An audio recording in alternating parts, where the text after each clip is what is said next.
Hello, good morning. It is 5 a.m., 5:12 a.m. And I was up an hour ago, but I was waking up. And we are here to watch day 2 of EUIC. I actually was watching the last game, which was Wolf versus Luca Cherry Belly, from bed. And so I'm going to rewatch that with you all and commentate over it, as well as the first round of the day, which I saw was a really cool matchup.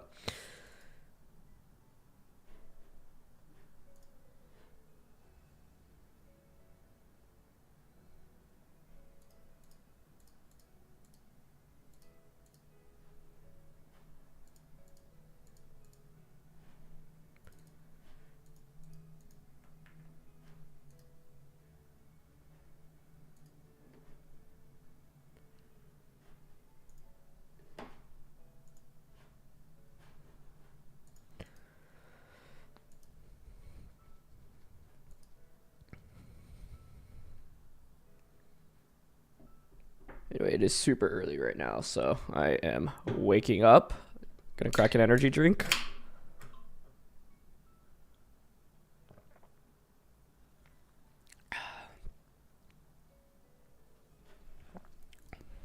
Let's take a look at the standings. Who's still in this event?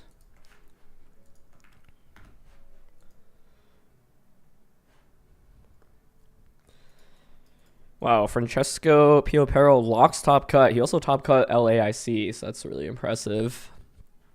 A lot of strong players in 9-1. Joe, Taran, Joji, Kyle, Gavin, Wolf, Ko, Shohei. So many big name players.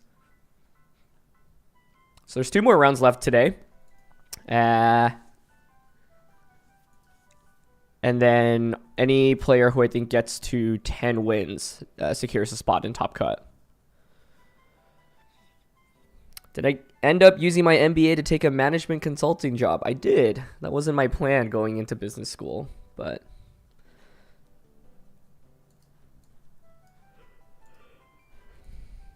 oh, we can also have team sheets, right? So I want to see what the top players are using.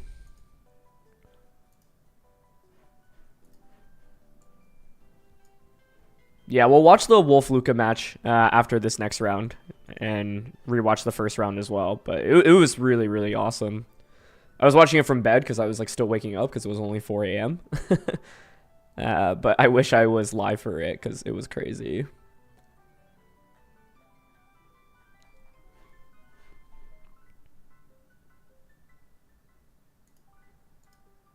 Yeah, I'll give more commentary on the Wolf match when we watch it together. But there's a lot of interesting things to break down in that one.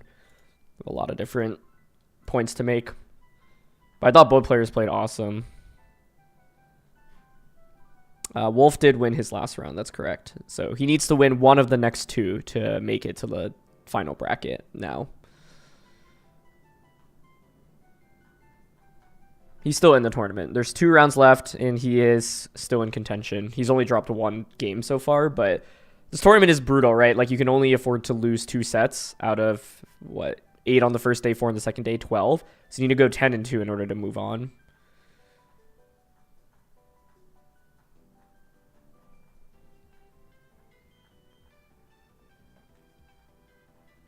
Anyway, I'm gonna look up the team sheets so we can have that open. I think Wolf is the only Gothitelle player in day 2 of this event too, which is pretty cool.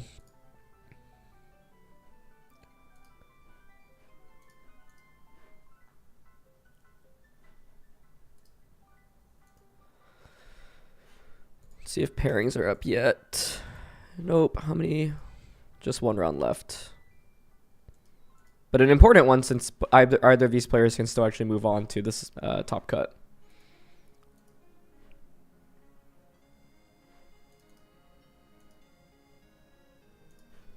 See team sheets. Here we go. Oh.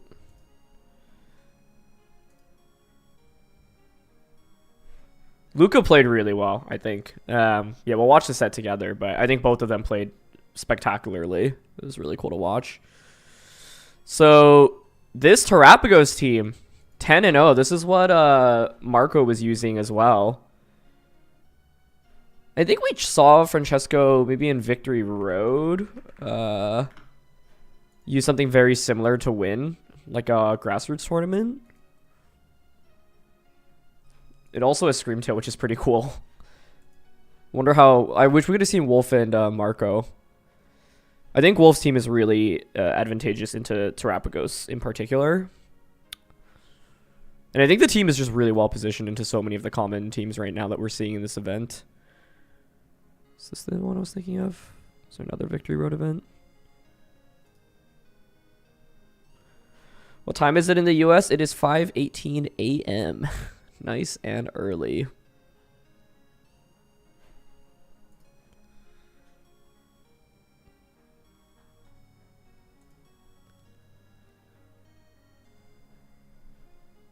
Yeah, he did use this team. This is really cool. Like, Franchesco won a grassroots event, 235 players.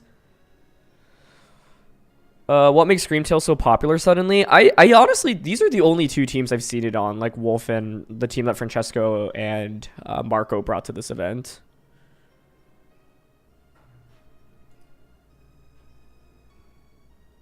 But Encore and Disable is just a nasty combination, right? Like, obviously it's good with Perish, but with Terrapagos it's really good as well. Because it can really stop, like, a lot of the times the way people deal with Terrapagos, I realize now you can't even see the Terrapagos here, but a lot of the times the way people deal with Terrapagos is to, you know, try to use a fighting type attack into it, right? But if you're able, like, most teams only have like one, maybe two fighting type attacks, right? Like, imagine Urshifu with close combat. So Encore plus Disable is really, really valuable in stopping Urshifu, for example. So this is just really good in enabling Terrapagos. Like, this team really is designed around enabling Terrapagos to get a couple comp mines off, and this is really strong. Rayquaza makes day 2. Yeah, that is true. That's pretty sick. Oh, it's actually an interview with Franchesco. Obviously working out. How early on did he know you were bringing this team to the events, and did you think it would be this strong? So Terrapagos was a comfort pick for me. I played a lot of game with it, and like, I was switching between Ubers for this event, and then when I tried Terrapagos a little bit, even by accident, it was an accident, I tried a little bit Terrapagos online, and it felt so strong into my hands. I really felt like it was matching my gameplay very well. So I was like, okay, I'm gonna drop everything because I love this guy, and yeah, it's so bulky. People don't expect it to take so many hits. The Heatran here is really interesting. I mean, he had Stealth Rock previously. It looks like in this tournament he has, what's the moveset? Magma Storm, Heavy Slam, Terra Blast, Protect. But this is also not a common Pokemon in this event. I did catch Wolf's game, but I did not watch it like on stream, so I'll rewatch it and commentate over it when we have some time. I think the next round is just about to start, so we'll go back to it after. But it was a really good set, like super, super fun to watch. I thought both players played super well.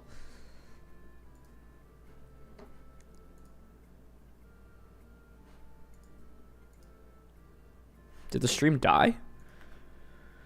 Oh no, not again.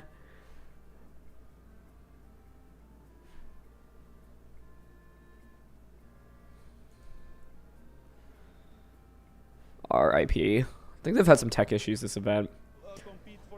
Oh, they're back.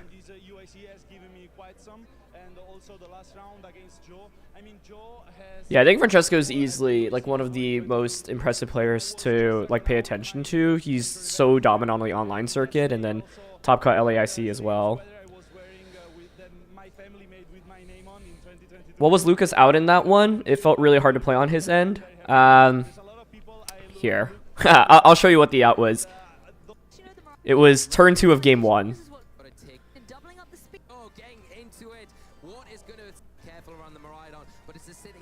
So in turn 2 of game 1, Luca had a really safe play, like he didn't go for. Like, Luca called turn 1 correctly all 3 games, and he was at an advantage.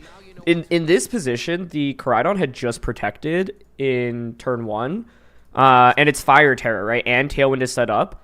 So in game 1, if Luca actually just goes Moonblast plus Electro Drift into the Koraidon here, there's nothing Wolf can really do. The only thing this doesn't cover for is if Wolf just goes for a double protect immediately. But then, like, what's Screamtail going to do, right? Maybe go for a disable. Like one play here is, yeah, double protect into disable here.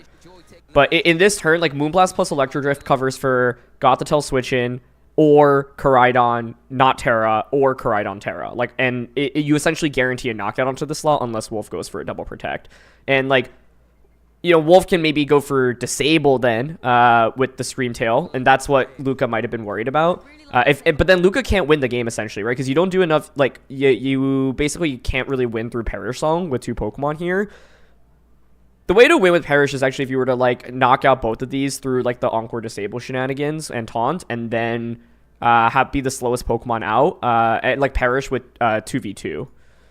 But essentially, I think, yeah, this turn, like, Luca lets Gothitelle switch in for free, Screamtail protects, and Wolf just gets a free turn here, and then he, like, instantly claws himself back into the game.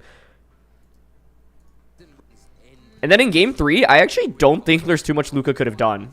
Even though, like, he got turn 1 correctly, getting the damage off here. Yeah, he could go for the double. Yeah, it just, but you only go for the double if you think you're going to get doubled up into, which I actually think is, like, decently likely. So I think it's, like, if I would take those odds if I were in Luca's position, where it's like, look, I already have a pretty big advantage, and it's like, I'll take the 2/3 chance to just win the game on the spot. So I'm curious if what he was worried about there, specifically that turn. But the other thing is, in game 3, if Luca actually didn't set up Trick Room, he would have been in better shape. Because basically, by setting up Trick Room, it denies Miraidon from getting another attack off. But setting up Trick Room feels pretty intuitive, right? Because it's like, Wolf could so easily protect Koraidon Parting Shot here, for example. And if you get Trick Room up, then at least you pressure with damage under Trick Room. But by setting up Trick Room on turn 1 of the game, even though Trick Room worked out for Luca in game 2, it doesn't work out for him here, because now this Miraidon can't get an attack off. If Trick Room doesn't go up, you can't actually knock out the Miraidon, which is a really big deal. And, like, I actually think, like, Luca's team just doesn't have that many tools past the early game here. Like, the trap is just so threatening. What was really key was basically trapping in the Ogerpon and then intimidating and Parting Shot into it. Why didn't you just crit the Gothitelle in game 3? Yeah, I think Wolf was obviously vulnerable to a crit, which would have just won Luca the game. But, you know, the odds of that. To me, I think what was game defining is turn 2 of game 1. Like, I think if you look back to this set and Luca reflects on it, like, he's definitely going to be thinking about the Moonblast Electro Drift double up into the Koraidon slot. I think that was, like, maybe the one, like, different play he could have made.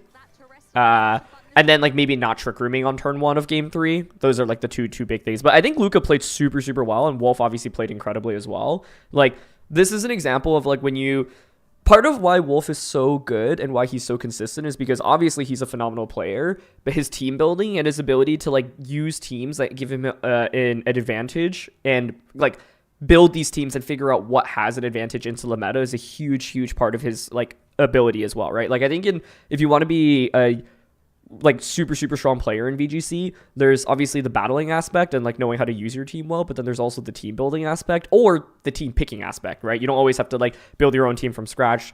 For example, Luca won Worlds with the Japanese team that had already been established previously. But basically, I think, like, Wolf's team here has so many tools. Players are generally not as well versed into it because it's a very unlikely you have gone up against this in practice. And like, Wolf is the kind of player where if you just even make one mistake against him, like, for example, in turn 2 of this game, Luca not doubling up onto the Koraidon slot, you give him just a little bit of breathing room and he'll be able to convert that often into a victory. And part of that is because he is using a team that I think, like, is really well versed into so many common teams in the meta, right? Like, Franchesco, who is currently undefeated in this tournament, him and Marco are using the same team, and Wolf beat Marco in Swiss, right? And this team is 10-0 right now. So, yeah, I think, like, in a format where there's a lot of different crazy strategies and different Pokemon that you can use, like, this Koraidon stuff is really smart, and Wolf is obviously such a good player as well. So the combination of, like, a really good team piloted by a really good player is so scary. And, like, Luca, I would say, you know, played super, super well throughout the course of that set, but it's just like one or two different plays can change the outcome, for example, of game 1, right? Or like not clicking Trick Room in game 3. But like Trick Room, I think I would always be clicking, honestly, if I were in Luca's position. And then in game 1, yeah, I think that's like game 1, turn 2 is the main play that I keep going back to.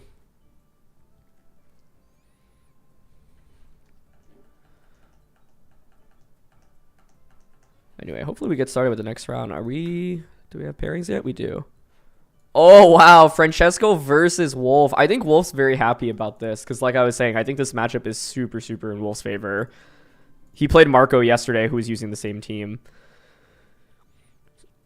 I think Wolf's matchups today have been Koraidon, Miraidon, now Terrapagos. And Shadow Rider is like all over the top tables, and I think he doesn't love going up against Shadow Rider with this team, so he's pretty happy to dodge it. This is like as good of a matchup as you can hope for a win in. And if he wins this, he's guaranteed a spot in the top cut, which is exciting.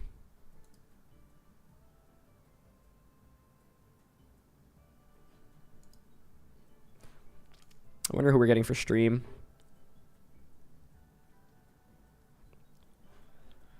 But one of the interesting things is with Wolf versus Franchesco, like Franchesco and Marco, I would guess, have worked together, and Marco lost to Wolf, and so, you know, I'm sure Marco can give Franchesco some insight into that matchup.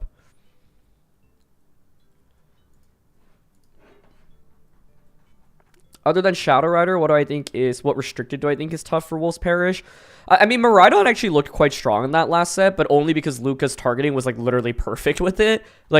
Like Miraidon can look completely useless if you attack into a protect and then like Screamtail comes out and like onks you, for example. I've always thought that they could improve the broadcast so much by having a second match that gets recorded and casting it as if it's live during the downtime. Do I think that's feasible? I think it's a great idea, and I think like I'd like to think it's feasible. I think there's probably more. There's just so much like tech stuff that happens in order to make these things happen, but I do feel like it's feasible. They used to have like a side game essentially, but I think the side game wasn't being used enough. It's just like so hard but like I think to your point, if you're actually recording the game, then you don't have to rely on like waiting for it to finish live. So I mean, I love that idea. I think it's certainly one of the most tangible things I can think of in terms of improving the broadcast.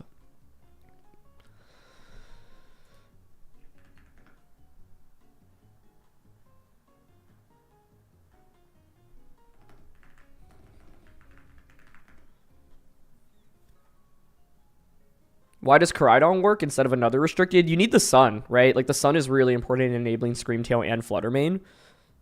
Because you get value out of their abilities, right?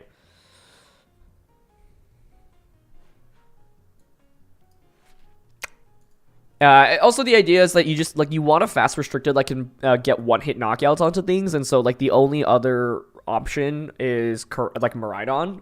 But with Miraidon, yeah, like you don't get the photosynthesis, and having the photosynthesis for Fluttermane as well as Screamtail is important because you can only have one booster energy on your team.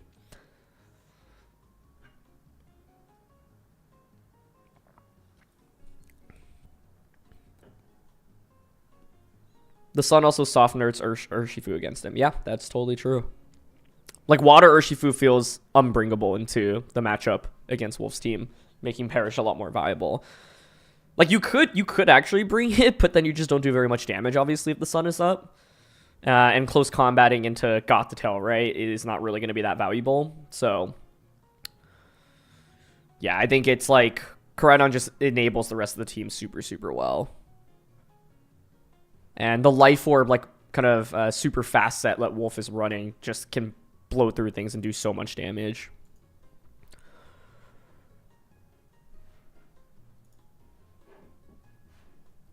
Greetings from Germany. Hello. Thanks for tuning in from Germany.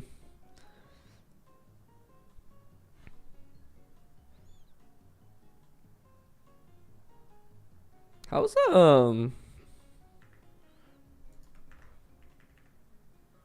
Oh, Michael Kelch is 7-3, so he's out. Wondering if he could make another deep run with Zamazenta.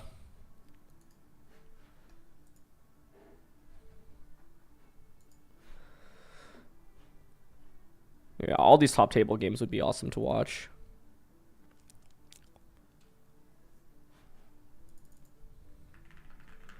Any thoughts on why CC over Collision Course? Any specific calcs? It's just stronger on average. Like, it's rare for the Collision Course like secondary effect to actually be relevant.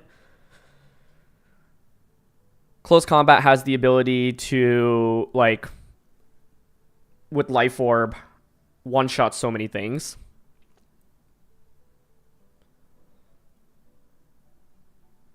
I think there's a relevant calc maybe against defensive Ogerpon, like Heartflame. I am back doing Draft League, yes. I think the first game will be uploaded tomorrow and that was against Joey, and it was honestly really exciting. Most underrated restricted right now? That is a good question.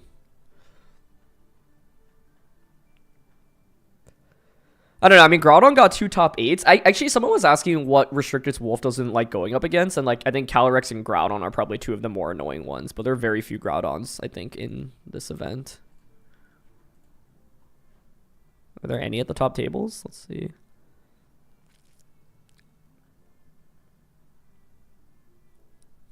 Yeah, I don't really see any. A lot of Shadow Riders still, though.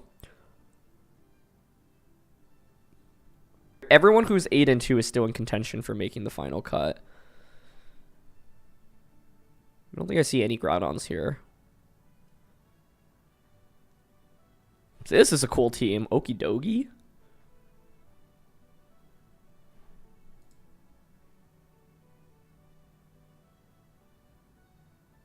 The close combat, I feel like, mattered in the attack against Miraidon. In that game, Collision Course might not have done enough damage for Psychic to pick up late. That's a great point, yeah. Kyogre is the second highest usage restricted? In EUIC? Is it? Do we have usage stats? Where is it the second highest? That actually seems pretty crazy to me. Do we got some stats? Where are the day 2 stats? I think there's been a lot of recency hype for Kyogre because it like won a special event right before this event, and then it got second at regionals as well.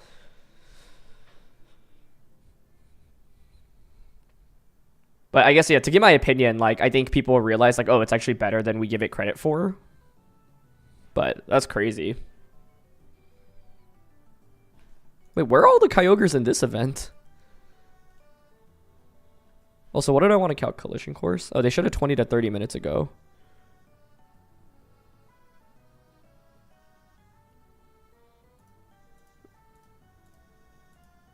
That is wild. Wow. Wait, this can't be right. What?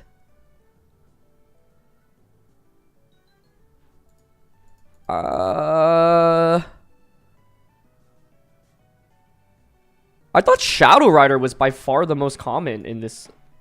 Are these stats correct? Because I remember, hold on.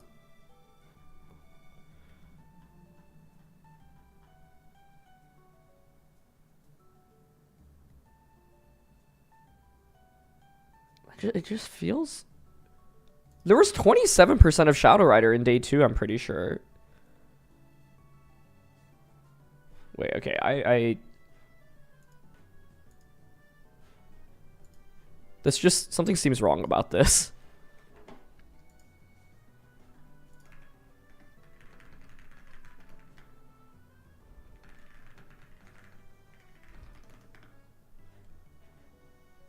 Okay, yeah, the stat graphic is definitely wrong.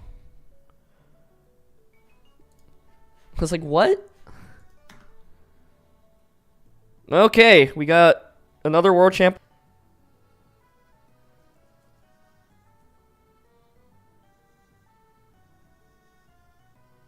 Oh, it's conversion. No, I'm pretty sure there's 25% Shadow Rider in day 2 specifically. So that...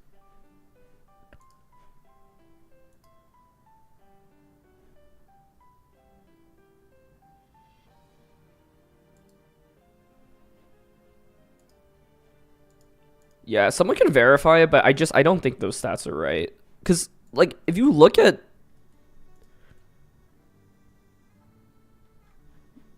Well, the match is starting, so, well, we can talk about it later, but let's get into it. We are here. Round 11 of EUIC. Shohei Kimura, 2023 World Champion, coming from Japan. And what's interesting is how this team has developed, right? We obviously saw this team win the World Championships, piloted by Luca Cherubelli.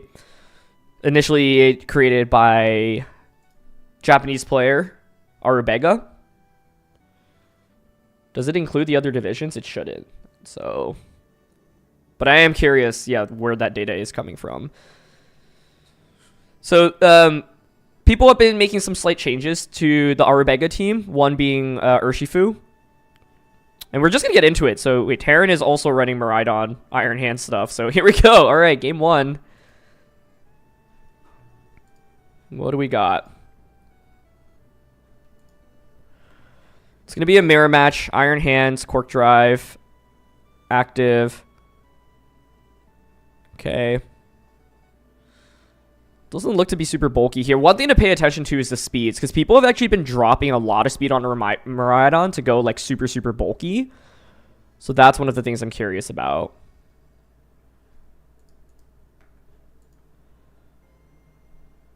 Yeah, Focus Energy Ogerpon is also a really cool tech.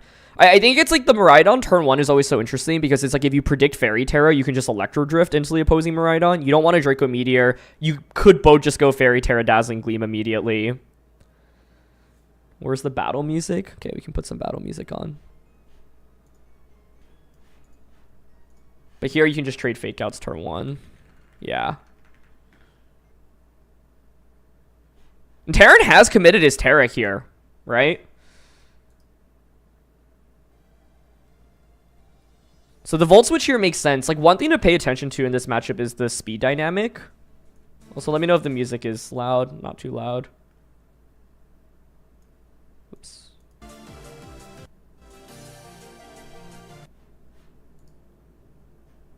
Oh, this is really lagging for me. Okay. Okay, yeah, so now, what is going on? I think, like, basically both players here ideally want to get multiple attacks up with Miraidon, so you don't want your Miraidon just get one shot. Taran having the faster Miraidon here, I think, is a big deal, but he does commit to Volt Switch here. You could have just gone for Dazzling Gleam. So Shohei takes a huge risk here, but it ends up working out.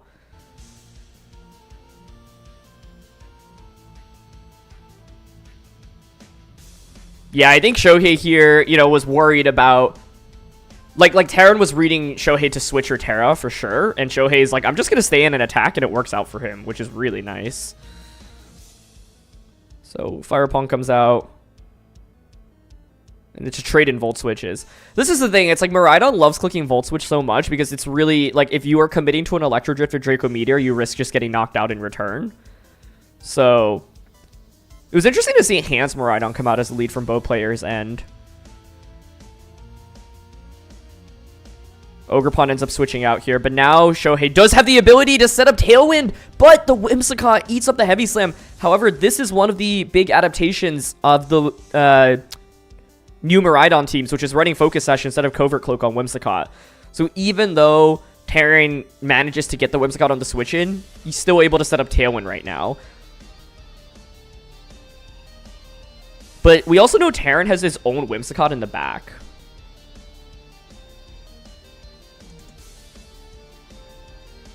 Okay, Ogerpon goes for Follow Me.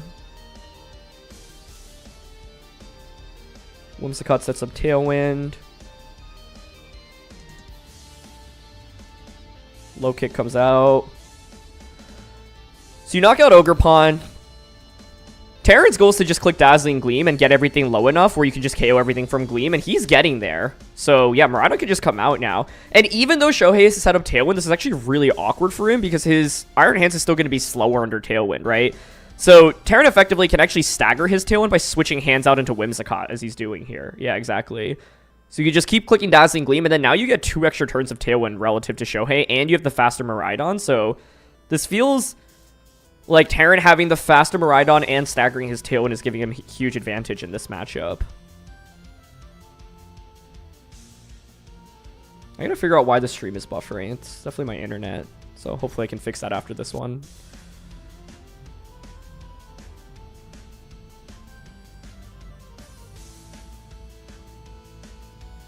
But I don't really know what Shohei can do right now, honestly. Especially because he's already taken damage with his Miraidon as well. This feels like, I don't want to call the game too early yet, but I feel like Taran should have this game 1-1.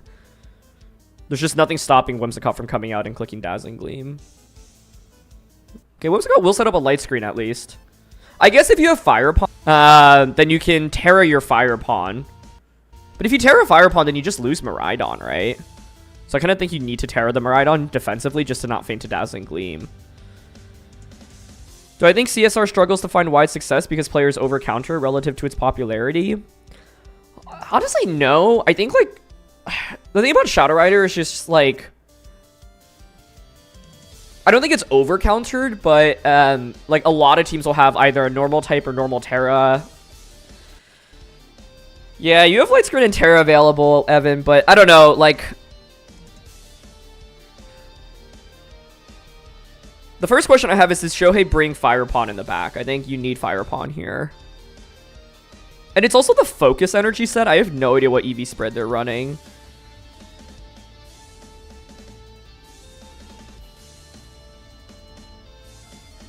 Okay, let's see. Okay, it is Fire Pawn. Yeah, so that's what Shohei needs here.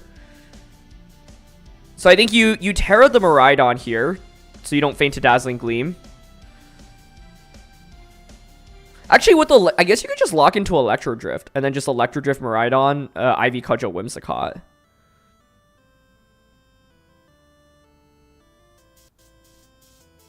Yeah, Shohei's actually probably fine because of Terra, specifically. You could switch Miraidon out here into hands, and then you can just fake out plus drift. Yeah. I would switch. Do you know why they don't use a simulator for stream more? I think the spectator mode is just not, like, it doesn't work properly. Like, it's definitely, when I casted Worlds in 2023, it definitely glitched out. Yeah, Taran timed out here. I thought the play was to go into Iron Hands with Miraidon here. Because now you just lose both Pokemon, and then you just lose to Iron Hands, I'm pretty sure. Oh, but he still knocks out Miraidon! Crit! Oh! That is so heartbreaker. Yeah, you don't get that KO without the crit.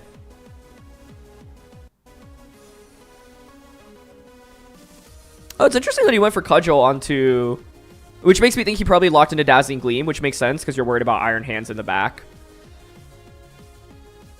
That's a tough crit though. Okay, I gotta figure out what is leading to all this buffering that's happening right now.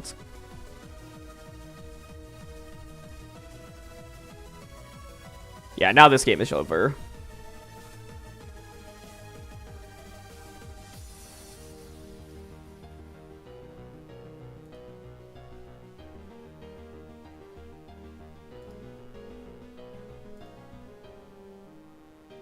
Cudgel knocks out Miraidon. Well, is there any chance? Spiky Shield? No, there's no chance. You can't Spiky Shield because of Encore. You just fake out. And I don't even think crit Cudgel knocks out Iron Hands. So, yeah. That's a really tough crit, though. Really unlucky. I think Shohei probably wins the game, actually, without the crit, since Taran didn't make the switch. Yeah, the timeout did save him. It's crazy.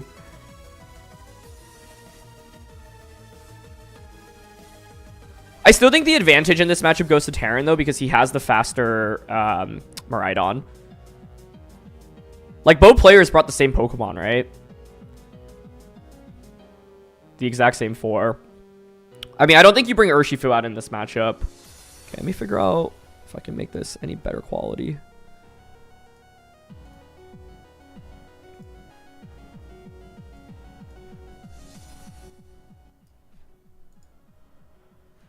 So, I think if you're Shohei, you know you have the slower Miraidon. Which is really tricky because Shohei had to play really risky in the beginning of the game too, right? Like he was just not tearing his Miraidon in front of Taran's Miraidon, which is, I think, what you need to sometimes do, like make big calls in the Miraidon versus Miraidon matchup. If I were to nerf Urshifu hypothetically, what changes would I make? Reduce the amount of damage it does through Protect, if your opponent is protecting.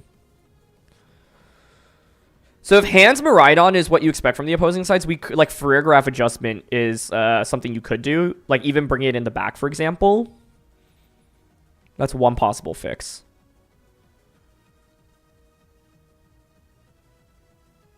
Dazzling comes out in this turn. Yeah.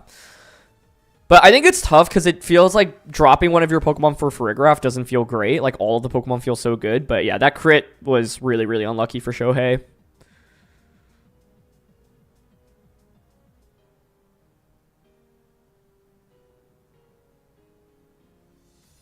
Over what? Yeah, that's the problem. I don't like the question is what you drop for the Choreograph. You could theoretically drop Whimsicott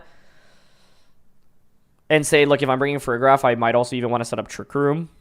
It's just really tough because it's like Choreograph gets blown up by a Miraidon on the opposing side. But like turn 1, we did see Fake Out plus an attack, right? But I think it's probably just a run back with the same Pokemon. Different order here for Taran, though. He actually completely mixes it up going Whims, Ogerpon, which I think is actually not bad here because you get a guaranteed Tailwind up. But now the thing is, if you set up your Tailwind too early, Shohei can stagger his Tailwind, and then that becomes really scary. It's all about how, like, which Miraidon moves first. And Shohei in that last game actually did a good job of saying, look, I don't care about you moving first because I have the light screen. But then he just got crit.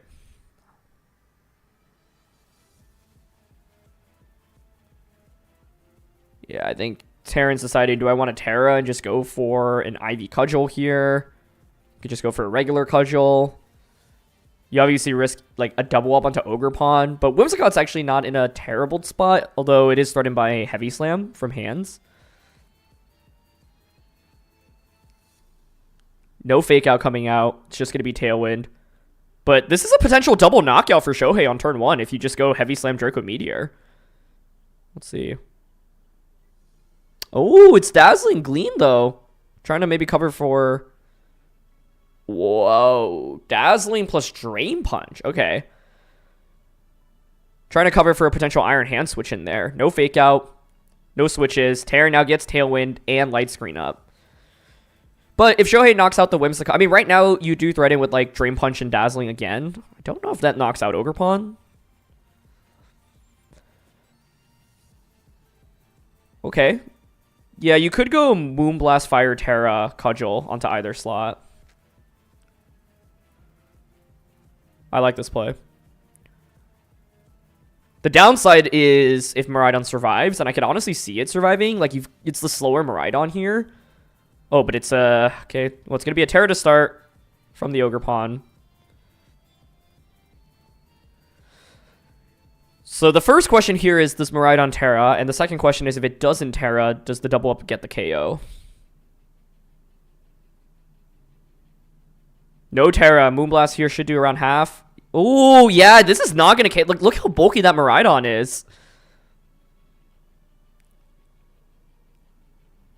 Oh, that's still almost KO'd. Oh my gosh. Well, this should just be a double knockout. And now Shohei has double Dazzling Gleam crit. I doubt it mattered, because I think Hands with...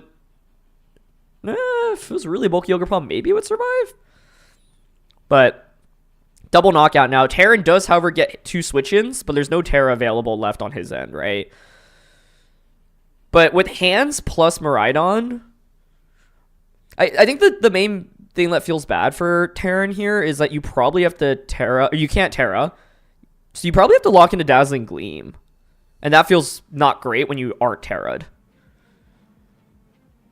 So here you can pressure Fake Out Gleam. You could also even go for Heavy Slam if you think, or Drain Punch if you think like Ogre or Whimsicott switching in.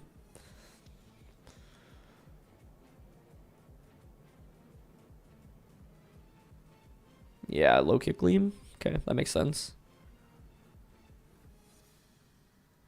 But I think Shohei now should just switch out his Miraidon, then set up Tailwind with Whimsicott. Like, you can... I would switch Miraidon out into Ogerpon here, personally.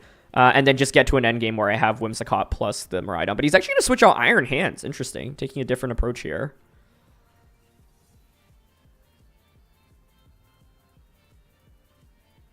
I think that was actually really risky. Because it could have... Oh, there's no Heavy Slam, I guess, on the Iron Hands here. So, yeah. Maybe it's fine.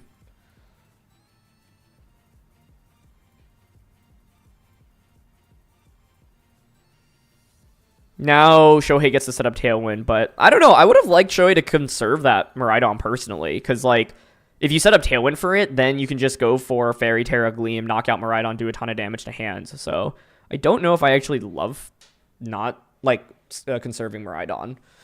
It might not make a difference, honestly, though.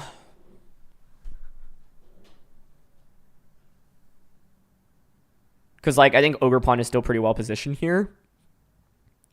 The problem with Ogerpon is you don't one-shot the Miraidon. The stream is laggy in random moments. Okay, I will try to figure that out after this game. Let's see what's going on.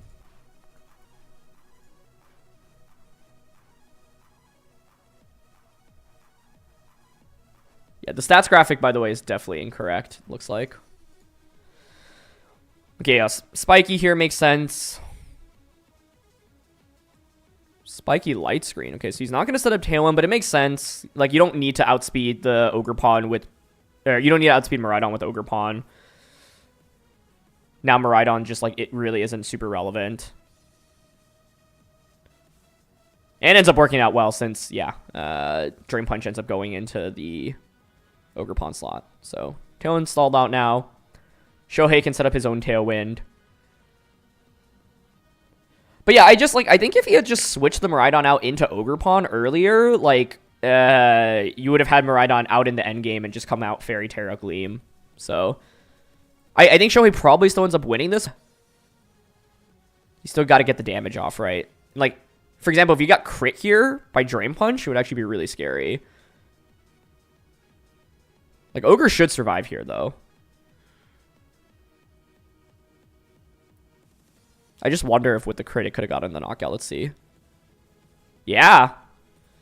I was mainly thinking you want to play around a potential crit in the end game. No more electric terrain. This Miraidon is so sad. It's like non-Fairy Terra, no electric terrain.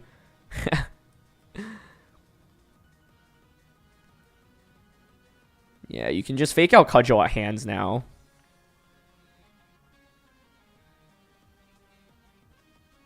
There's still Terra available on Shohei's end as well, so he should Terra this turn, I think, finally.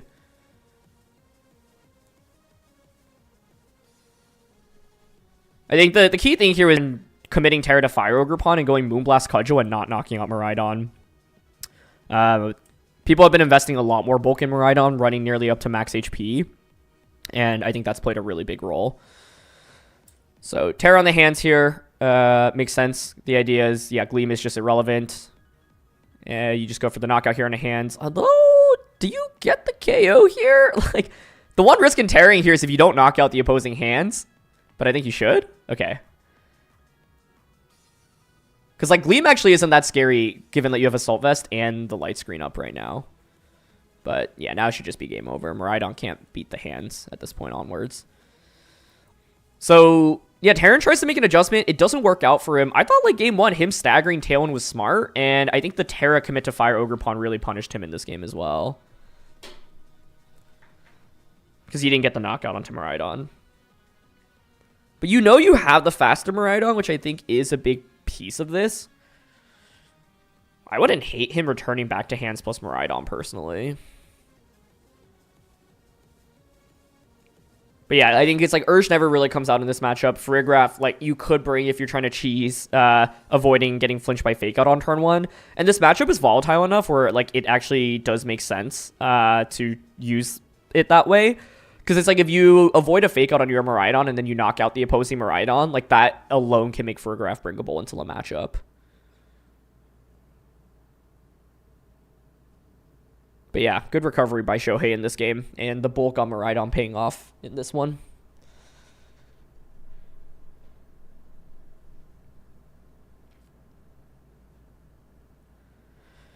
Is it BM to run the clock like this or not? No, definitely. I think it's like definitely not, because it's like any competitive player would want to use as much time as they can to think about how to play for game 3. I'd say it's BM if it's like there's no game afterwards, because it's like then it's not like you need the time to think. But when you are like if you lose game 1 or game 2, I think taking as much time as you can to think about your lead matchup and what Pokemon to bring into game 3 is like not BM at all. I think it does become BM if it's like the end of game 3 and there's like basically no way you can win there. But yeah. All right, we're gonna go to game 3 here. Hans Miraidon has been the lead. I don't think it's a bad idea for Taran to go back to it personally. That's what I would do in his shoes. You could go Whimsicott Miraidon if you're open to just fake out turn 1 onto your Miraidon.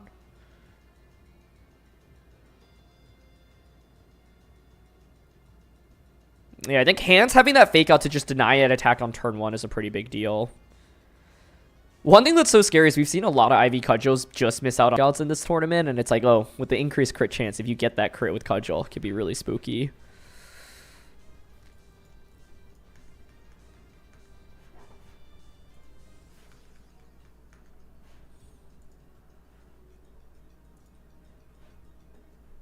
Okay, let me try to do some things real quick.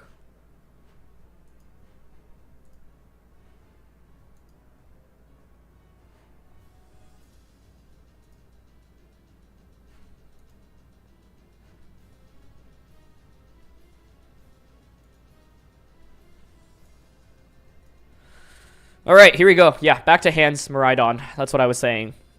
So I think that's the right adjustment. It's still the mind game here on turn 1, but like you obviously have fake out available to you as well. It's just interesting because basically when both players know they have fake out available to them, sometimes like they won't actually click it. But I think it was correct for Taran to go back to it. So here's the Terra coming out. Fairy Terra commit immediately. Once again, no Terra from Shohei, but fake outs come out and they just trade fake outs. Okay. But Terra once again with that faster Miraidon. This is the key turn to pay attention to now. What does Shohei do with the Miraidon? Does Taran make a read and just say, you know what? I'm just going to Draco Meteor you or Electro Drift you. Taran has the ability right now to one-shot Shohei's Miraidon. But you also have to worry. Oh, there is Heavy Slam on Taran's Heavy Slam. On Terra's Iron Hands. I was saying earlier there's no Heavy Slam. So I don't love the Whimsicott switch in from Shohei in game 2. But for now, yeah. Okay, Drain Punch, Gleam. You could realistically click any of these 4. Like Volt Switch is kind of the safest in the sense that you will guarantee to conserve your Miraidon, but it's going to be the Dazzling Gleam. Okay, Shohei does Terra this time around. I thought he was a little bit greedy earlier for not terroring, so it's going to be Terra on the Miraidon. Yeah. Terra knows, oh man, I could have clicked Electro Drift there and just like knocked out his Miraidon immediately, but that's obviously a tough call to make.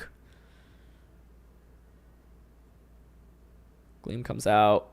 Ooh, it does so much, but I don't think either Pokemon will faint here. Shohei gets his Dazzling Gleam in return. Neither faints either. But Taran's Miraidon will go down here. Gets knocked out by the Drain Punch Dazzle combo. Oh, and Taran's... I wonder if Drain Punch even knocks out Shohei's Miraidon right now. Let's see.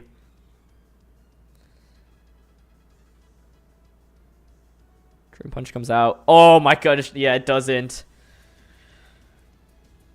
I think if you're going to go for Gleam there, you maybe need to Heavy Slam.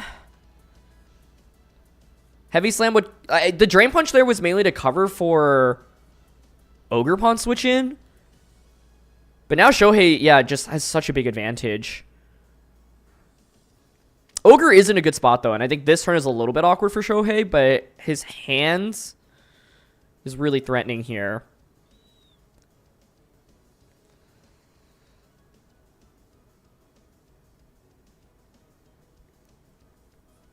But I think that last turn, yeah, just like was a big gamble. I mean, Fairy Tale or Gleam makes sense, but not knocking out the opposing Miraidon, I think, makes it a lot more challenging. It is a mirror match, yeah, but with some slightly different sets, like Covert Cloak Whimsicott on Taran's end and Focus Sash Whimsicott on Shohei's end.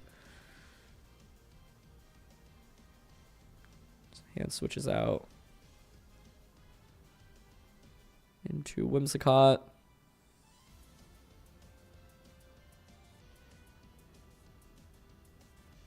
Gleam comes out. It does so much damage. And this is where having the Sash is really nice on Whimsicott, because you can safely switch in on Ivy Cudgel like that. Yeah, now you just Tailwind Dazzling Gleam. You get a knockout onto the Whimsicott. You have the speed advantage. Shohei still has Ogerpon in the back. I think Shohei wins this game, personally. Shohei's Miraidon is bulky. Yeah, like Miraidon getting 2 extra Dazzling Gleams off just made this so much harder, honestly. Both games, I think, both games that Shohei won were decided by his Miraidon hanging on and Taran trying to go all in on knocking it out. And in both games, it had like 10-ish% or so, right? So it shows the value of this bulky Miraidon set and spread that people have been using on it.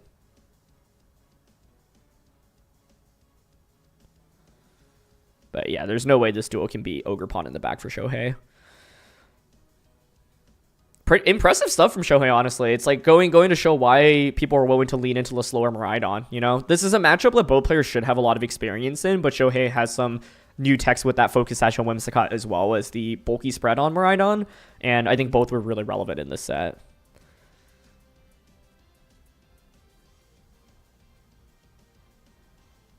And I think, yeah, it's tough. Like, you know, one of the questions is, if you're in Taran's position, do you want to gamble your... I guess he still has one more game to potentially win and make top cut. But I was going to say, do you want to gamble your tournament life or your game 3 victory off Electro Drifting into an opposing Miraidon when your opponent already hasn't Terra'd previously? But yeah, Shohei got crit in game 1 when I thought he probably would have won without the crit. But it seems like, yeah, like Taran also tried to switch it up with Whimsicott Ogerpon in game 2. And it just didn't work out super well. But if you got the knockout onto Miraidon, I think it's a completely different game. In both games, if you get that knockout onto Miraidon, it's different, I think. But it just fails the KO both times, and that's just too much.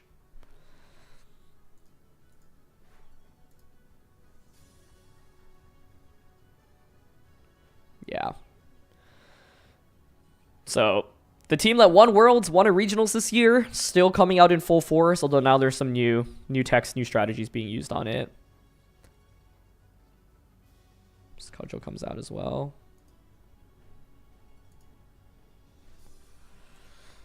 And so Shohei Kimura will lock up a spot in top cut.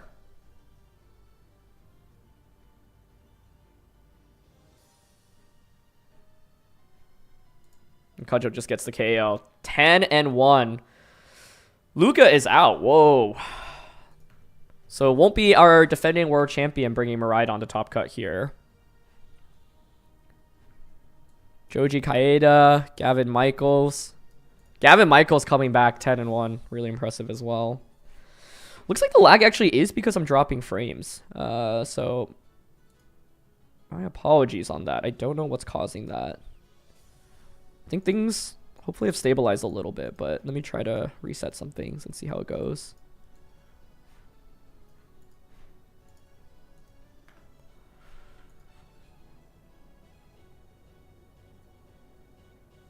There's just so many good players in this event. Paul Chua at 9-2 as well. Nice. Wolfie Koraidon thoughts? It's a really, really good team. I know he was working on it for a while, and I was like watching him develop it, and yeah, I thought it was a really strong comp.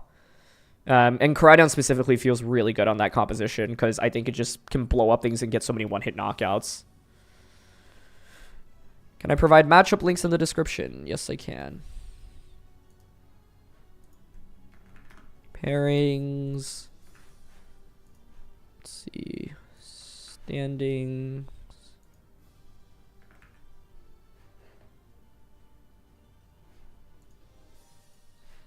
Save.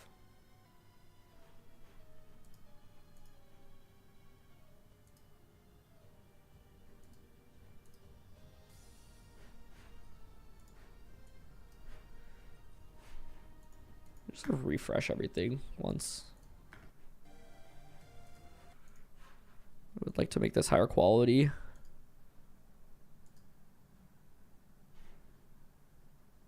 Those right calls at the moment, and that's not guaranteed by any stretch of the imagination in this situation. Why use Perish Trap in Reg G when Urshifu exists? Because you don't bring Urshifu into Wolf's team. Like, it's a wall-and-up design team where, like, what? Water Urshifu into Koraidon? You're not going to do any damage in the sun, so that doesn't come out. And then Dark Urshifu gets blown up by Flutter Mane plus Koraidon. So Urshifu actually, like, is not even really easy to bring into that matchup. Also, like, I think when people look at Wolf's team, they think it's only Perish, but that's not the case. Right, like, you don't need to just click Perish on. You can lean into Flutter Mane plus Koraidon, for example. What decision do I make and what move do I lock into? I saw in game 3, Taran really hovering over that electro drift. But those are the mind games that you play. Diego Fiera's team. I know he had Alchemy, which I think is really, really cool. So, but yeah, I can check it. Let's see. Oops.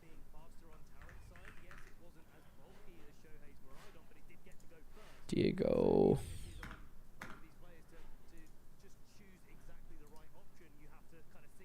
This is crazy. Stored power, clear smog, disable trick room, psychic seed, armor rouge. Whoa. Facade, headlong rush, EQ protect, Ursaluna. Alluring voice, decorate, encore, light screen, alchemy, imprison, Calyrex, Ice Rider. Wild.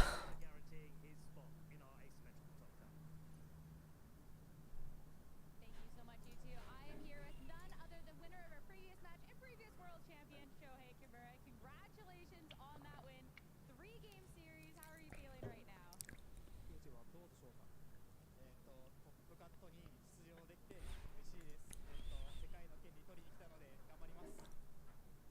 So we're only 1 game away from top cut already, which is kind of wild. Definitely looking forward to it. That was a tough match too. The same 6 Pokemon. Not so great in the first. Is there there's an Empoleon here? I can't search for Pokemon on this, right? That's unfortunate. Be a cool feature. Oh, Empoleon here. What was this? Protect, Flash Cannon, Yarn, Water Pledge, Grass Pledge here. It's a Calyrex Shadow Rider team. Astral, Grassy Glide, Alluring Voice. Best restricted? I think, like, there's 7 different good restricteds. I still love Zamazenta personally, but I do think it feels weaker than going into Worlds because people are more prepared for it. Is it not 4 a.m. in California? I live in Chicago now, so it's 6 a.m. here, but still very early. But I don't have that many free weekends where I can co-stream, so I was like, you know what? If I can do it right now, why not? So now top cut at EUIC. How do you feel with the competition? But thank you all for tuning in. For the teams, it's also in the description, but it is standings.stallroot.dev. Should be in the description of the...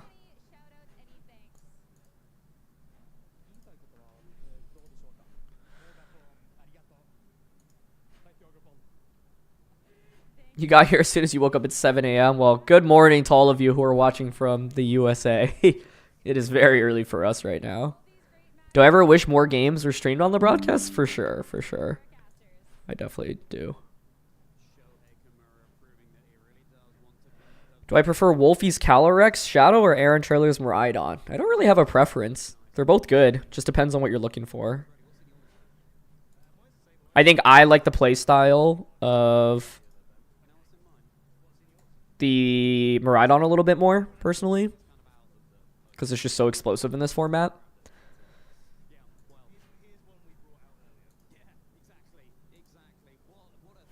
You start work at 5 a.m. That is an early call time.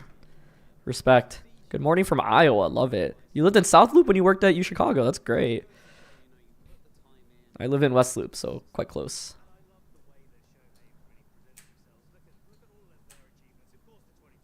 But I do think it's funny. It's like very clear to me. streaming this versus streaming like San Antonio regionals, I'm like, yeah, it's very clear a lot of my audience is, as you imagine, from the US. There's a Terra Grass Giga Drain Calyrex. I actually almost brought that to Worlds. I was really, really trying to go all in on like Grimmsnarl, Clefairy, Calyrex, Giga Drain Calyrex.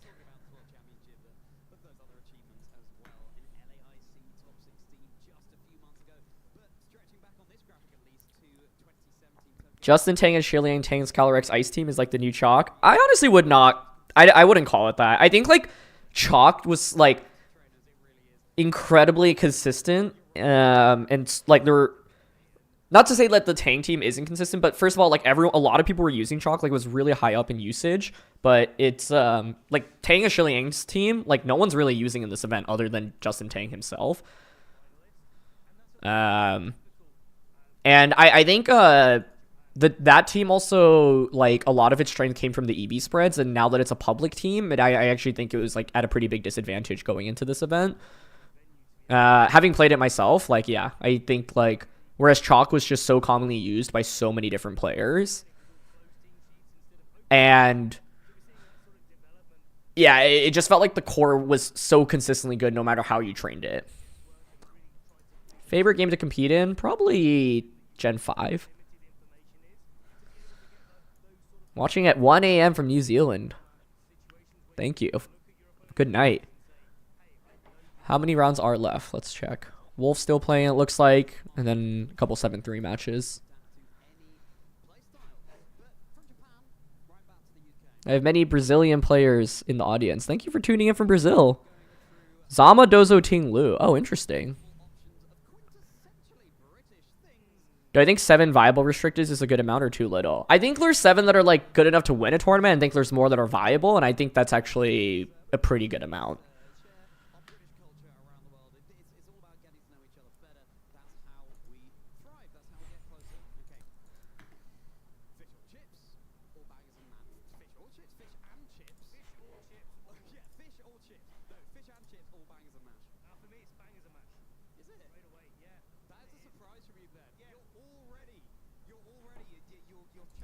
Looks like Wolf won. He beat Franchesco, so Wolf has a spot in top cut.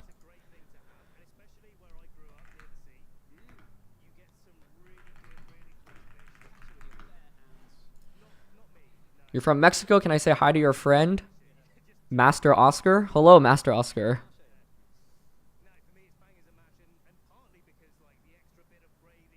7:15 in Ontario, Canada. Yeah, if you're tuning in, let me know where you're watching from. Yeah, Wolf beat Franchesco according to Aaron Trailer. Thoughts on Kyle Livinghouse's team? One of my favorites. We should actually wait. We should watch. Or I guess the next round's gonna start soon. But favorite match that I ever casted? Probably Brendan winning his win in to make top cut at Worlds in 2018.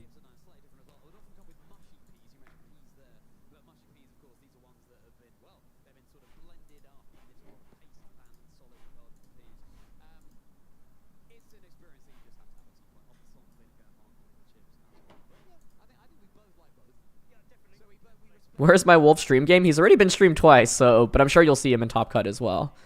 All right, I wanted to rewatch round 1. Someone was asking. Oh, Neato is neat. Thank you for the $5. Big fan of your vids. Thank you for the kind words. Opinions on post Worlds Rank G. I actually think it's been really fun to watch. I haven't played it a ton, but I think there's been a lot of new meta developments and teams. But a lot of the old stuff is still working, right? Like the team that won Worlds is still as strong as ever. So it's been fun to watch. I think it's not an easy format to play, but I think post Worlds formats are always pretty fun, and this one is no exception either. Favorite Gen 5 Pokemon? There's so many good ones. I really like Terrakion, honestly. That might be my answer. Yeah, I know the stream game before was Wolf. I actually covered that a little bit already. I want to watch Kyle and Frederick first, and then we'll watch Wolf and we'll watch Wolf's other game. But this was round 1 of the tournament, or round 1 of today. So Kyle Livinghouse's team is really cool. This was actually one of my favorite teams from the tournament. Like Sash, Calyrex with Encore, Ghost Terra, And then so much hyper offense. Ban, Dragonite, Life Orb, Chien-Pao, Scarf, Urshifu, and then this Weezing as well. Weezing being really interesting because you normally only see that on Dondozo compositions. Why is Wolf running close combat over Collision Course? It's just stronger overall. Like, Collision Course, its effect is nice, but it actually rarely is relevant. And close combat, like, gives you the little bit of extra damage that you need to get knockouts. Oh, round 12 pairings are up already. Wow. And the extra damage in close combat actually really makes a big difference in certain matchups. 5:30 a.m. Right. And I used to just hit London Bridge at sunrise. I used to be driving across London Bridge on the way back home. The view across London Bridge. So these are the players that are locked for top cut. Must have been especially gorgeous considering that, you know, when the age you would have been then, that would And it's really cool. Like, these teams are all pretty different. Ice Rider, Shadow Rider, Koraidon, Kyogre, Terapagos, Shadow Rider, Miraidon, Terapagos. Is this Calm Mind Terapagos or Specs? Why isn't Wolf using Clear Amulet? The extra damage output you get from Life Orb is really necessary to secure one-hit knockouts. And it's like, the main thing that's going to intimidate you is going to be Incineroar, but Incineroar gets demolished by Koraidon anyway, and I think Wolf's team doesn't mind Incineroar coming out super frequently. it's kind of 50-50. I totally know what you mean. I've walked over London Bridge many times. It's beautiful. Big Ben is iconic. Those dogs. The thing is, right, you know, so we've got those iconic. Yeah, Dragonite keeping himself relevant in the format, I agree, is really cool. But the top teams are all... Wait, pairings have been temporarily hidden. What the heck? This is still Calm Mind Terapagos. That's cool. But yeah, out of the top 8 teams, like, they're all pretty different from each other, right? This is like a more balancy Ice Rider team. Joji, super strong player. Thanks for tuning in from Finland, Laco. Kyle. Yeah, this is one of my favorite teams. Like, just new take on Shadow Rider. It's super rare to see Focus as Shadow Rider with Encore. Joji versus Wolf. Yeah, this match doesn't have... Oh, it might have implications on, I guess, who gets a round 1 bye in Top Cut. Maybe both of them get one anyway. I actually don't know how the math works out. Oh, I should mute this before I get copyrighted. The VOD. Okay, I'll go back to going to play some music.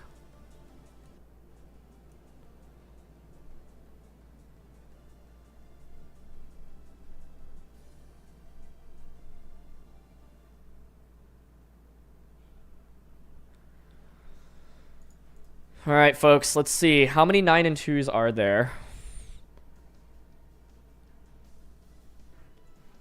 From here, Dylan could make it 2. 1, 2, 3, 4, 5, 6. Wait, how many? So basically, you need 10 wins to make it. So we have 1, 2, 3, 4, 5, 6, 7, 8 players. These have all secured a spot in top 8. So 8 players have already made it. So 8, 9, 10, 11, 12, 13, 14, 15, 16, 17, 18, 19, 20, 21, 22, 23, potentially 24. So it'll be 23 to 24 players in Top Cut.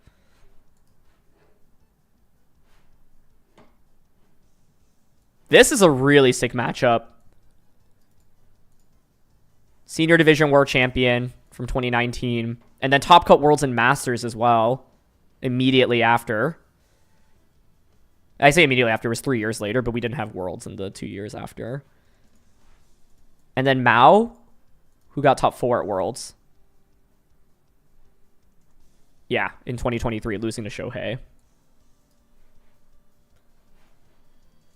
I think this is the match I probably am most interested in seeing. This is an awesome one, too. We already saw Taran on stream, though.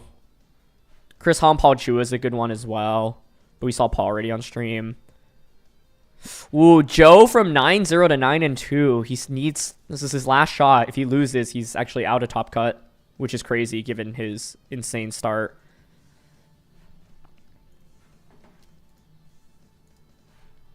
It's just such a big tournament. It's crazy. Oh, there's another 9-2 match here. Wait, I didn't realize that. Thoughts on base form to Charisma and VGC? I wouldn't use it unless you're trying to meme. Basket Legion top cutting and Reg G is kind of wild. Did it top cut? I know Eden was using it. How are they doing? 8-3. So they won't be able to top cut, right? But they made day 2, which is pretty awesome. What do the stars mean? I think it's like someone paid for VIP, so you basically stay at the same table the entire weekend. You can buy VIP packages for these events and get some extra perks from it. What do I think about 2 restricteds again after Reg G? I think it'll be a better 2 restricted format than other ones that we've had. Like, I thought 2016 was not a good one. 19 was okay. Like, but I do wonder, like, Zamazenta, Calyrex, Miraidon all just feel super, super good. Like, people are saying Zama can just be thrown into, like, all of these different comps. And so, yeah, I'm curious if Zama is actually as broken in that format. If 8 players are guaranteed for top 8, what's the point of other top cut matches? That, it's actually interesting because, well, okay, sorry. Basically, the only reason they're guaranteed is because they have 10 wins already, right? But 4 of these people will go to 10-2, and then you'll have a lot of other 10-2s, and so essentially you'll have 4 players who will be at an 11, have 11 wins, and then the rest will all be at 10 wins, right? So it's like the only reason they've secured top cut is because of this format that we're using. Otherwise, in the previous format where only 8 players would guarantee top 8, like only 4 would have actually secured a spot in that top 8, if that makes sense. Okidogi is 9-2. That's sick. There is 1 Rayquaza in day 2, yeah.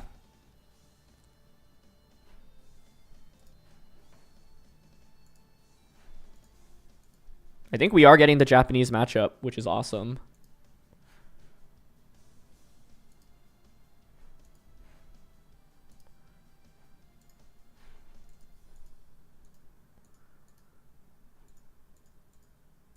The teams on the top have been really cool to see, though. I think Marco got eliminated, right? Yeah, he's 8-3.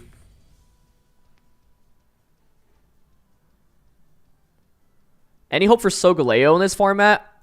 I'm not going to lie, I don't think I've seen Solgaleo's sprite in this game, so unfortunately not.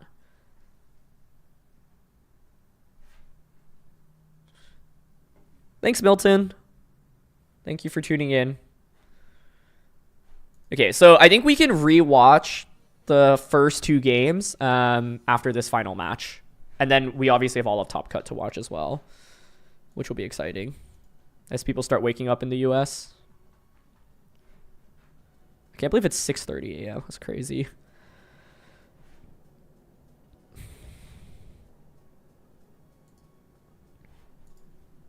Luca got eliminated, right? Yeah, 8-3. Man, what a set that was against Wolf, though. Can't wait to rewatch it with you all.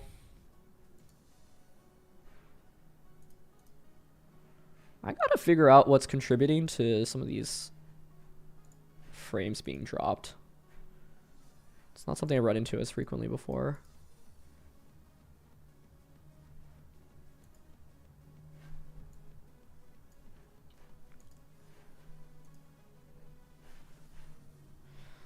Okay, so actually we know, I think it's going to be the Japanese guys being streamed. So I want to pull up their team sheets real quick and talk about the matchup. What do we have? Mao versus Ko.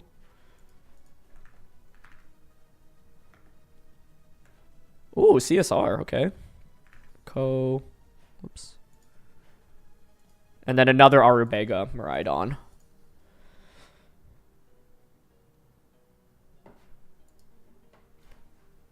Fairy, Terra, Calyrex, Shadow Rider, Astro Broad, Straining Kiss, Nasty Paw, Protect.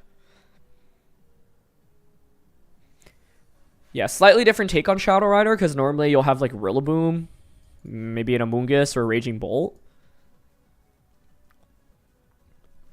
Why is Miraidon fallen in percentage? Seems to win every time. I think it's because if people are using Miraidon, it's normally just on one team, and that team is, you know, one of the most covered teams in the format. So it's harder to catch your opponents off guard with it, and you have to be really, really exceptional at piloting it because it's likely your opponent has practiced against it.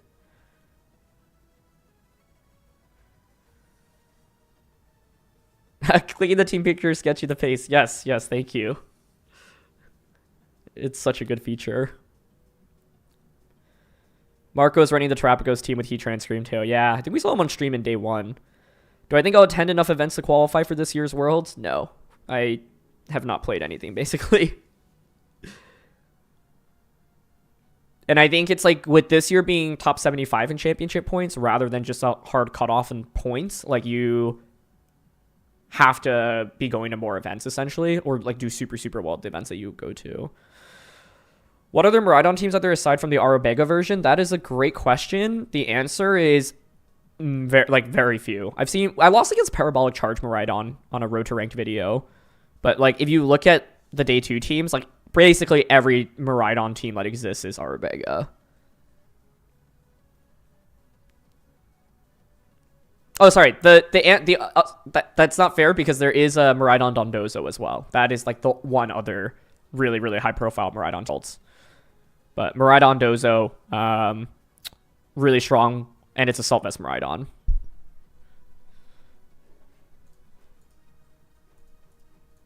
Do we have a match yet?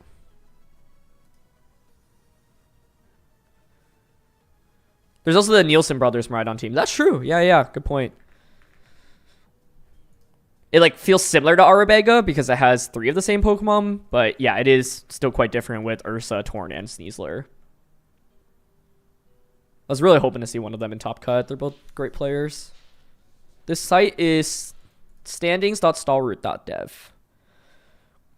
Would you say Miraidon teams feel relatively solved then? I think there's creativity. Still have I think there's probably more ways to use Miraidon, but I do think it's like the existing one still feels so strong. It's not like you have to use this team if you want to make Miraidon work, right? Like we saw the Assault Vest Miraidon stuff get top 8 at Worlds, and that team almost won Worlds, right? Like, that player was really close to beating Luca in top 8 if you just click Draco Meteor twice rather than Dazzling Gleam.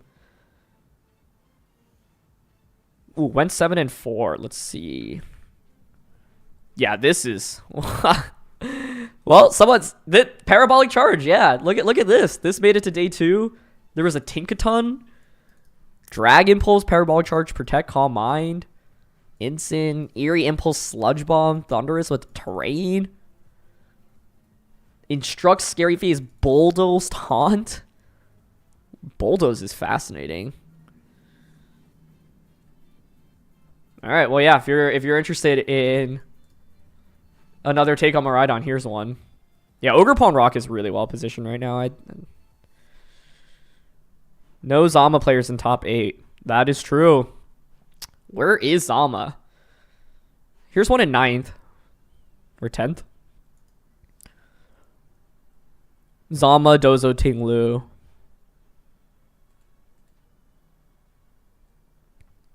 Kyogre. Here's another Zama. This is like one of the most offensive Zamazenta teams I've seen. I guess it's like, I don't know, these 4 are all pretty standard, but then Ogerpon and Scarflando rather than a fire type like Entei or Chiyu. And then Amoonguss people have been using on Zama as well.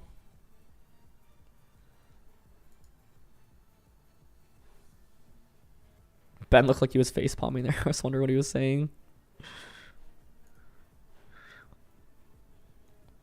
Man, this is the most stressful point if you're 9-2 playing this winning in.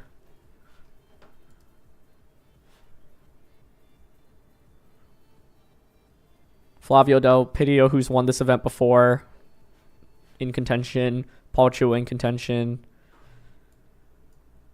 Tinkaton being able to Oko Cornerstone. Yes, that's a very good point. It's really cool.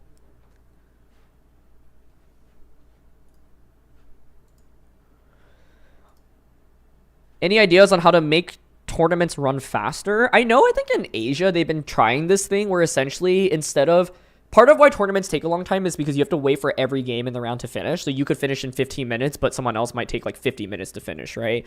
So I think what they were trying out in Asia is like as soon as you finish your game, you get paired against someone else who's like also basically ready and available to play, which I think is interesting.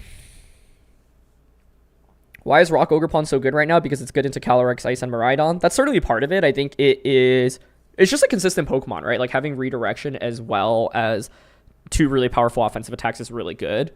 And it's also a Spore immunity, which is really nice, since Amoonguss is quite common, right? Like, if you look at the teams that have made secure top cut, there's 3 different Amoongusses here. Lunala Thoughts, it's like a fringe Pokemon. I actually lost against it at Worlds, and it's like, it can be pretty annoying to deal with, but I don't think it's consistent enough at a high level. It's like just under the tier of Pokemon that I would think are good enough to win a tournament. When is the last time someone won a tournament undefeated? But then you can play slow on purpose. Yeah, exactly. So that's why I don't love that. I actually don't remember the last completely undefeated run, especially in like Eduardo Cunha won Worlds undefeated in 23. What rules are Worlds going to be in 25? Probably 2 restricteds would be my guess. Yeah, if they had back-to-back stream games, I agree. That would be ideal.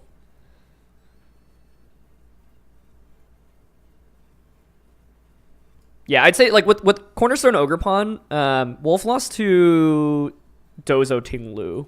No, sorry, not Dozo Tinglu. Dozo Tatsu? Yeah. Josh.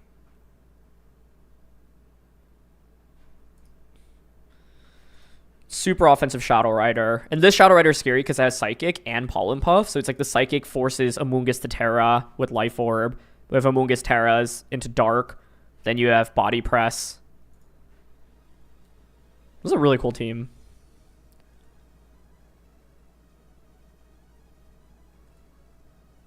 Victor J team? Victor. Oh, he's 9-2. Cool. This is neat. Wow. What? This is a new Dozo team. Earthquake, Electric Terra, Order Up, Rest, Sleep Talk. Specs Flutter. Ability Shield Koraidon with Dragon Claw. Scarf Chi-Yu. Goggles Tatsu. Sash. Wow. I wish we could see this on stream. Normally you would just expect like a Shadow Rider over Koraidon here. This is really interesting. Ability Shield Koraidon's hilarious. Okay, so we got Ko versus Mao. I mean, this has got to be a matchup that Mao's practiced like a billion times. Sorry, Ko's practiced a billion times because it's like so many of the top Japanese players. Or sorry, yeah, Mao has practiced a billion times because so many of the top Japanese players are using Arubega. What different takes are there on our Focus Energy set and the Focus Sash set? I don't commentate for Pokemon Company anymore. That is incorrect. I have commentated 3 events this season, but you don't get to commentate every event as a commentator, so I just don't have a couple events going on right now. But I've got a couple scheduled for the rest of the season. Match is beginning. Thank you. All weekend. Okay.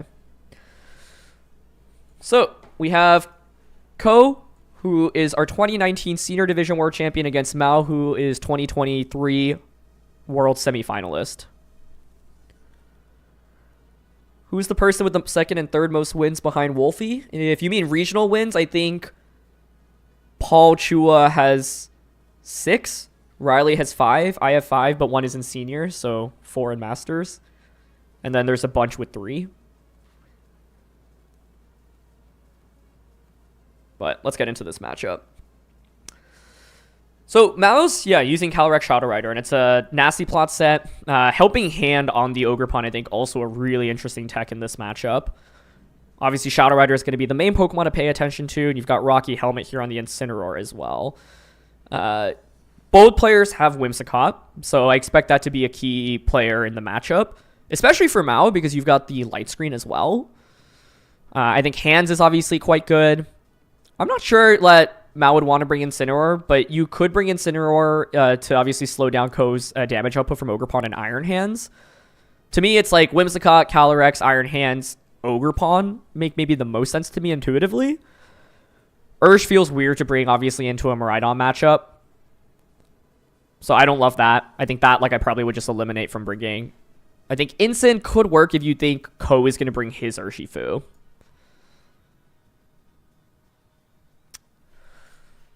And then for Ko's end, your goal is obviously to try to beat Shadow Rider, right?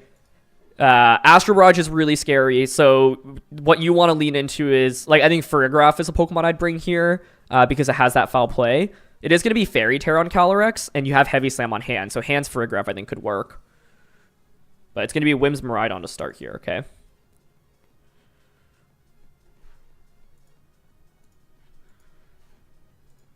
Okay.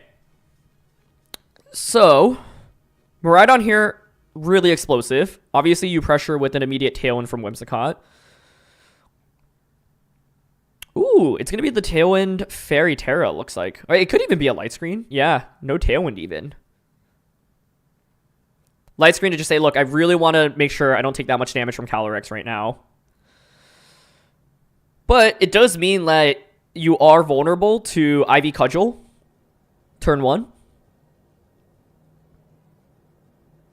Ivy Cudgel into Nasty Plot turn 1 is, I think, kind of scary. Oh, the helping hand. Okay, so no follow me from Ogerpon. Mao is like, look, I know, Ko, you're not going to just target down. Like, I don't think you're going to Drake Electro Drift. But this Light Screen is huge because it allows both Pokemon to survive. Dazzling Gleam comes out. It does a lot of damage, but not enough to... I mean, like... Now, if you're Mao, you can just protect Ivy Cudgel, I think. Ko's Miraidon also looks to be really bulky.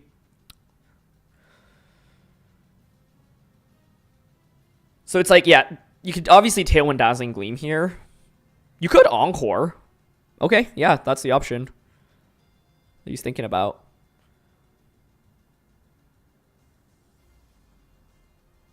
I like that. I like that a lot, honestly. But he's going to opt for Tailwind. Yeah. I think it makes sense just to like guarantee that you outspeed with what you have in the back. If Ko's playing like this, I'm guessing he's not leaning into like Friggraph and hands in the back. It might be even just Ogerpon and Urshifu and just lean really into the fast mode. But no Protect from Calyrex means Gleam should just KO it. Yeah. Really nice start here by Ko in this game. But it might be a trade. Let's see if this Cudgel KOs. Oh, it doesn't! The max bulk on this Miraidon paying off. That's so sick. Wow. The new Miraidon EV spread has been a big game changer in this event, and it's going to be hands coming out. So obviously you pressure Fake Out. I do wonder if there's a Friggraph switch in right now. I do think you can conserve the Miraidon if there's an Ogerpon in the back or a Friggraph in the back, like the Miraidon could switch out. It is Ogre and Urshifu, so Ko has decided I'm not going to go with hands or Friggraph. Like, Friggraph obviously seems good into the Calyrex, but Ko is like, you know what? I don't really care that you have redirection because I can just go for Dazzling Gleam. The new Miraidon spread is like near max HP to max HP investment and dropping a lot on speed. As opposed to the spread that won Worlds that was like near max special attack, max speed. So if you're Mao, the thing you might be already thinking about is what should I do differently in game 2? Obviously, you want to focus on winning game 1, but I think Whimsicott and leading it could be helpful because he's got Light Screen and Tailwind with it as well. And I think Light Screen can be really valuable. I'm not sure if it prevents you from getting to it knocked out by Fairy Terra Gleam. Spiky Shield comes out. Moonblast. Low Kick does a lot, but Ko now just gets to angle for a knockout with Surging. That could have been a Wild Charge onto the Ursh slot, right? But then I guess it would just give Ko a free switch in, which he'd be okay with as well. Forces out the Terra from hands. Doesn't go for the Fake Out there. Respecting Friggraph as a switch in. Yeah, you do have Encore now. So you could Encore Surging. Lock hands into Low Kick. I think Ko's had an advantage in this game from basically ignoring Follow Me pressure and then two-shotting Calyrex. Mao's Calyrex was not able to do enough in this game, and then Mao also didn't bring Whimsicott into the game, which I think has cost him a little bit. And Mao did end up bringing that Incineroar. So didn't bring Whimsicott into the matchup, which I'm a little bit surprised by. It's going to be the Encore into that slot. Oh, this actually ends up being really nice because of Rocky Helmet. Instant actually survived. It is going to be a double knockout. Wait. Is there any chance Mal wins this? I was just thinking Ko had this game won. Okay. Because you do get a double knockout now. And then now you have Instant, which is offering fake out pressure, which just KOs the Miraidon. I think Mao just wins from that. So yeah, he brought Instant just for that Rocky Helmet to KO Urshifu. That was so cool. It's not over because the Ogerpon is at full HP on Ko's end, but you do have fake out now. So you can just knock out Miraidon. So then the question is, can Ogerpon beat everything on Mao's side? The Iron Hands is still pretty healthy on Mao's end, right? So I don't know. If everything was in KO range, I would think it's more doable. But you have a free fake out to KO Miraidon right now. That was really, really cool. Bringing in Incineroar just to deal with Urshifu. I think both of these players probably have some experience. I wouldn't be surprised if they even like practice against each other. I'm not sure if they're like super good friends or anything, but the top players in Japan, I feel like definitely, you know, often work and collaborate together. Okay, Spiky Shield makes sense. You want to force a 1v3 ideally. And fake out into Miraidon's really safe. So that was really nice the way that Mao sequenced this, I think. I thought Ko had a huge advantage in this game. And then he does end up attacking into Spiky Shield as well. So yeah, now I think it's huge because you can actually even cycle Incineroar out and back in for another Intimidate.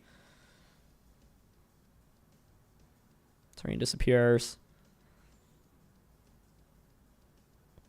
Can Ogerpon pull off a 1v3? Pokemon are pretty low HP on the opposing side, but my guess is no. I don't think it can. Yeah, the Helmet Instant really paid off in this game specifically. Like, if there was ever a game to highlight why would you want to use Rocky Helmet on Incineroar, I think you can point to this one.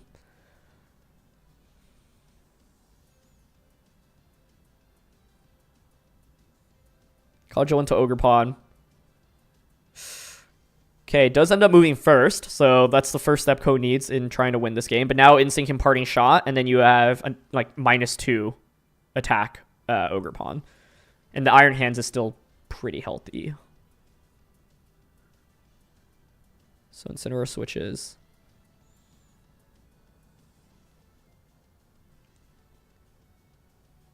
Yeah, that's way too much HP. I'm not even sure Crit Cudgel gets the KO, so we actually should see Mao win game 1, and I really thought Ko had this after the beautiful early game. But the instant bring specifically to knock out Urshifu was really nice. I think there's a world in which Ko could have also sacrificed his Miraidon to just get Urshifu in safely. I don't disagree with the Miraidon switch, though, but I think maybe I would have liked to see Ogerpon come out instead of Ursh there. I'm not even confident in Crit getting the knockout here, but there's fake out. Honestly, with the spiky shield damage, maybe. All right, let's see. I don't think it does, but we'll wait and hold our breath. Ko needs a critical hit on this IV Cudgel onto Iron Hands, otherwise Hand survives, and both Hands and Instinct gets an attack off of that. Yeah. Does not crit, negative damage, basically. Knockoff comes out. There's a Drain Punch as well. And we're going to see Mao win game 1 despite Ko knocking out his Calyrex fairly early in a really effective manner. I think Ursh just was a really good Pokemon in this matchup, but it was not able to do too much. Mao was able to chip away at it with that Iron Hands as it switched in, and then it just fainted.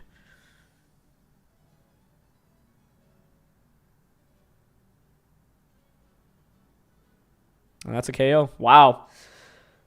So Mao gets the win here with Calyrex Shadow Rider not actually being super pivotal. I really like the Helping Hand Astral play on turn 1 just to like maximize damage. Ko obviously could go for something like Tailwind Draco Meteor immediately or Tailwind Electro Drift. But yeah, I was thinking in this matchup, okay, if you're Mao, like you definitely want Calyrex. Like I think it makes sense to bring the Iron Hands, the Ogerpon.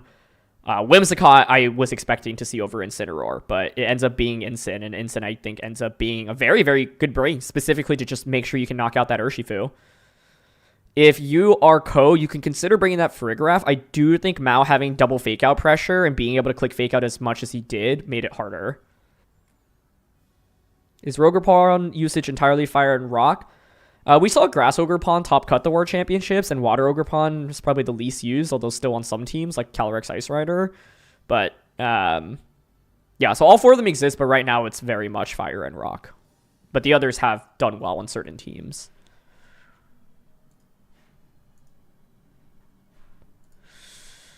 All right, so if I'm Ko, I'm thinking, hey, look, my Pokemon actually weren't super bad in that last game, so you could run it back with the same ones. I do think, like, Farigiraf and Hands could also work in this matchup. But I think Ko was probably scared to bring it because, like, if you're going Whimsicott Miraidon, you want to go fast, and then, like, Tailwind doesn't benefit Hands or Farigiraf. And I think what's scary is with Ogerpon plus Calyrex, Nasty Plot pressure early is really, really strong. So, for example, if you lead something like Hands Farigiraf, and Calyrex just gets a Nasty Plot off, it can get really spooky really quickly. I thought Ko had a really good early game, like the first 2 turns. I think where things fell apart a little bit was specifically the Incineroar Surging Strikes into, or Urshifu Surging Strikes into Incin. I think that was like the key play in that last game.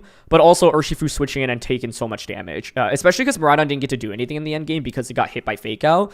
So I think you could have sacrificed Miraidon on like what, turn 3 of the game is a possibility.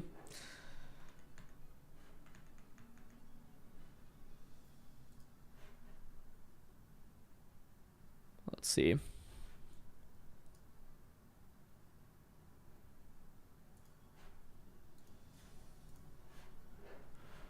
All right, game 2. Incin Calyrex now versus Whimsicott Miraidon. So it's going to be a run back. I like it from Ko's end. I think this is safe. But you do risk now Fake Out into Miraidon plus Nasty Plot.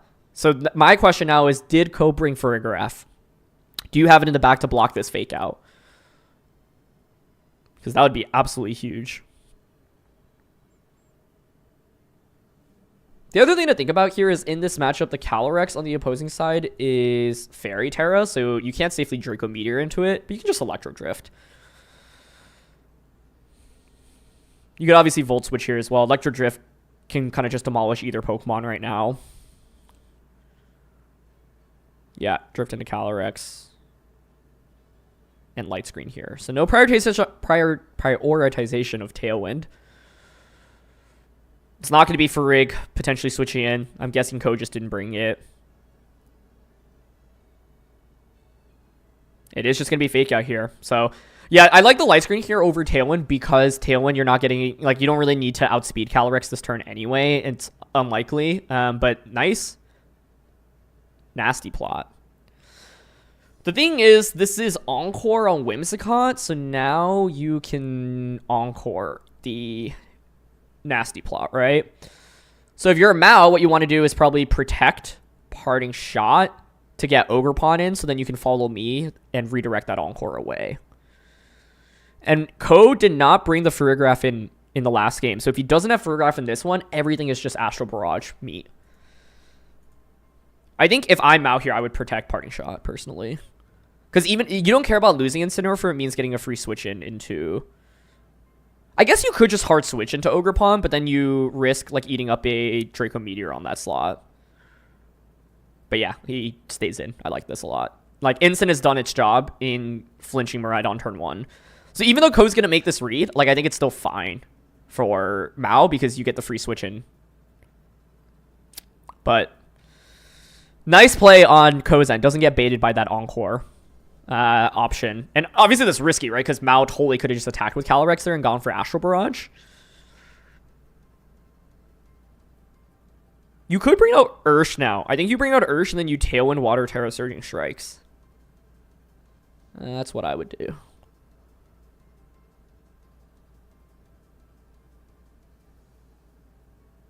I guess my question is whether or not, like, what the calc is. Basically, I'm thinking like you would need to get to an end game. I don't like Ogre Pawn right now because it doesn't do enough into the opposing Ogre Pawn, and I think Water Terra here allows you to secure knockouts. So you're just going to bring Ursh out. Because I think you expect Mao to probably have the same Pokemon again, and now you've gotten rid of the Rocky Helmet Incineroar, which was the key problem in that previous game. Yep. If you're Mao, you kind of feel forced to go for Follow Me here, but he could just go Helping Hand Astral in front of the threat of like Water Terra, Surging Tailwind. You obviously have to be worried about Encore as well, but yeah, I think Tailwind plus Water Terra Surging into Calyrex is... I was going to say it's somewhat safe, but you do risk Calyrex switching, right? Wait, does Mao have... Oh, Mao doesn't have a Grass-type attack on Ogre Pawn, so this is really safe, yeah. I think Mao has to Follow Me here with Ogre.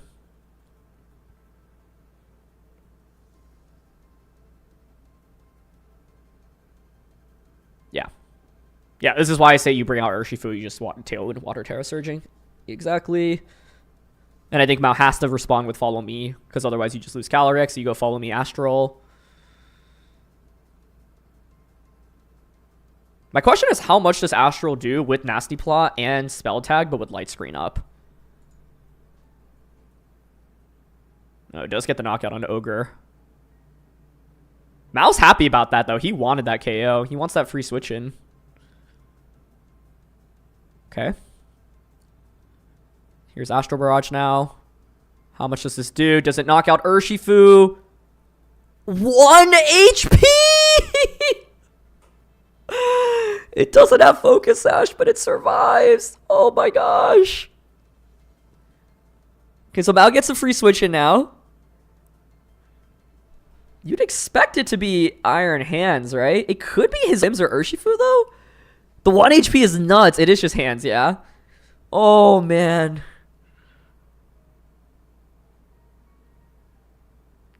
That's crazy.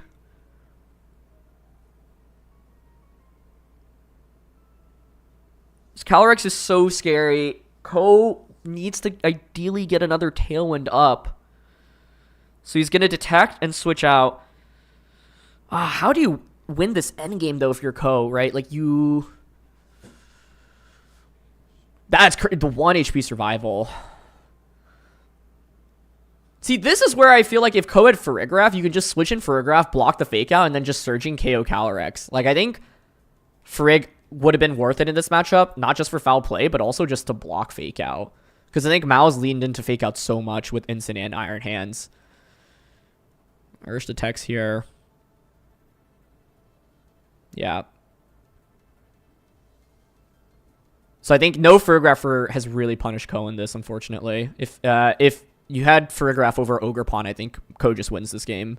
He also doesn't get another Tailwind up now, which is spooky as well. Miraidon's probably bulky enough, though, to survive Astral. But the problem is, like, there's still max HP on both ends from the opposing side. Oh.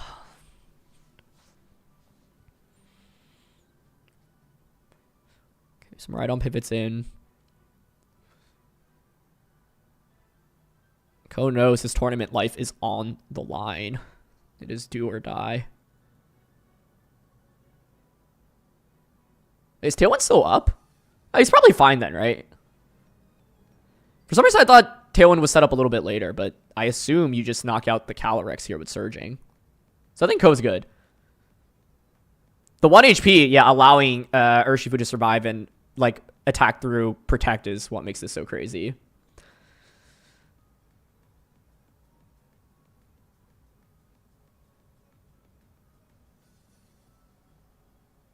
Oh my gosh, Gleam still does so much damage. What? Okay, yeah, that was a crit. And Surging should just KO through Protect.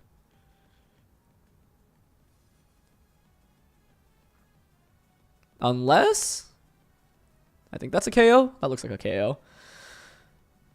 Alright. See, this is why I really wanted Whimsicott from Mao's end, because if he had Whimsicott over Hands, you can just Tailwind Astral Barrage everything.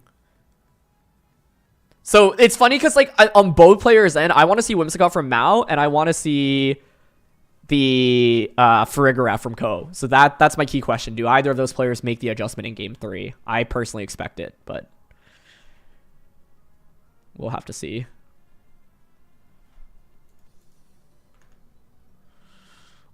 Yeah, I had told, like, for some reason I thought Tailwind had run out here, so I was like, oh, Astral Barrage just wins. Urshifu under Tailwind is a menace. But yeah, I think, like, Ogre wasn't even that relevant in this game, so I think I would have liked to see Farigiraf over Ogerpon for Co, and I think I'd like to see Whimsicott over Incin for Mao. Personally. Massive heal on hands.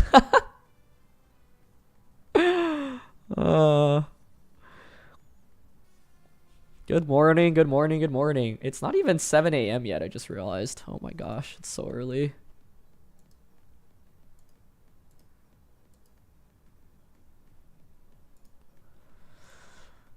Coach is taking his time. He wants to think about game plan for Game 3 as well. And, right? So you want to just make sure that you go into Game 3 as confidently as possible. You think about your lead. You think about your 4 that you want to bring.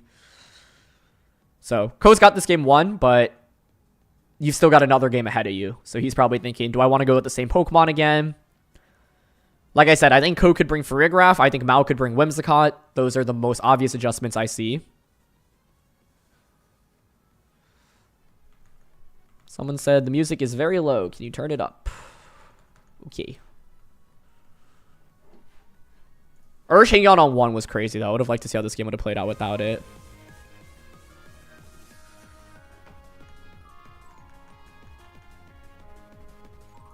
Okay, let me know if the music is too loud or still too low. Wolf is guaranteed top 32. He's currently playing to see if he gets a bye and skip that first game and get a spot into top 16. Okay, Hands is going to tear a little bit too late, though. Even if he teared last turn, I don't think it would have saved him, honestly. Yeah. All right, here we go. We're going to go to Game 3. 2 of the best Japanese players. Ko, a previous world champion, and Mao, previous world semifinalist. Do you know how many days in advance most local non-local players travel for these events? This tournament started on Friday, so most people got in on like Tuesday or Wednesday.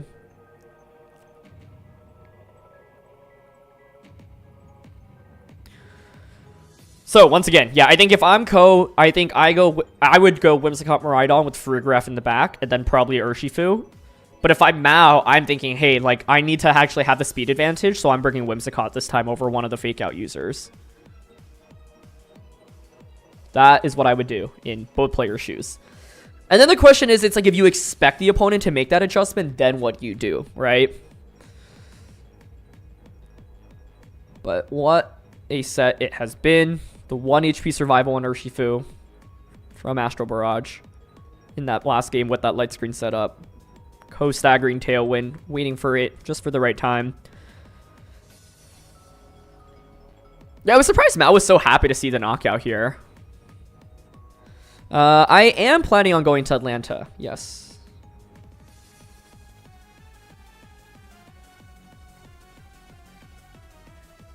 Mao doesn't even seem that phased by the Astral survive there. Ko won Worlds in 2019 in seniors. And then top 16 at Worlds is a master in 2022.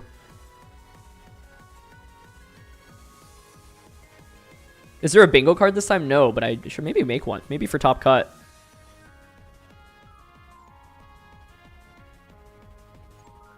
To play or commentate, that is TBD. But I will be playing Vancouver Regionals in 3 weekends? 2 weekends? What if Ko drops Whimsicott for a Trick Room Farigiraf plan? That could work as well. That could work. I think what's scary, though, is if you're up against Ogerpon plus Calyrex again. Like, if you lead Farigiraf, I guess you could go Miraidon Farigiraf and, like, Draco or Volt Switch into Trick Room.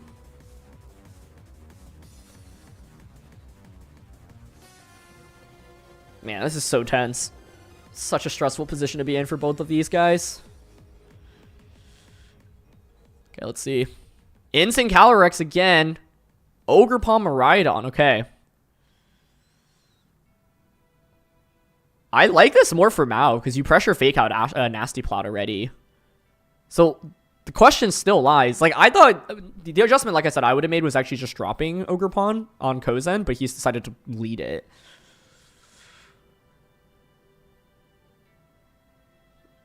Well, let's see.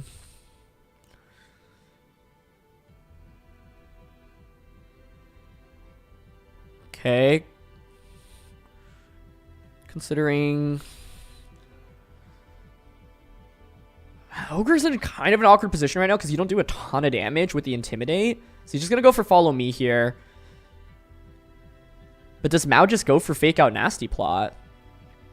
No Furig switch in once again. So I'm guessing Ko did not bring Fergraf.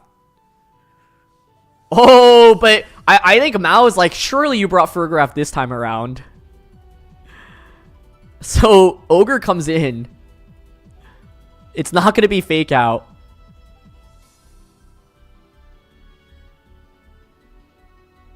Yeah, I gotta figure out the... And the Volt Switch goes into the Ogre Pawn. Sorry about the lag. I will try to figure that out after this one. I am dropping a little bit of frames, which has not happened previously, the last time I streamed, so you gotta look into the problem. But yeah, basically, big turn 1 here. No Fake Out. And Furig is brought, by the way. He has it. So even though he has it, Ko is like, I don't think you're going to click Fake Out this time around. Whoa. No Whimsicott. Okay. We got quite the game now.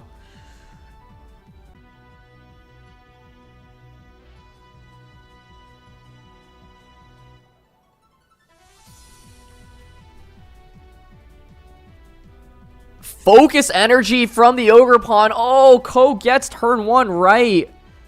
Oh my gosh. Oh, that's crazy. What a turn 1. Now you have the guaranteed crits. You have Trick Room pressure. Wow.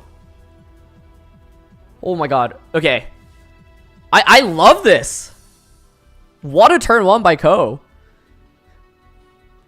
I like it for a lot of reasons. But yeah, just Fake Out. A classic Fake Out Nasty Plot turn 1 would have been really, really deadly. But that was an amazing turn 1 by Ko. I think this Ogre Pawn adjustment... Because now you get the crits. You don't care about Intimidate from the opposing end. Calyrex just Astral Barrages. Ogre survives. You get the knockout here.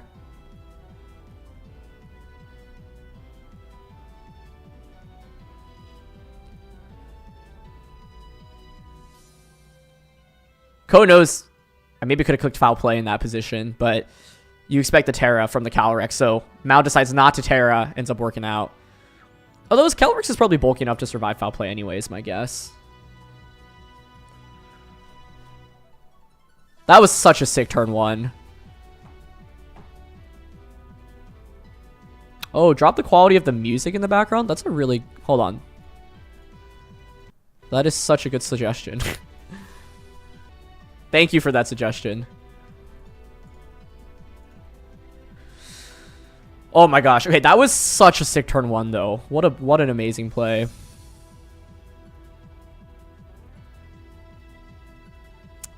Oh, now this is so low quality. Is it my internet? Bro, I can see like 2 pixels on my screen.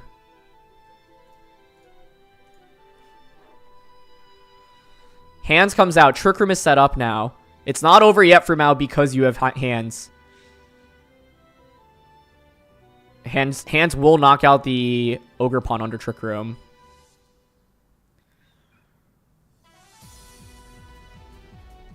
Right on. Switch in. And Spiky.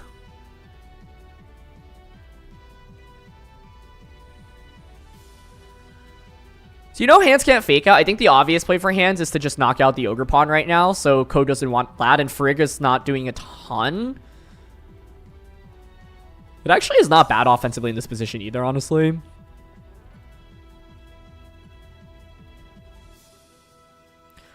You don't think it's my internet because my audio is perfect. Yeah, that's good to know. I don't know if like my stream settings got changed by accident or something. But I'll try to take a look into it after this one. Instant comes in.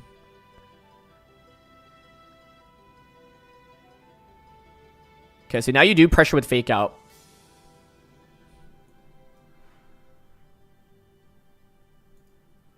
Yep, there's the attack into Ogre. So now it's a question of, do we see a switch? You could just switch in Farig right now and attack with Miraidon, get a KO on something.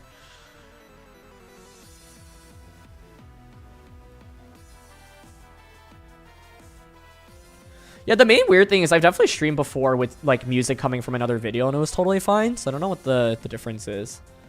So I appreciate you all for watching even despite the stream not being technically perfect.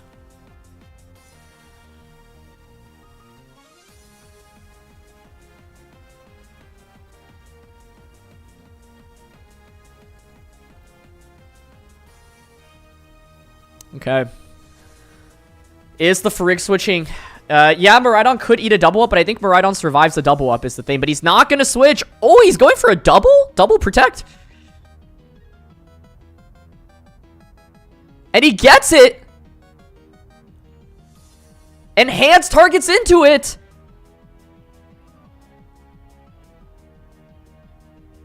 The double into... Okay, no, it's just knockoff.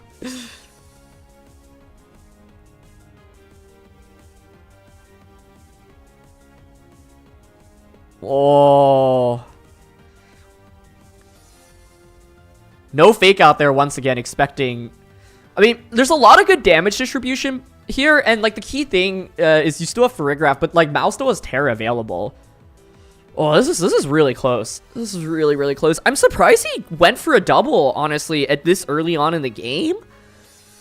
He was probably thinking, look, I like am gonna eat up. You're gonna knock me out anyway. I don't know. I was really surprised to see the double, like, because I think double protect is a really risky play to go for in general.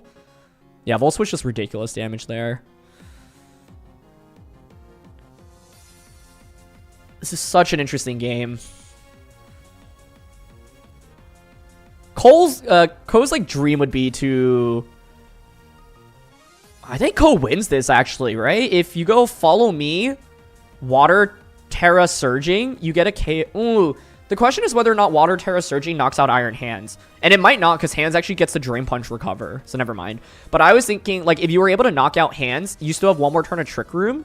And then with one more turn of Trick Room, you bring in Farigiraf. Farigiraf blocks Fake Out from Instant, and then Surging just KOs Calyrex under Trick Room. This is like an awkward position. Yeah, he set up Trick Room, but now he's going to force to stall it out himself. This is kind of like what we saw in Wolf's game as well.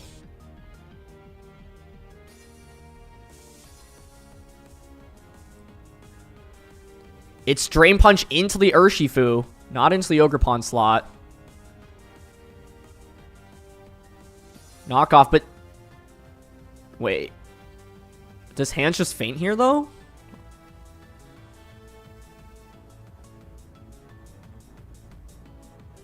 You did get rid of Mystic Water, though, so now Calyrex should survive against Ursh. But there's still Farigiraf in the back. Yeah, Hands faints here, right? Yep, gets the crit. Oh, this is so crazy.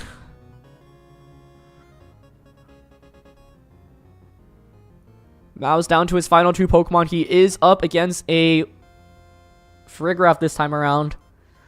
Calyrex hits the field.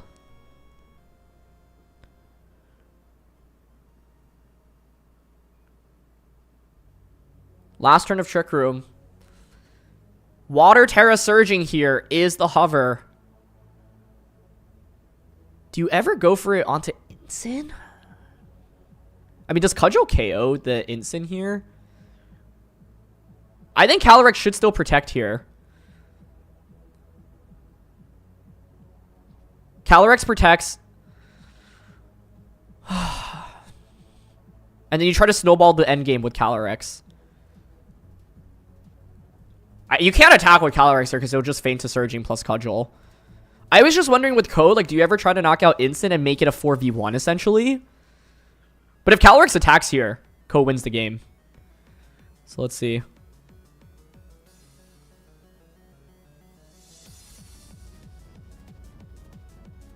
Imagine Instant crits knockoff and Urshifu. That could happen. You are getting rid of the fighting typing right now.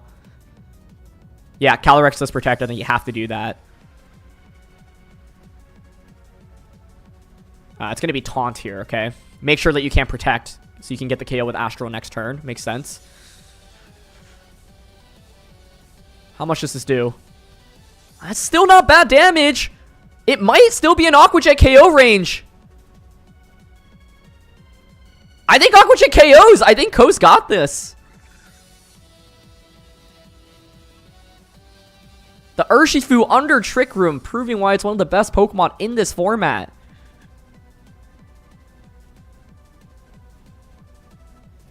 You're taunted, but you have Aqua Jet. Yeah, Aqua Jet, Cudgel. I mean, you just need to knock out Calyrex and you win. Mao does not bring the Whimsicott. It actually wouldn't have been super relevant in this one. The turn 1 play by Ko, just freaking incredible. Volt switching in front of... and basically perfectly predicting the turn and getting focus energy off. I didn't think about focus energy as the adjustment in this set. And he did end up bringing the... there's Aqua Jet. That's it! Oh, Ko, our 2019 Senior Division World Champions, gonna move on to top 32. In a... Just that turn 1. That turn 1 was crazy. That was so sick. That's... Yeah, it's GG for sure. What a game! Oh, man.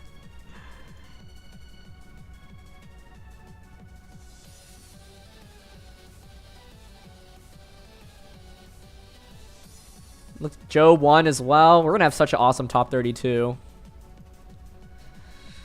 Oh my goodness. What a set. Okay, I'm going to pause the music, figure out what is going on with some of these drop frames. You know, it might be because I have my own stream open in the background as well. I don't know if that's contributing to it. Why turn 1 protect? He played so defensively. Well, let's take a look. And also, let's look at the standings real quick. I also have to use the bathroom, so. Franchesco, Joji at 11-1. Gavin, Michael, Shohei all at 11-1. Kyle, Wo, Seung. Joe makes it. Yosuke makes it. He was top 32 at Worlds, I believe. And yeah, top 16 at Worlds.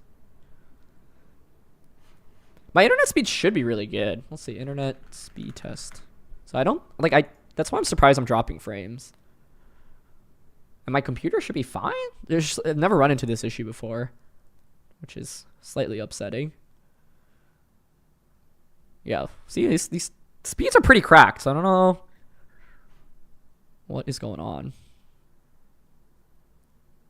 I'm like dropping 10% of frames, which is kind of, yeah, annoying. Is there Amoongus in top 8? Yes, there's multiple Amoonguses. Amoongai, even, if you will. Paul Chua makes it. Matt Maynard. I've not heard of him before.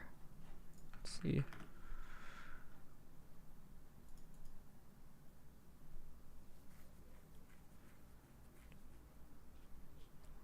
Top 4 at Stockholm.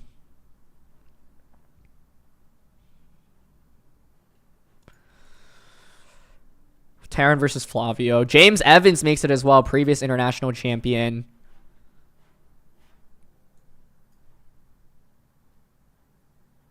A bunch of names I don't recognize here, honestly. Oh, Carey makes it. Carey beat me at Toronto Regionals. He's definitely like one of the uprising stars in VGC. He's top cut a bunch. Got top 8 with like special Dragapult, which was really cool.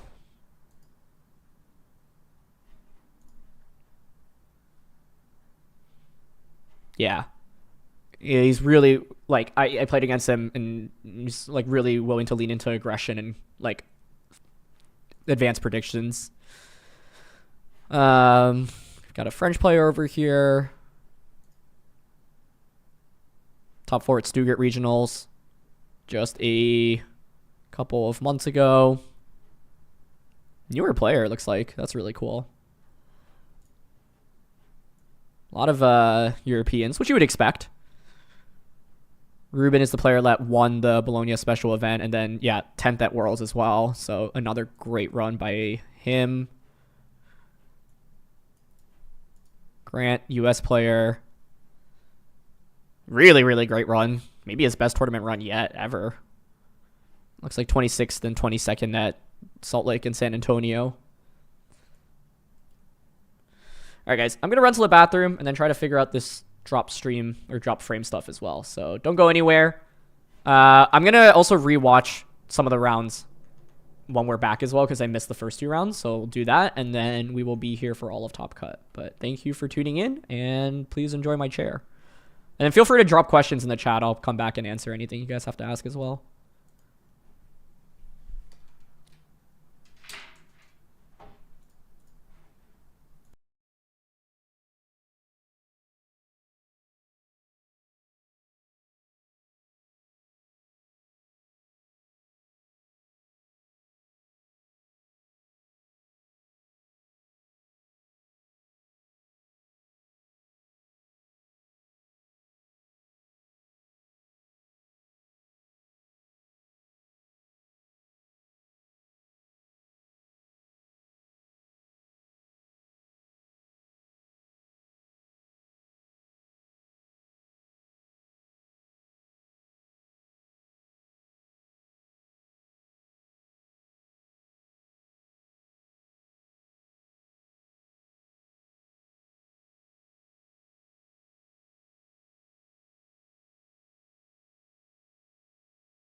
We are back.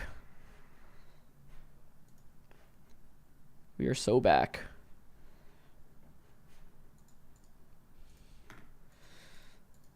So I think we're close to determining... Are there any games left? No. So we should have the top cut bracket pretty soon. Let's see if it's posted anywhere. Good morning. It's 7:22 a.m. I feel like it's noon already. Oh my gosh, I can't believe it.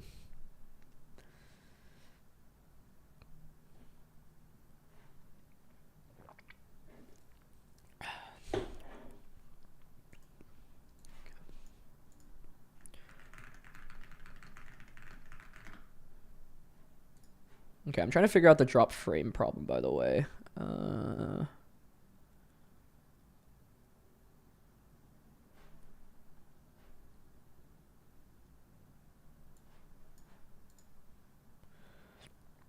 What about Alex Gomez and Eric Rios? They had a really tough go. I think they like went 2-3 yesterday, and lost pretty early on. Oh, they fixed the graphics. Okay, great. Yeah, I was like, there's no way the data that we saw was correct. This is makes far more sense. Am I gonna make you a bingo card? Sure, let's do it. If you guys want to drop suggestions for what you want to see in the bingo card, let me know.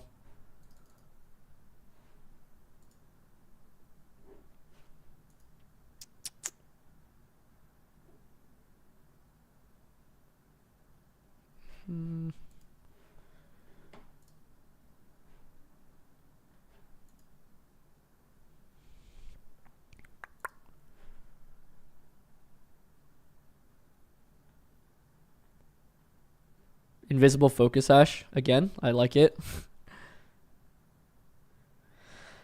Atlanta is your first regional as a player. Any advice? Yeah, I'd say just, go in with the mindset of having fun. Obviously try hard your best as well, but don't put too much stress on yourself. Remember to, take breaks between rounds. Don't be afraid to talk and interact with the community. I think, people on average are very nice, and, even making conversations with your opponents, like before the game, is always fun as well. And I would say, don't put too much pressure on yourself. Go with the goal of doing well but also having fun. And I think people often hinge Pokemon too much off whether or not they win or lose. It should be more about the process that you put in, as well as just trying to get the most out of the tournament experience.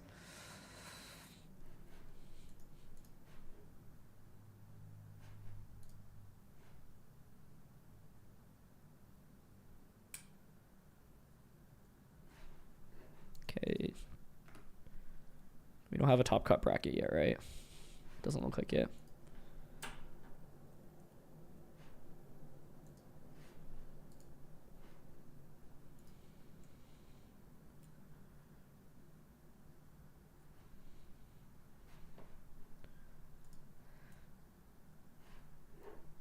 World's finals team. Yeah, I would say Arubega. Amoonguss Terra. Self-target. Dazzling double crit. Oh man, the odds of that would be so low. But I guess we've seen it actually, so.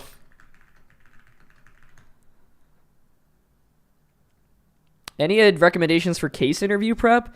Oh, that's a good question. I like, if you can reach out to people that have experience with case interviews. I think like doing mock interviews with people that understand them and have given them before, or like do interviews themselves, or are also going through the casing process, is really valuable. Mirror match, crit mattered, fake out into ghost. Do we have enough Trick Room teams for Trick Room on off in the same turn? I think it's possible. So Trick Room plus reverse, double perish, KO. Am I a doctor now? No, that would be Dr. Aaron Trailer.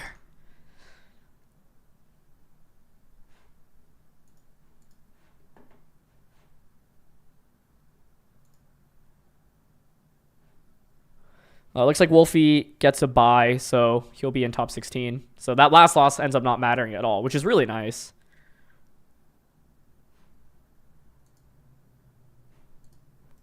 I have an image of the top cut. Let's take a look.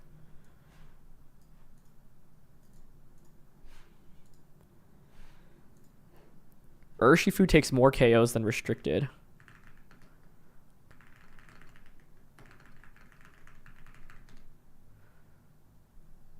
I was in school, yeah, but not to be a doctor. I was getting my MBA. So, not a PhD. I don't think T-Wave is left, honestly. But, oh, someone has Grimmsnarl. Never mind. T-Wave, para. Double para. Okay. Double protect. Terra into KO. What do I think about Terra Bugginson? I think Wolf's using it, right? Like, it makes sense on his team. Bug is obviously not the most common Terra, but it has some good defensive coverage. And I think it's like, if you're using a team where it's not going to Terra very often anyway, then you might as well have it Terra for specific matchups. Triple protect. Do my parents want me to be a doctor? No, they don't care. Advice for an MBA student: you're on your first year, it's been fun. Yeah, I would say like enjoy the time while you have it, because it's like, you know, one of the rare times you'll just be able to have like a mini break from work, you know, meet good people, figure out like what you like to do, both career-wise and in your spare time. I think it's a good time to really take advantage of thinking about your career as well, obviously. 3 turns sleep, that's good. Triple Will-O-Wisp miss. Is anyone using Will-O-Wisp? This is random, but why do people call double protect when you use 2 protects or when you use protect back to back? I don't know if there's like a good read. It's just how people kind of always refer to it. Like it's a simple phrase to use, right? And it's like, yeah, I think it's just like people used it early on in the days when VGC was becoming a thing, and it kind of just stuck. Oh, forfeit in first 3 turns. No restricted.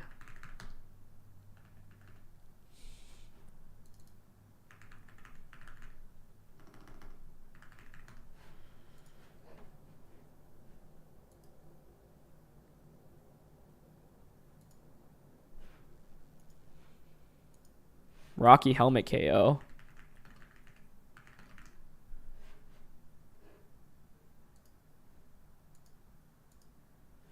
Okay, so it's dropped frames that I have. Drop frames occur when network issues exist and could be caused by servers or equipment. Interesting. Drop.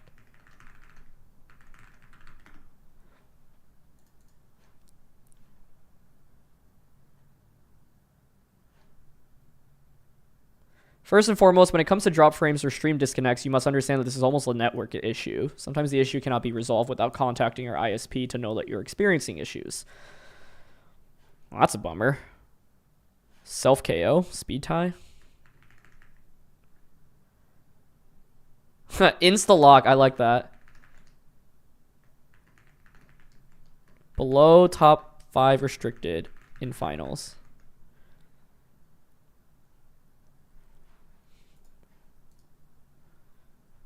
Crit, but it didn't matter. For bingo.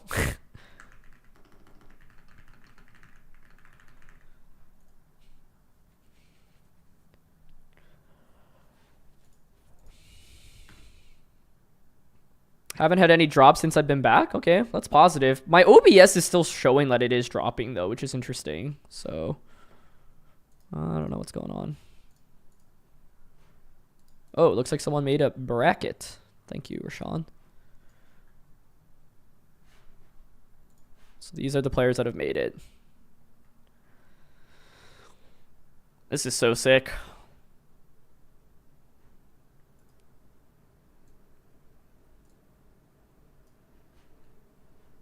Timer win would be cool. I don't think we've seen that really on stream in a long time.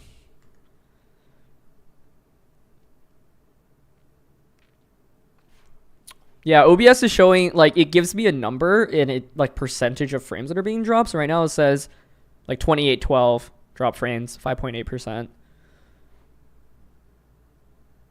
Frame drops at a crucial moment. I sure hope not.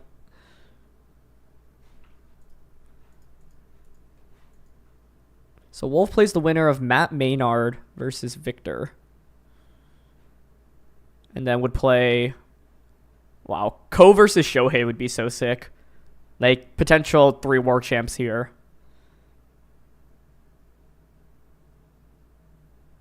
Yeah, Wolf and Kyle are on opposite sides of the bracket, which I think is a good draw for him.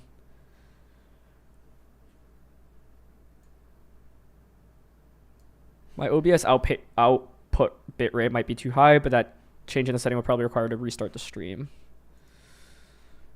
That is a good point. Where do I...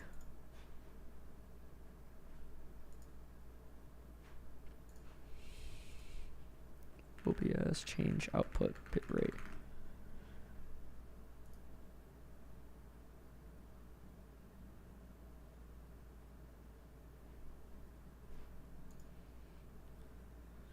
Is Kyle the caster? No, Kyle Livinghouse is not a caster. First time following a whole regional start to finish. How come this one started on Friday? Will the tournament finish on the stream or will top 4 be? It's international, so it's bigger than regionals. So internationals are Friday, Saturday with the championship Sunday because there's multiple games. And yeah, just another extra day versus regionals is just Saturday and Sunday.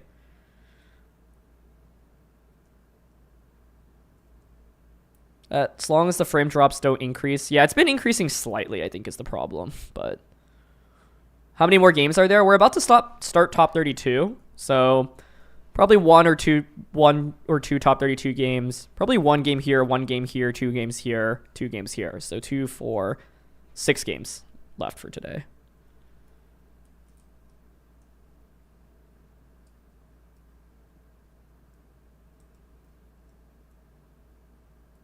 Eight out of 24 Calorexes. What are Matt Maynard and Victor using? Let's take a look at the teams.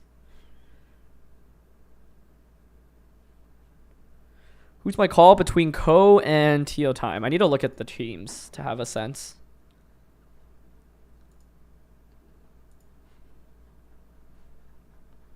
Yes, they'll play semis today, but finals tomorrow. That is correct.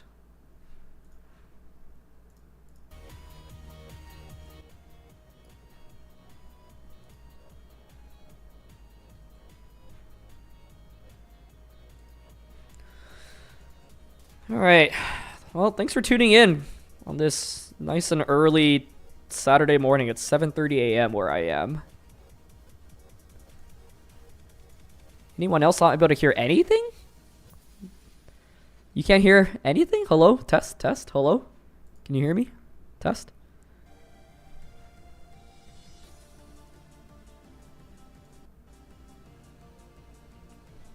What site do I use for team sheets? Check the description. It's in there.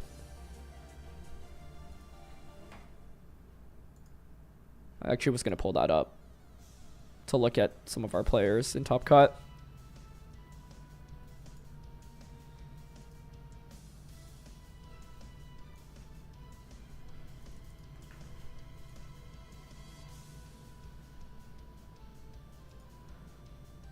Jacob asks, do you think Wolfie's opponents generally find his teams gimmicky or feel respect for a hard-to-pilot team? Definitely not gimmicky.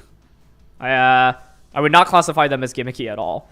They use unconventional strategies, but they're really strong. I think if you want to be a good player in Pokemon, you generally should respect any team that you go up against, no matter how serious or unserious it feels. And Wolfie's teams definitely don't feel gimmicky.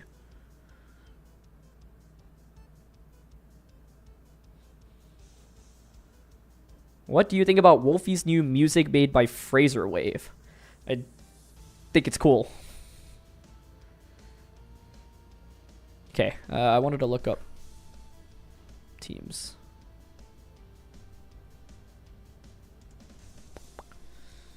So, someone was asking Co versus... Oh, Calyrex. This is like the Calyrex stuff that Wolf was using back in the day, but this is Calm Mind.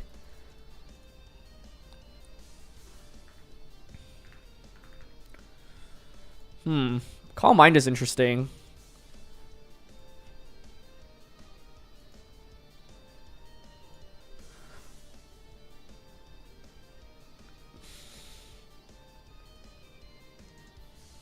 Yeah, I think like for Code, Urshifu was so relevant in that last game. If I'm Theo Time, I'm going Clefairy, Rilla, Calyrex, and then a fourth.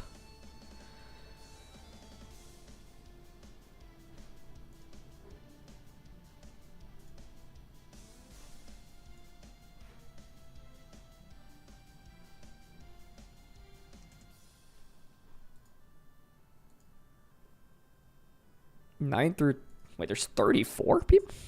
Oh, 24 people. Mao makes it to top 32 as well as Luca, but I think Luca was like 8-0.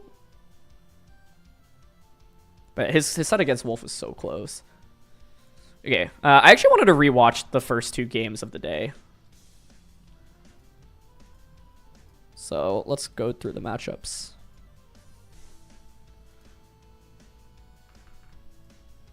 Okay. So we started the day with Kyle Livinghouse, who made it to top 32, using, in my opinion, one of the coolest teams from the event, which is Hyper Offense Calyrex with like Choice Band Dragonite, some other really cool techs.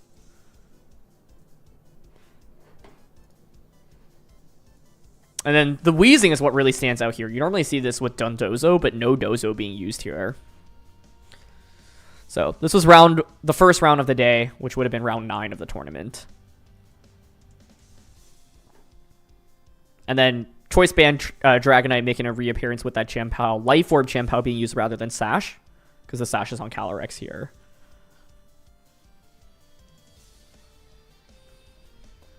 And then his opponent, Frederick, him and his brother have been using this Miraidon team, specifically with Sneasler with coaching, and then they've been a big Blood Moon user as well. Frigg, Blood Moon, Iron Hands, Torn, obviously really, really good.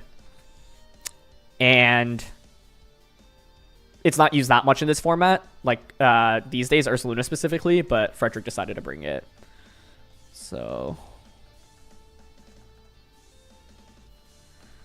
Isn't hindrance, neutralizing gas being a hindrance to everything but hands and Calyrex? Yes, but I think, like, basically you are often going to be switching out if you actually want your abilities to be relevant. Like, Inner Focus is really relevant for, like, maybe one turn often. I like turn 1 against Fake Out, for example. Unseen Fist is, like, and Sword of Rune. Like, I don't know. These are abilities that, like, I think when you want them to turn on, essentially, like, Weezing probably will ideally switch out of the field. I don't think it's, like, these are abilities that you constantly need. Like, these Pokemon don't rely on these abilities. Chien-Pao's defense drop is obviously nice, but not necessary.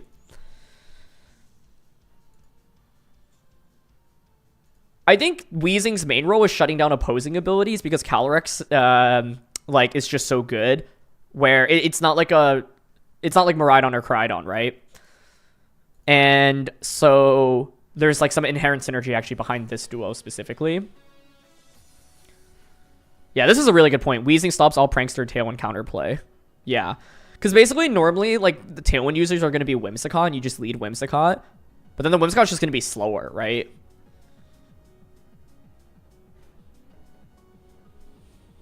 But yeah, let's watch the game. And it looks like Weezing is going to come out here, so we get to see what it does.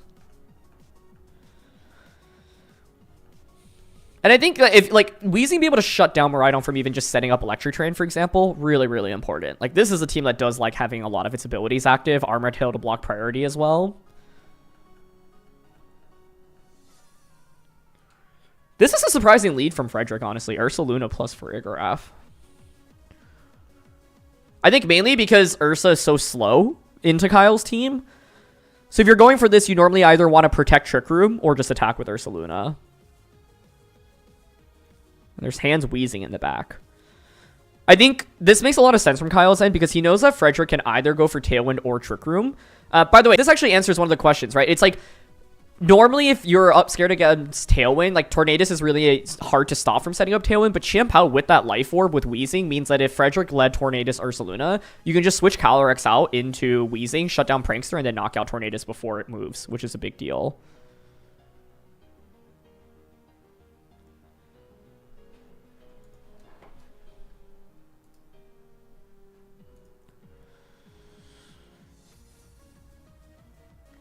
So Kyle decides to play aggressively here, says, you know what, I'm just going to target down your Ursaluna. This turn 1 feels like a semi-toss-up in the sense that you could obviously just protect Ursaluna and then Trick Room.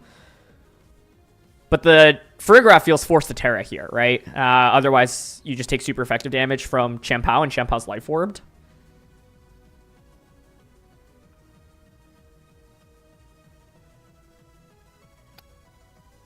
And the Ursa doesn't protect, so this is just a double up for an immediate knockout. And this is the downside of leading Ursaluna. It normally really wants to move first, which is why you want to set up Tailwind or Trick Room for it, but Frederick's Ursaluna just gets popped, and now you give up your normal typing on Farigiraf, so it's just weak to Astral Barrage as well.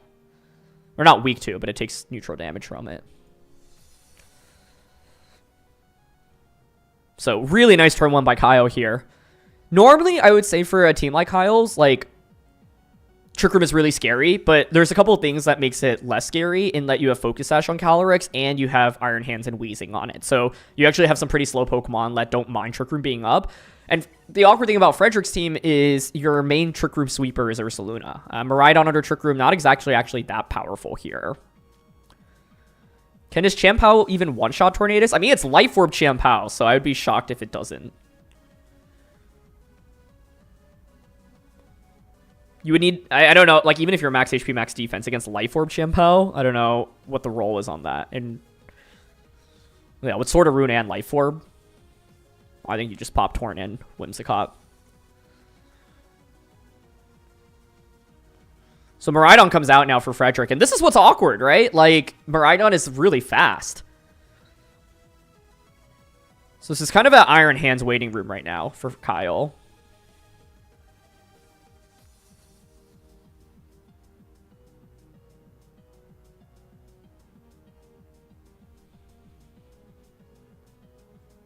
Yeah, someone posted the calc. Life Orb, Ice Spinner against max HP, max defense, Tornadus, 118%. Yeah, there's no way Torn is surviving that.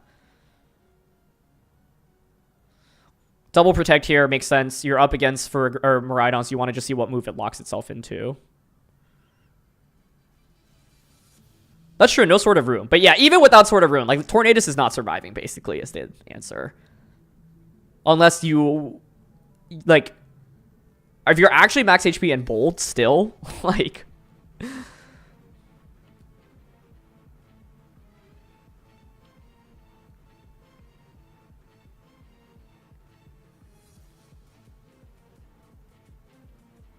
You meant without the ability though, because the wheezing. Yeah, I mean, you can do the calc, but once again, even without the ability, it's still a KO. Torn is not that bulky, and Chien-Pao is so... I mean, Chien-Pao is literally one of the strongest ice-type physical attackers you can have into Tornadus.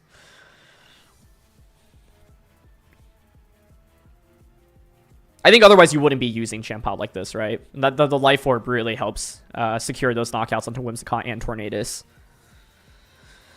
So now if you're Kyle, you know that the Miraidon is locked into Dazzling Gleam. And so, yeah, I think Wheezing, really, really smart switch in here. It just doesn't take very much damage. And Neutralizing Gas also shuts off the Armor Tail, so you get the free Sucker Punch onto Miraidon. That's a lot of damage. Foul play into Wheezing. And Gleam. Kyle's doing a really effective job of stalling out Trick Room, and he also knows that once Trick Room is over, Calyrex can just Astral Barrage everything. You've got Ghost Terra available, and even though Frederick led 2 Pokemon that were normal type, he was forced to Terra 1, and then the other one just got knocked out immediately, so late game Shadow Rider with Ghost Terra just looks insane at this point.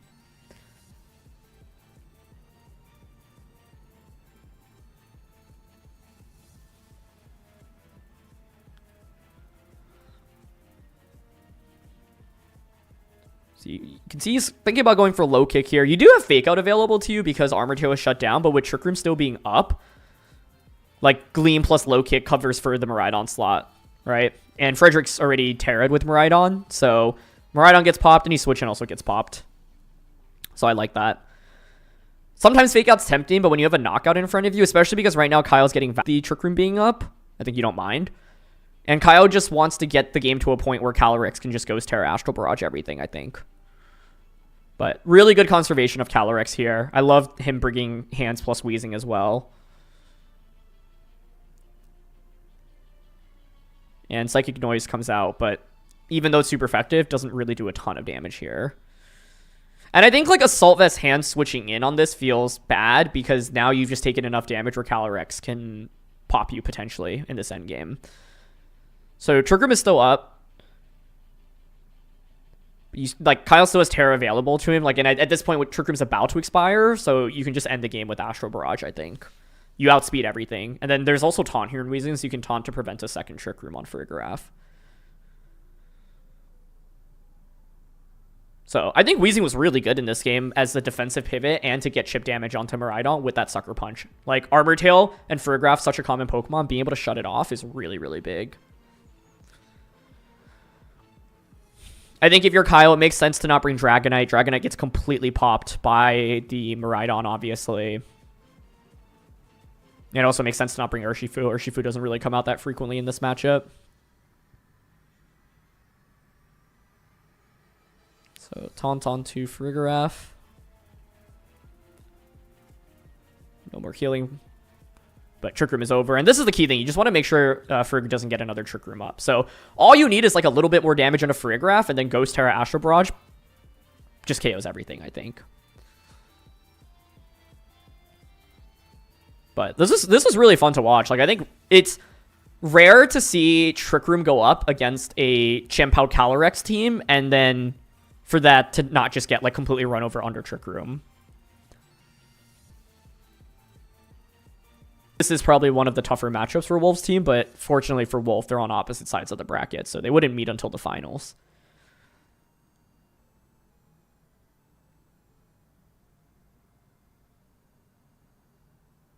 Yeah, Weezing protects here.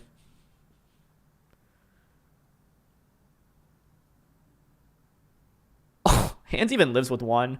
I actually think Kyle wouldn't have minded it getting KO there, so that you just get a free switch in into the Calyrex. But I guess you'll take the free low kick on a Frigg as well. Actually, that works out, yeah, because it's Rocky Helmet, so you just faint from the helmet. But now Calyrex comes out, Ghost Terra, Astral Barrage. You still have your Focus Sash intact. It was just a really, really well-conserved game. And to me, it starts off with turn 1, right? Frederick got nothing out of his Terra, and by committing his Terra early, now it's just even weaker to Calyrex. And I love this Ghost Terra, like, because, you know, normally you're not going to run Ghost Terra on Calyrex because you don't run Sash, but with Sash, Ghost Terra just allows you to have an increased burst of damage. You don't need a defensive Terra. And so Kyle should win this first game. I think for Frederick, it's like you could have just gone maybe Protect Trick Room on turn 1.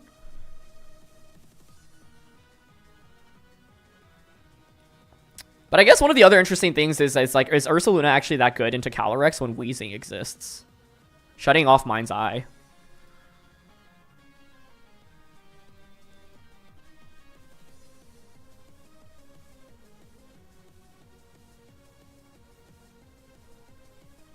Yeah, now we just see Astral Barrage everywhere.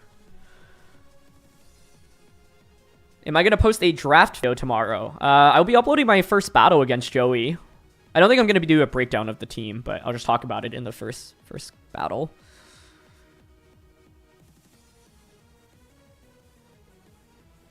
Double KO here. Nice. This is also one of the most ridiculous things about Calyrex Shadow Rider. Like, Weezing doesn't shut off Grim Nay, so it's actually crazy that, like, it just ignores it. That's why people love pairing it with Weezing, right? Because it's like, your ability actually still works, which makes no sense to me. It feels silly. Not really relevant in this game, because Astro was always going to close out the game anyway, but yeah. But to me, yeah, this turn 1 was just so explosive, right? You just knock out the Ursaluna immediately. But yeah, like, I think if Frederick wants to go for this, you have to protect the Ursa on turn 1, but then it's a call because your Frigraph could get doubled up in 2.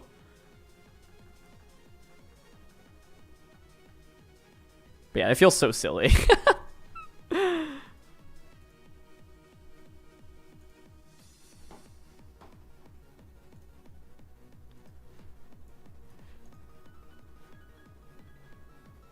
Why hasn't it gotten any play with Calyrex Ice Rider? That's a good question. I think they're just like a little bit slower paced. I think Ice Rider teams like using a lot of Pokemon that get value out of their abilities, like Landorus, for example, Ogerpon. But I think Weezing's just underexplored in general, quite truthfully. Okay, so Frederick completely adjusts here, and he goes with Miraidon plus Tornadus. So not going for the Trick Room combo. So the Sash here is really important on Calyrex because it means you can guarantee survive an attack here. There's a lot of interesting things you can do. Kyle's actually going for the Ghost Terra Astro. I think one other play you could make is obviously switch the Weezing in and then just attack with Chien-Pao. Deny Tailwind. So there's multiple options here.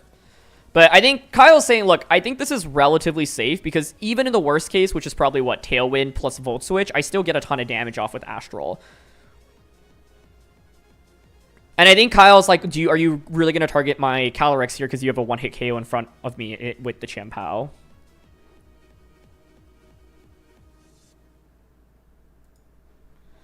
So here's the Terra.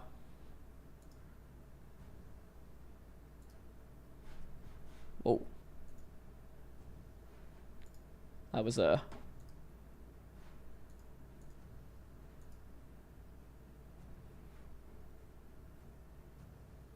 Chien-Pao Protect.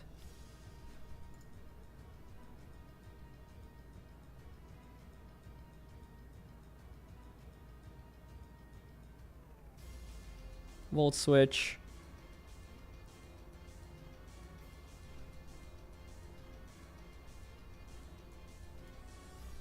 Astro comes out.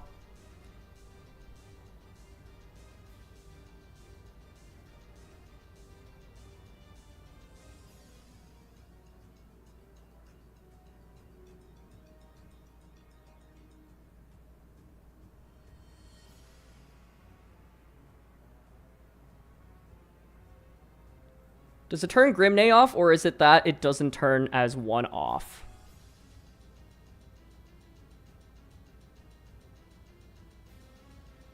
I actually don't know. I don't know if anyone knows the answer to that. They're setting up the next game? Where are we right now? Oh, nice. Okay.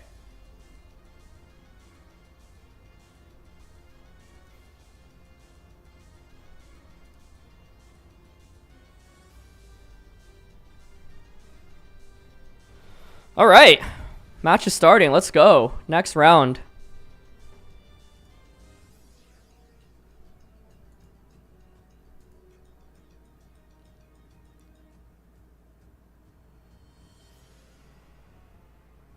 We've got Matt Maynard using Calyrex Shadow Rider here. We can actually pull the open team sheets up.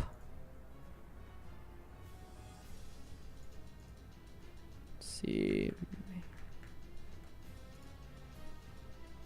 Matt Maynard versus... Who's his opponent? Victor.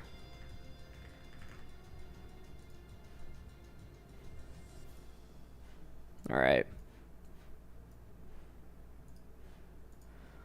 So we've got this really unique Dondozo team. We were just watching Weezing. Well, Weezing's being used again here.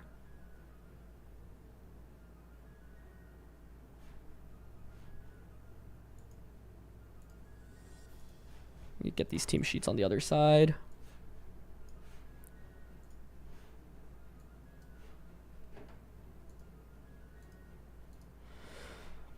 So nothing too crazy on this Calyrex team, but Life Orb being used, which is interesting. It's been really common, I feel like, for people to be using Nasty Plot Calyrex with the boosting item to, like, after you get the Nasty Plot off, you just one-shot everything. Joe has been on stream. He was on stream on day 1, I believe. And then we've got Flutter Chiyu here, Urshrilla, Amoonguss. Nothing too crazy.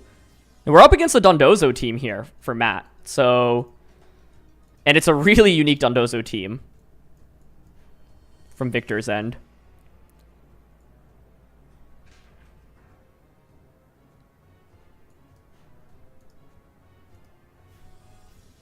It looks like a Zama team with Calyrex Shadow Rider over Zama. Yeah, totally. Actually, if you remove Calyrex with Zama, that is like kind of one of the go-to Zama teams right now as a 6. And then we've got Victor using probably one of the craziest teams in this tournament. Koraidon, Galarian, Weezing, Chiyu, Dozo, Tatsugiri, Fluttermane with the ability shield on Koraidon. So the first question is, how relevant is Weezing in this matchup? Do you want to bring it out here? It's like awkward to bring, I think. It does have the Focus Sash. But, you know, Weezing normally wants to set up those Toxic Spikes, and Matt does have Amoonguss here with Fire Terra. So I really like Fire Terra Amoonguss, personally, for Matt against this comp. This Dondozo is fascinating as well. It's Rest, Sleep Talk, Earthquake, and Order Up with Rocky Helmet. So you could go Dozo, Tatsu. Like, I mean, Dozo, Tatsu, Koraidon +1, right? Like, I think with this team, Flutter, Chiyu often come together. You can go, like, Flutter, Chiyu, Koraidon +1, Weezing probably. Or you could go Dozo, Tatsu, Koraidon +1. I think are, like, the most intuitive modes I can think of. The stage graphics are sick. Yeah, I agree. It looks really good. I think this is some of the best graphic work they've done. Is ability shield specifically for Weezing? It is, so that you don't turn off your own ability. Which means you can lead Weezing plus Koraidon and still get value. So I think what's scary for Victor is Calyrex obviously just does a lot in general, but I think Dondozo should be really good. This is Grass Terra Dozo, which is really interesting as well. Sorry, not Grass Terra, Electric Terra. And the order ups can be pretty annoying.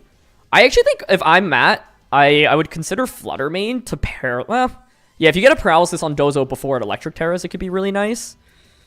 Obviously, you can Spore it with the Mungus as well, but I'm really curious about Dozo here, because with Rocky Helmet, Urshifu can't just Surging Strikes it.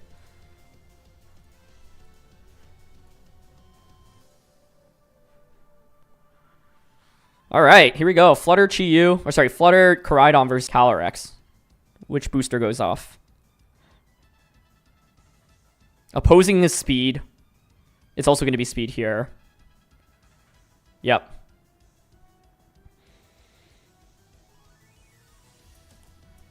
So Victor and Matt have different Flutter Manes. Victor has an offensive Flutter Mane, Thunder Wave, Moonblast, Icy Wind, Protect. Victor has Shadow Ball, so you do threaten with super effective damage. You see Matt's considering Protect plus Icy Wind. You do risk obviously just eating up a Shadow Ball immediately. Shadow Ball, Fire Terra, Flare Blitz. I'm mainly curious what Victor has in the back, because if you're leading this, it could just be Dondozo Tatsu in the back, but maybe he decides I don't want to bring Dozo Tatsu game 1, and it's Chi-Yu plus Weezing. Okay, let's see. Where does the Flutter Mane target right now? It's going to be an Icy Wind, okay.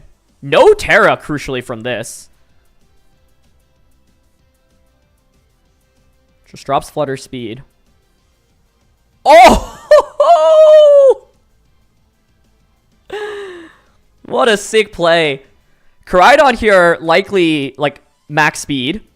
So you drop Flutter Speed, and yeah, you have the Photosynthesis boost, but essentially negates it. Calls the Protect. That's why you don't need to Terra there, and just gets an immediate knockout. Amazing turn 1 by Matt there. Or sorry, by Victor. And this is what I was saying. I think like Fire Terra Mungus is what I wanted to see in the matchup, but it's a little bit awkward because it's come out a little bit late, right? If you look at Victor's team, though, what are his Amoonguss answers? It's Safety Goggles, Tatsugiri. If you bait out this Fire Terra, though, Dondozo suddenly becomes a huge threat. I actually think if he doesn't have Dozo, it's kind of awkward for him. But that was a sick turn 1. Yeah, it's so weird to see a lack of a Terra like that.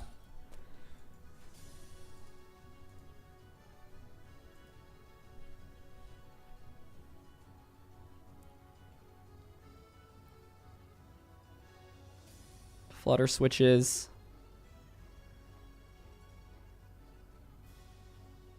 To Chi-Yu. So no Dozo Tatsu. Whoa, whoa, whoa, whoa. Okay. Amoonguss actually just Rage Powder, so there was the threat of Koraidon just attacking it. No Terra that turn either. And Astro just comes out.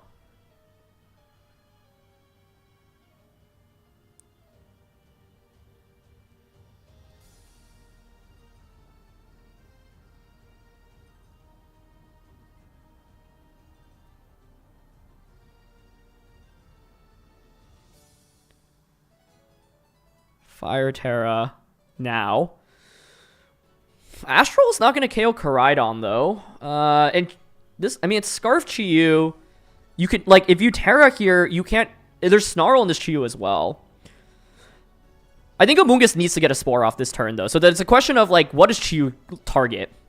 Because you could double up onto Amoonguss, but you could also Snarl here, which would KO the Calyrex. Oh, okay, okay, okay. This is a big turn. What does Calyrex go for? Or what does Chi-Yu go for?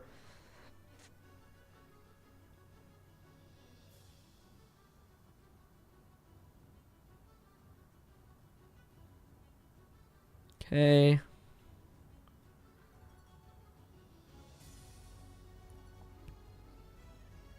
Oh, he goes for Snarl. Did he miss? No way. He makes the right play. Victor calls it, but misses Snarl. This is the worst thing when you use teams and moves that have like 90 to 95% accuracy. Oh, and it allows him to KO Koraidon. That's a game-defining Snarl. Heartbreaking for Victor after playing turn 1 perfectly. That Snarl probably just KOs. And that's probably just good game.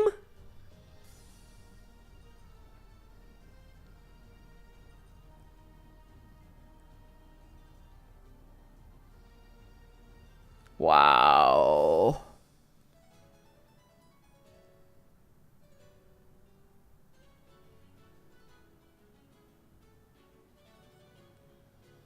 Yeah, now you just get to spore the... Oh, he's going to Rage Powder instead. Yeah, that makes sense. I mean, Flutter does have Fairy Terra Gleam. Right? So if you go for this Rage Powder play, Victor theoretically could Fairy Terra. Ooh. Yeah, I'm really curious what the fourth Pokemon in the back is. I thought like Dondozo Tatsu in the back would be really good because you bait Fire Terra out from Amoonguss and then Dozo can just like soak up damage. Did he go for Dazzling? Because it is the Rage Powder play, so if you Dazzle here, maybe Calyrex? It is Dazzle! Oh, that could have been Protect Spore here. Oh, but Calyrex doesn't faint. It was close. But does Astral KO? Probably.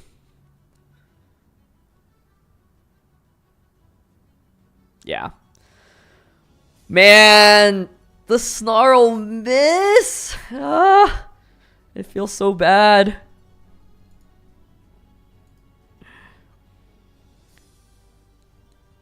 Yeah, it feels even worse because like he got the turn right? Like Calyrex could have Terra'd or protected that turn, but it didn't.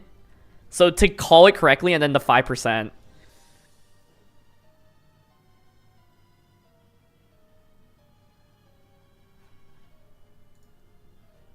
Frames just dropped like crazy. Yeah, I think it might be an internet I don't know. It was like fine earlier, so I don't know what's happening. It seems kind of erratic, but it was Weezing as the last one, but this is not Weezing's time to shine, unfortunately.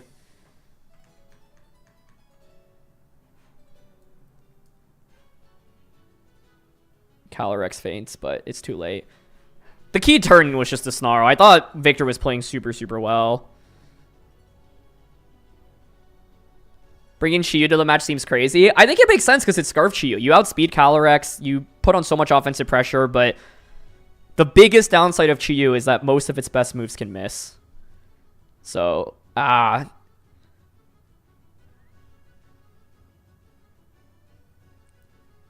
yeah, just I think Matt could have gone, or sorry, Victor could have gone Dozo Tatsu in the back though, over Chiyu plus Weezing. And Weezing, unfortunately, just was not able to accomplish anything.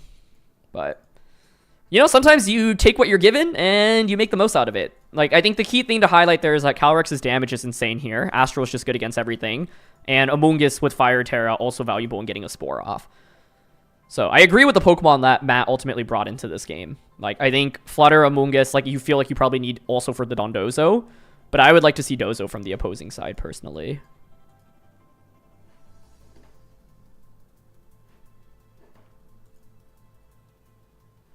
So let's see, chat. That turn one was so nice by Victor, too. Like, the hard call out. But we've seen this happen a lot on stream where someone wins turn one really, really big and then still ends up losing. Although in this game, it was like, yeah, the 5% miss from Snarl.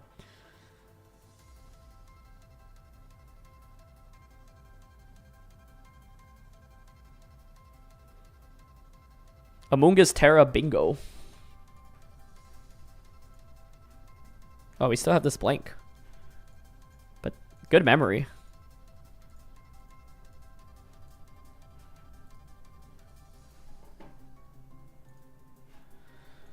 I think they're adjusting the audio, so might be a little bit before we get into the next game. So if you are Matt, you now know that the opposing Flutter and Koraidon are super speedy. Like, you're getting outsped by Flutter, so you have to worry about the Icy Wind plus Flare Blitz combo, right? So if I were Matt, I would consider leading Amoonguss and just going Fire Terra Spore immediately. Because with the Fire Terra, there's nothing on Victor's team that hits it for super effective other than Earthquake. So you could go Amoonguss Calyrex, Protect, Fire Terra, Spore turn one. Victor's only counterplay to that would actually be bringing Safety Goggles Tatsu, but that feels really awkward to bring. So I would like Matt prioritizing Amoonguss here, personally. And I would like to see Victor also bring Dondozo into the matchup. If you can bait that Fire Terror out, Dozo suddenly can just Earthquake everything. Then the question is, does Matt bring Rillaboom? I think, like, Victor probably doesn't want to bring Dozo because of Rillaboom, just obviously decreasing Earthquake's damage output with grassy terrain.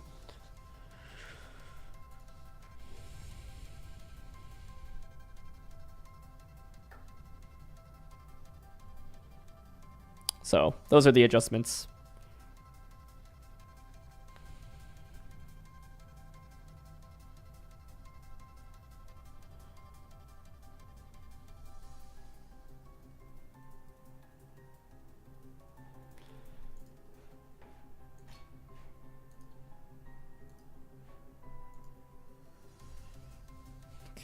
we got?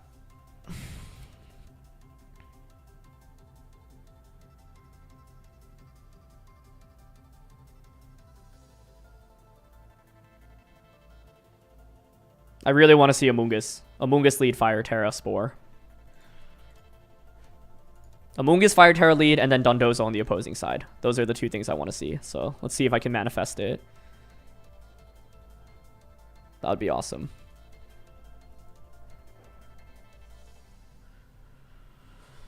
All right, chat. Who do you think is going to win in this matchup between Victor and Matt?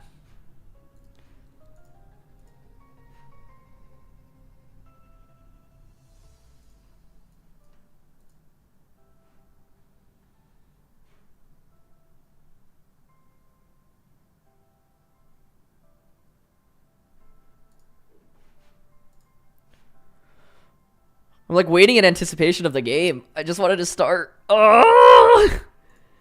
Especially because we already saw game 1.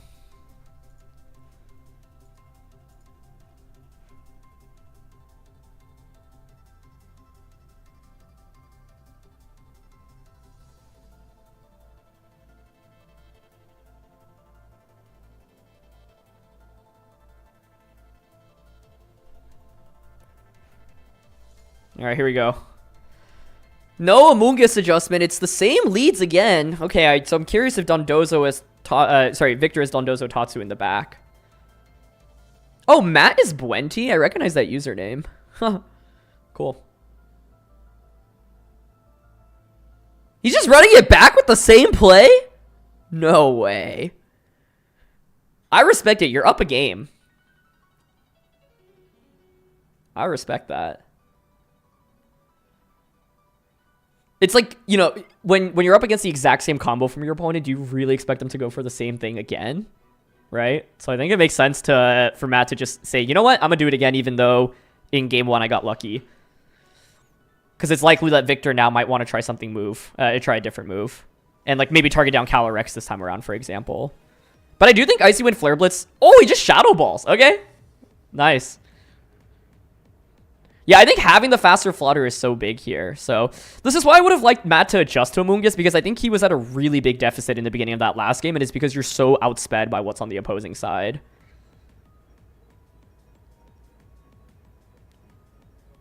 The adjustment is Chi-Yu coming out now. Huh. Okay.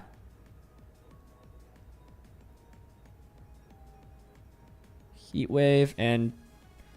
Dark Terra Astral, okay? I think if you're Matt, yeah, you switch out Flutter, sacrifice something, get Flutter back in, and then just spam Icy Wind. It is Tatsu! Oh, here we go, Tatsu Dozo. Is it it? Is it time? Is it time? Bring out the fish. Yeah, he did it. Let's go. Dozo and Tatsu have hit the field.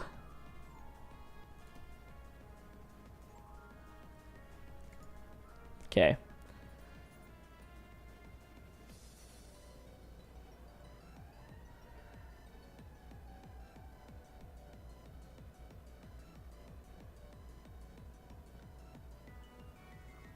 And the Calyrex commits the Terra as well.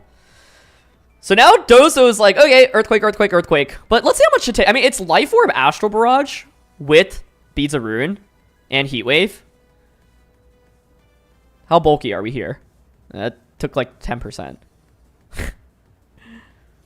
Why not just Icy Wind Flare Blitz? Because it's choiced on the Flutterman and locks Shadow Ball, so you can't. Oh, that actually did so much damage. Wait, you just KO'd Dondozo now. Hold on. But it's still fine, because I think what Victor just wants is Flutter and Koraidon back out in the field, and you reset the move on Fluttermane so you can lock Icy Wind. Okay, you gotta hit the Heat Wave. It does hit. Well, that is not how I expected this to go with Dondozo. Oh! He went for... Oh! We had lived! Now, that's just game, I think, then. Oh! I was actually really curious how this... I think Victor still would have been fine. Because you still have Flutter plus Koraidon and Terra available to you. So then you can just start Icy Winding and attacking.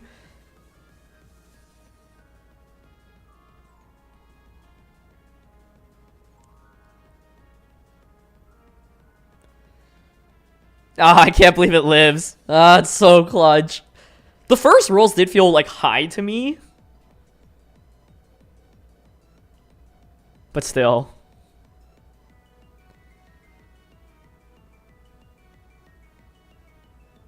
KOs. Why did he Psychic? What is the damage calc actually? Because Astral's stronger, right? Yeah, that's what I was confused about as well.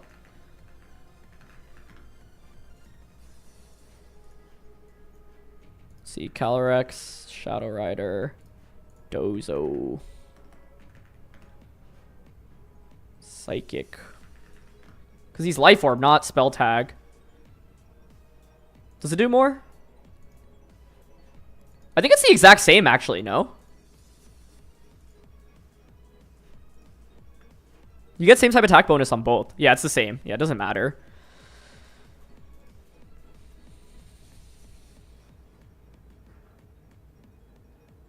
It's the exact same damage. Astro did more, but that's because it got a higher range in the first time.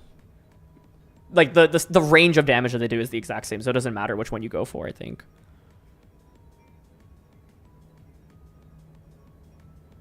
Shadow Ball into a Moongus. And Draco. Yeah, this actually wasn't a guaranteed win, because if Matt actually just attacked with Calyrex here, he could have won, right? But it's basically he was worried about a Dazzling Gleam play from the opposing side. So yeah, Matt, if because he went Protect, if you put the Flutter to sleep, Calyrex actually could win the game.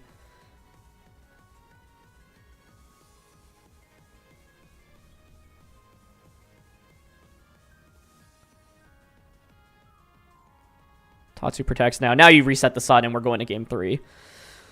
I still want Matt to lead Amoonguss and Spore, but I actually love Victor's adjustment of Tatsu because I think he was one step ahead and anticipated the Amoonguss adjustment.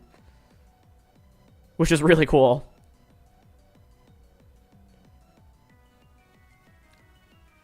So I'm curious, because I think Amoonguss could still work, but now you know that Victor is going Dondozo Tatsu, and you know it's Gagos Tatsu. So it's like if they lead Koraidon plus Flutter, you can just protect and then switch in Tatsu on turn 1. But I think that's still vulnerable. This Calyrex is Nasty Plot. So you could go Amoonguss Calyrex in turn 1, like Spore plus Nasty Plot.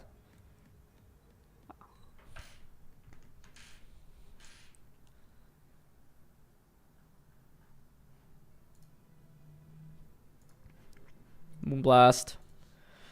Yeah, I mean, this game's over. I guess you could theoretically stall out the sun. All right, let's see. Let's see.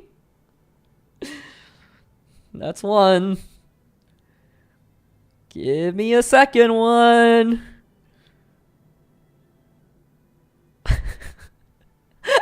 You can see Matt being like, hey, Chad, if this actually happens. Oh my gosh. Give me a third one. Can we get 3?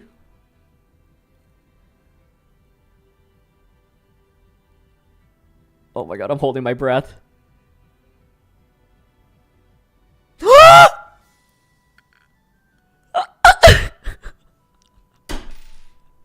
Folks, we might be watching history in the making right now. Folks, is it happening? Do we get a 4th Protect? Matt needs a 4th one to stall out the sun. Here we go. Oh. Oh. Hold. That was crazy. Oh my goodness. It almost happened. It almost happened. We did get a triple though. Did I not have triple Protect here? No, I'm adding it. Oh, we did have triple protect. Huh. Oh! That game was so close. Like, the Calyrex was so close to just getting the knockout onto Dondozo. Oh my gosh, that was crazy. I don't think I've ever seen a quad protect on stream, so we were super close to getting one. Oh my god. That's actually so crazy.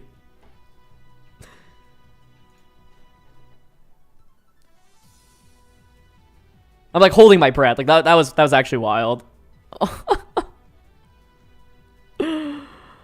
Oh, we also have double protect?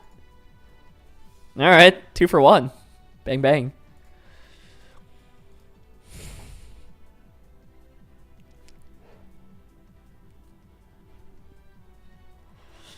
All right, well, Victor, despite that, it ends up not mattering. You'll take it. But now we go into game 3. So, the question I have is, does Matt go with the Among Us adjustment that I've been talking about?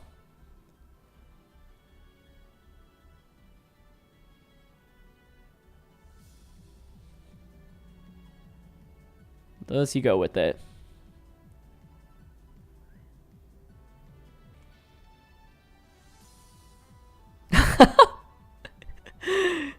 It's just so crazy to like get to the point where it could be relevant. But now my main curiosity is the potential Among Us adjustment from Matt's end, which I was talking about earlier. Because you probably expect Flutter plus Koraidon lead again, and I think you could also...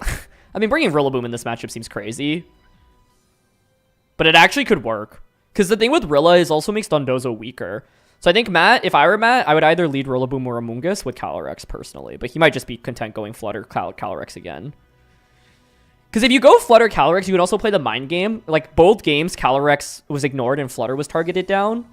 But Matt has Protect on his Flutter main, right? So Matt could just Protect Flutter attack with Calyrex as well. But then it's like you could lose the game on turn 1.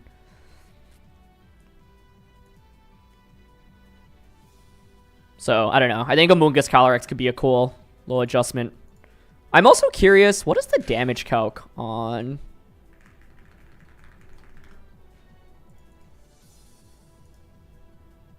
Calyrex Psychic into Koraidon. No bulk. Oh, that just demolishes it. Yeah. Okay.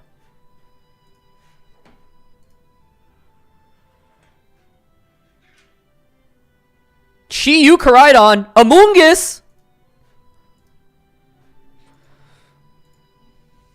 Okay. Some new adjustments. I like the Chi-Yu adjustment, expecting potentially Among Us here. I like it a lot, because I think Flutter was not going to be good here into Among Us. Chi-Yu forces Terra out. But this is the classic thing, right? If you Terra with Among Us, well, then you can't Terra Calyrex and you're just Snarl bait. So, I like both players to like deciding to make the adjustment that they have. Double Protect here just to scout out for what Chi-Yu wants to lock into. I like that as well. Right, because like let's say Chi-Yu locks into Snarl, then you don't actually... you still need a Terra Among Us, I guess, because otherwise Flare Blitz pops you. The main thing by double protecting here is that you leave yourself super vulnerable the next turn. Among Us protects. It's also Chi-Yu with... What would I click here? Probably Heat Wave, honestly. But he does Snarl.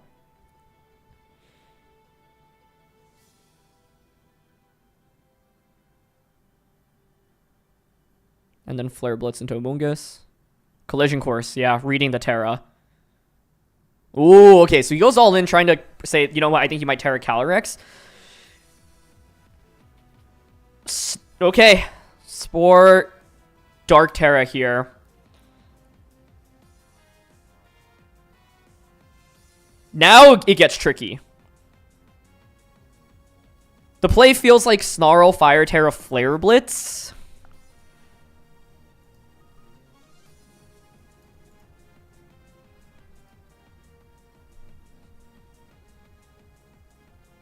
So let's see. Snarl, Fire Terra, Flare Blitz onto Among Us. He went for Terra on Calyrex. Which means you are vulnerable to Collision Course, like if it's Snarl Collision Course on that slot again. But I think Snarl Flare Blitz makes more sense. Oh, actually, I mean, I could see Collision Course coming out here.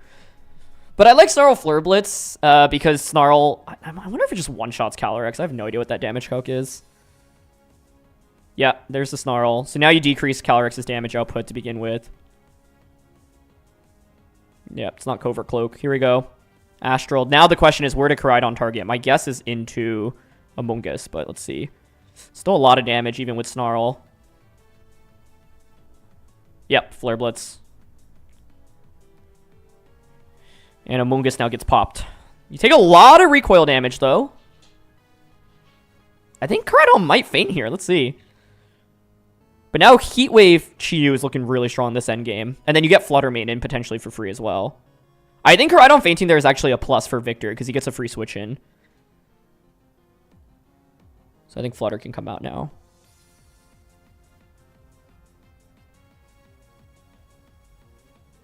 I'm curious if Victor didn't bring Flutter though and he has Dozo Tatsu in the back. Like it could work, but the thing is you actually take so much damage still. Yeah, it's Flutter. I think Victor is in great shape right now.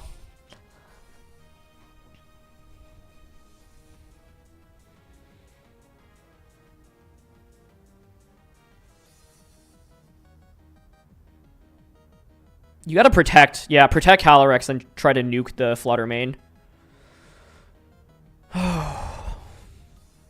So tense. If it's this, then what's Victor's final Pokemon? Tatsu still? I think that's the awkward thing when you have Dozo Tatsu.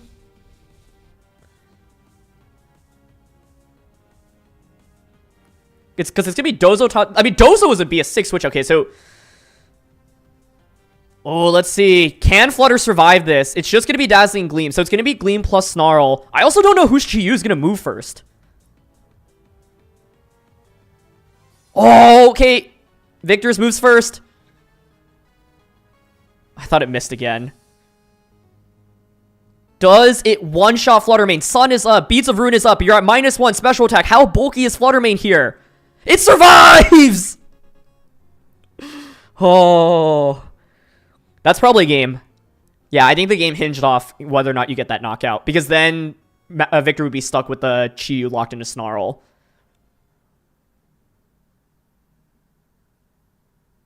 I really wonder if it was a speed tie between Chi-Yu. Because if Matt's Chi-Yu moves first there, then you win the game as well. Time for the double. You would need a triple, essentially. The problem is that this Calyrex gets blown up by Gleam right now. I don't see how Matt can win now. Because Gleam plus Snarl just KOs everything. Gleam should finish off Chi-Yu. Like, Gleam is a double knockout here, right? So he feels forced to switch. Flutter Mane would need to get a Thunder Wave off is the solution. But the question is, does 2 Gleams and a Snarl KO it? It might, honestly, with Beads of Ruin. Yeah, it's a 2-hit knockout. And then Victor having the faster Flutter and Koraidon was a really big deal here.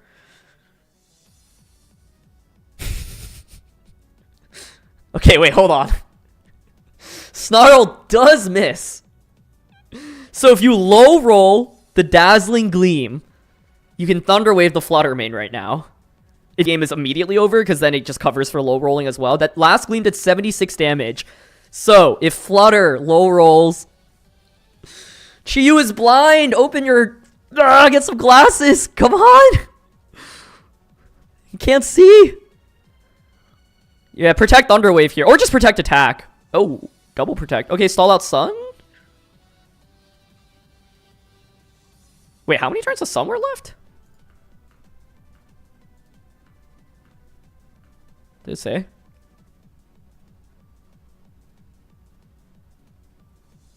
Did he check here?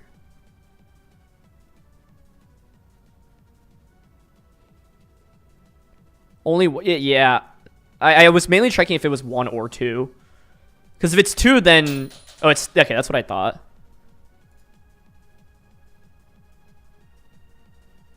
Wheezing comes out now. Okay.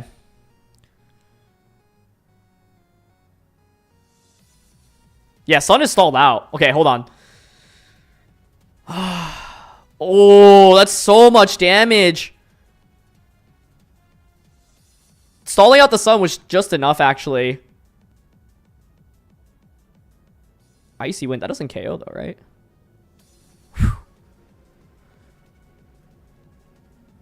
Alright, now you get Scarf Chiyu back in. I think Chiyu should win this, but you have to hit your moves right now if you're Chiyu.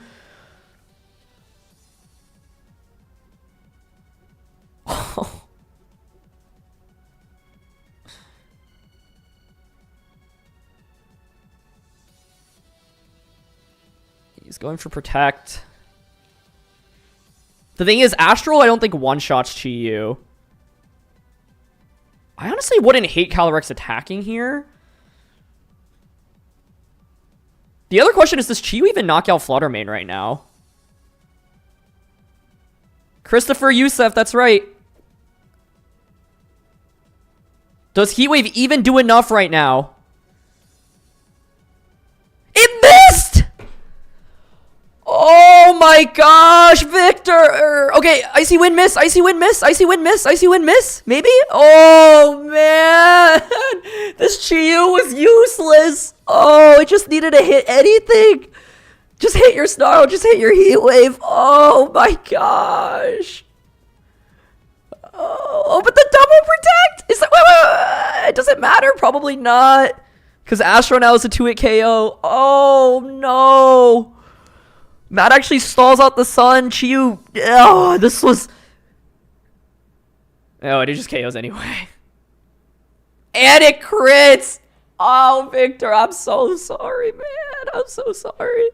It didn't hit anything. Its accuracy was like 20%. Oh my god.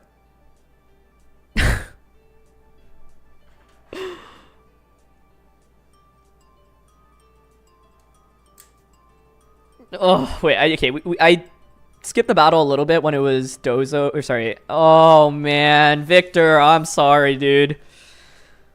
That's heartbreaking. Okay, so at this position, it felt like it was really good for Victor, right? But the problem is Sun, there were 2 turns of Sun, hold on. So what the heck happened? Right, okay, he switches out, you get the KO, and then you double protect, yeah.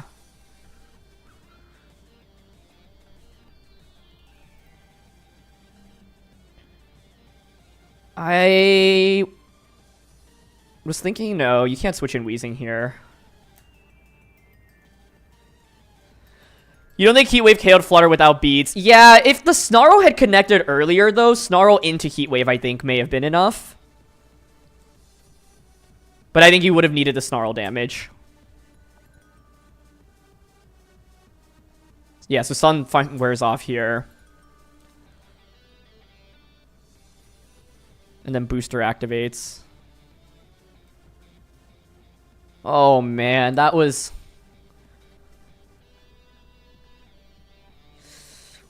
And then, yeah, I think the unfortunate thing is Victor doesn't have a playable 4th Pokemon when he goes with... like, Weezing just doesn't do anything, but I think Dozo is probably the most relevant just so it can soak up some damage. Chiyu missed, like, everything, though. Oh, man. It could have also been Overheat here into Fluttermate. Not that it makes a difference, since it missed. But... Because I think with Overheat, you knock out Flutter for sure. You don't have to worry about Heat Wave. And I think 2 Overheats probably still KOs this. Because then you end up knocking out Weezing, which activates Beads of Ruin again. So then it's -2 Overheat, Life Orb damage into another Overheat. But either way, you need to hit your moves at the end. Oh, man. Poor Victor. He misses Snarl and Calyrex in the beginning of this game. Like, this is why Pokemon can be such a cruel game sometimes. He missed, like, everything. This was just such an awesome call, too, to just Snarl in front of... Yeah, this turn. He, like, calls out Calyrex isn't going to protect. Ugh, yeah. Amazing run by him with a really cool team. I hope he can feel good about his run, but wow.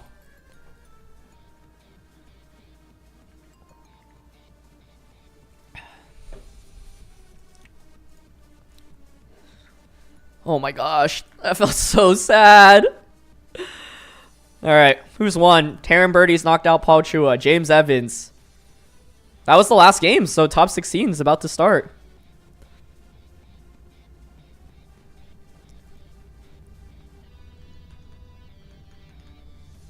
I hope Victor can still feel good about his run, but yeah, that is definitely a heartbreaking way to get eliminated. Oh my gosh.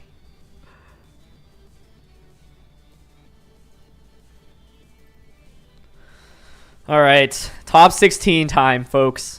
Or, we're getting ready, but let's see if this bracket is being updated. It's not.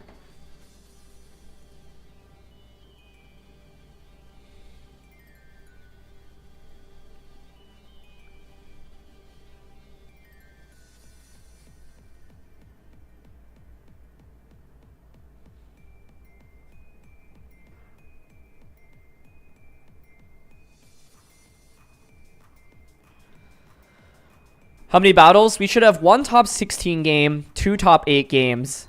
Oh, all the top 8 games, right? Wait, we have a lot of Pokemon. I think it's all 4 top 8 games and both of the top 4 games. Actually, I don't know if we're streaming all of the top 8 games. Normally they do, though. Wolfie is not eliminated. He is still in the event. He's right here. 5th seed.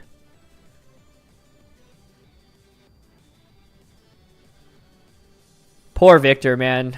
Poor Victor.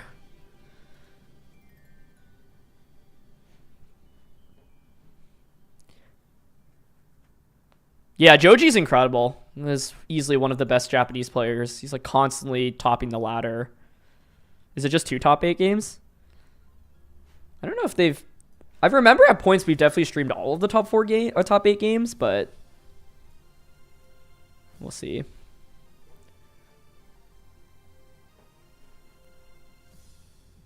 Do we get any more here? Trick Room Reverse, Fake Out on a Ghost. Crit definitely. Wait, do we have a crit that mattered? Well, the crit KO'd Chi-Yu. It didn't matter in the game, but it mattered in the KO. What was a better matchup for Wolf out of those two? I know Wolf doesn't love going up against Calyrex Shadow Rider, but he's also won against most of the Shadow Riders. But he did lose against Ozo.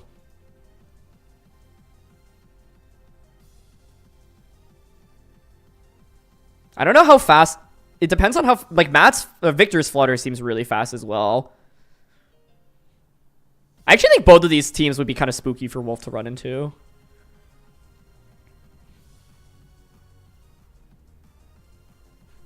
But, yeah, Weezing is weird. It's, like, not something... It didn't do anything in this matchup, to be honest, but for Wolf's team to run into, I think this could be a little awkward. Were they on the same side of the bracket?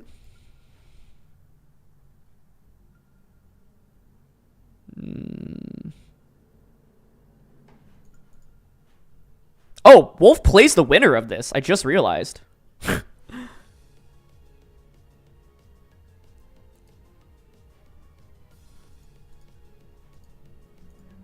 All right. Well, yeah, I think Victor's team probably would have been a little bit trickier to deal with.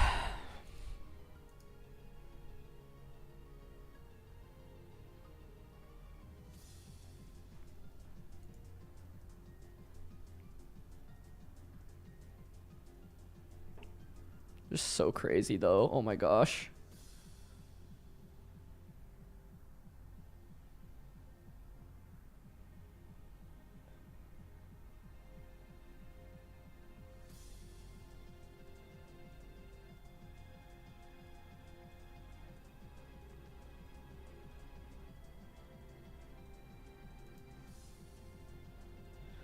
Why did Grimnay activate with Weezing on the field? It's a really weird interaction, but like it still works, which is really bizarre.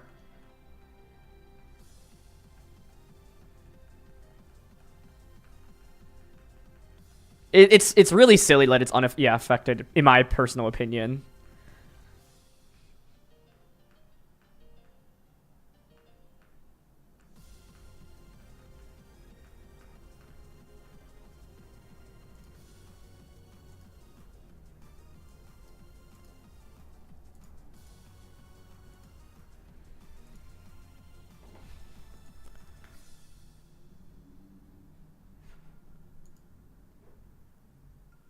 No Groudons in top cut. Wow.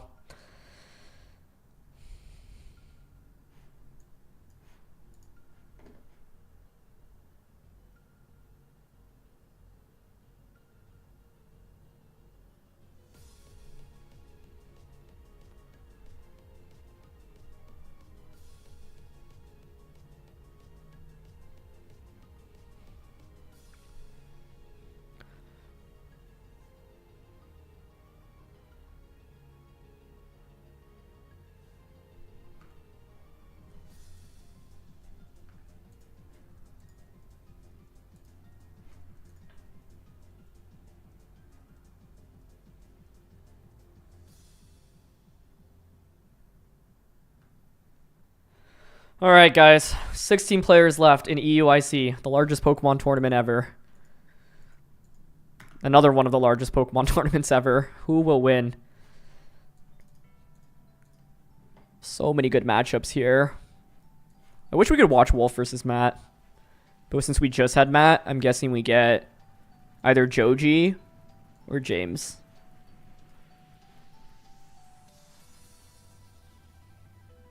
Oh, actually, I don't know. I would love to watch all of these. They're all really good.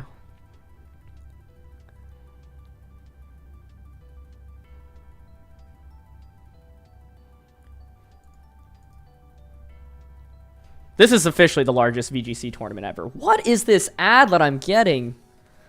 Oh my god. Yeah, I think NAIC this year might end up being the largest ever, but we'll see.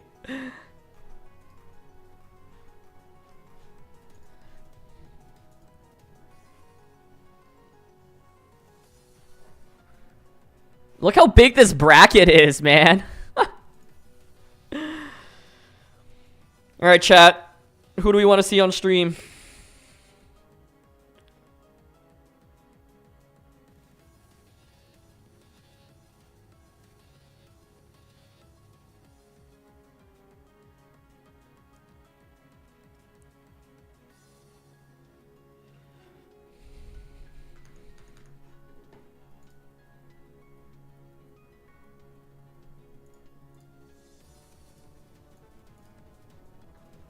Wolf versus Luca was on stream. We could rewatch it while we wait. So I think this matchup is actually really, really favored for Luca. Sorry, for Wolf. Wolf practices against Aaron Trailer a lot, and Aaron Trailer has been using Arubega Miraidon for a really long time. So, and a lot of the practice games I watched, like, this matchup wasn't even close. Like, this team would just absolutely crush the Miraidon team. And part of what makes this matchup so tricky is Screamtail and Gothitail being able to basically make so much of Luca's team ineffective. Especially the Specs Miraidon. What's also tough is Urshifu doesn't feel that bringable into this matchup. Although Luca does have U-turn here, so I don't know. It's like something you can explore, but it gets blown up by Flutter Mane. And then the Ogre Pod here is quite strong offensively. Like, Miraidon's going to be your main damage dealer because he can blow things up, but you really get to get one-hit knockouts, and then it's vulnerable to Fake Out, and then the Gothitail Trap is really valuable here since there's no way you can switch out other than U-turn Urshifu or Volt Switch on Miraidon. But basically, on paper, I think this matchup is really, really favored for Wolf, but you still have to play it right, and it's scary because Miraidon can just blow something up immediately. So we get into game one, and Luca goes Whimsicott plus Miraidon against Incin plus the Koraidon here. And basically what's scary here is you can obviously, you threaten just Fake Out, right? Fake Out plus an attack. For example, Wolf here could just go Fake Out plus Close Combat, but then you threaten a Farigiraf switch in, you threaten Moonblast on a Koraidon as well. And essentially, Miraidon here can blow anything up. Normally against Miraidon and Specs users, you want to double protect, but if you double protect, then Whimsicott can encore you the next turn, which is not great. So I think here, like, Wolf could go Fake Out Close Combat into Miraidon. You could Fake Out Fire Terra. He opts for the Protect Parting Shot option. This is generally pretty safe. The reason why this works is normally you don't want to protect in front of the Whimsicott, right? But the idea is you can just pivot out. your Koraidon the following turn to get around Encore. So Luca goes for Fairy Terra here immediately on turn 1. This is to survive a potential close combat. And Luca's Miraidon's actually really bulky, but this just removes any risk of fainting to close combat. However, it means if Wolf calls it with Fire Terra Flare Blitz, you can pop Miraidon. But Wolf decides not to click Fake Out here on turn 1, respecting a potential Farigiraf switch in. And Luca makes an incredible call here. He goes for the Electro Drift onto not Kyogre, onto Incineroar. So it's an amazing spot for Luca here. Right? You get a knockout immediately. And the question is, how does Wolf recover from this? So Wolf has Gothitelle and Screamtail. I think like he could actually bring Goth here and then go for Fake Out plus Fire Terra Flare Blitz. Or no, that doesn't work actually, sorry, because you just get Encored. So you kind of have to bring Screamtail out in this position. But really good spot because you can cover for Koraidon, Fire Terra, or switch into anything that Wolf has by going for Moonblast plus Electro Drift, right? If you knock out Gothitelle early, then you can't win the game with Perish from Wolf's end because Screamtail would just faint from its own Perish song, essentially. So in this spot, I think Luca's safest play is Moonblast Electro Drift here. And if Koraidon Fire Terra's, great, you pop it. If it goes for no Terra, you pop it. And Screamtail isn't really going to do much here other than potentially disable this turn or Perish song. But it ends up being Protect, Switch, and a God. So this is really risky, right? Because Electro Drift could just go into this slot. Encore fails here. And, crucially, Electro Drift goes into Screamtail. So even though Wolf had a really tough turn 1, he instantly gets back into the game with this play. Now you can trap these things. And this is why Dark Terror is being used on the Screamtail to get around Taunt. Prankster, Taunt specifically. So now Luca's actually in a really, really bad spot. It's crazy how just one turn completely swings the momentum, right? He has a really, really good turn 1, but all of a sudden, even though he's got 2 Pokemon that don't really do damage, suddenly he can render both of these useless. So I actually messaged Wolf right after because I was watching the game and I was like, dude, that was so close. Like, game 1, like, I was a little scared about the double up here. He was like, yeah, I was scared too, but I figured, like, if Luca saw it, there's nothing I could really do to win the game anyway, other than, you could go for the double protect, like, disable option, I think. But, I don't know. Like, are you really going to bet the game on that, right? So it was risky, but it pays off. And this is, I think, what makes, like, playing against Wolf so scary, where it's like, even if you have a big lead, all it takes is one big turn for him to claw back into the game with this kind of style team. So Luca calls it here, right? He does not go for Taunt. He expects the Dark Terra, does get the Moonblast off, which is nice. But it's a little bit too late. At this point, now Miraidon is completely useless, and Whimsicott's Moonblast is like a 3-hit knockout maybe onto the Screamtail. So at this point, there's not really much Luca can do, right? Like, Miraidon, you're just stuck on the field, clicking struggle every turn. Whimsicott can't switch out either. And it's really awkward.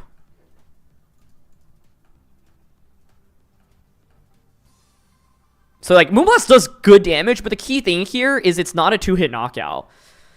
Struggle also goes into the Gothitelle slot rather than the Screamtail, but Screamtail isn't really taking that much from Struggle anyway. And now Whimsicott ends up getting Encored.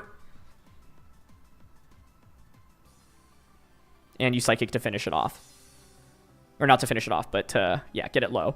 And then basically what, like, Wolf wants to do here is stall out that Tailwind.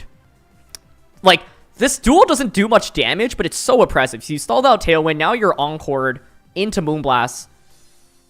So you're faster as well. And so, like, Wolf just traps both of these in so immaculately. And what you want to do now is knock out both of these so that when they faint, Luca has 2 Pokemon out, brings out both of his final Pokemon, and you just end the game with Perish Song. But I can't stress enough, the, Electro Drift Moonblast into Gothitelle, I think probably would just be a winning play for Luca on the spot in this game. So he gets turn 1 right, turn 2 makes I wouldn't even call it a mistake, I don't know. But, I think, like, Screamtail there, Electro Drift, like, there's not much that it can do that turn anyway since your Tailwind is set up. So I think doubling on Koraidon is probably always just a better play. But now Wolf has just gotten the trap up. Neither of these Pokemon are doing anything. And now he's just waiting for them to... Like, the only thing that would be scary here is if the Screamtail would actually faint from all the struggles, right? Because then you don't get the Perish in the end game. But Struggle does 8 damage here, right? Like, you need a lot more in order to actually get the knockout here. And the targeting has been going into Gothitelle a bunch as well.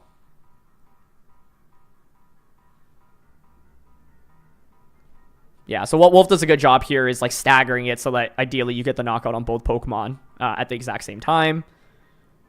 And they slowly feint to struggle. There's no way you can get around it, which is really sweet as well. And now Wolf is willing to break the Gothitelle trap because he knows that both Pokemon are going to struggle to death this turn. So Whimsicott faints, and then Miraidon faints as well. And then now with Ogerpon plus hands, you can just protect and then Perish Song. With Perish Song, as soon as you get to your opponent's final 2 Pokemon and you have the Pokemon lead, Perish is so effective. So now you can just, Perish, bring out Gothitelle, and GG. So, yeah, this game, I think there was basically nothing Luca could have done after turn 2, which is kind of crazy to think about. And that's what makes this matchup really tough for him. So in order for Luca to win this matchup, he's got to play exceptionally well. You have very little margin for error, and you have to get the first couple turns correctly. And he got turn 1 completely right here. Makes a really nice call, but it's still not enough to win the match.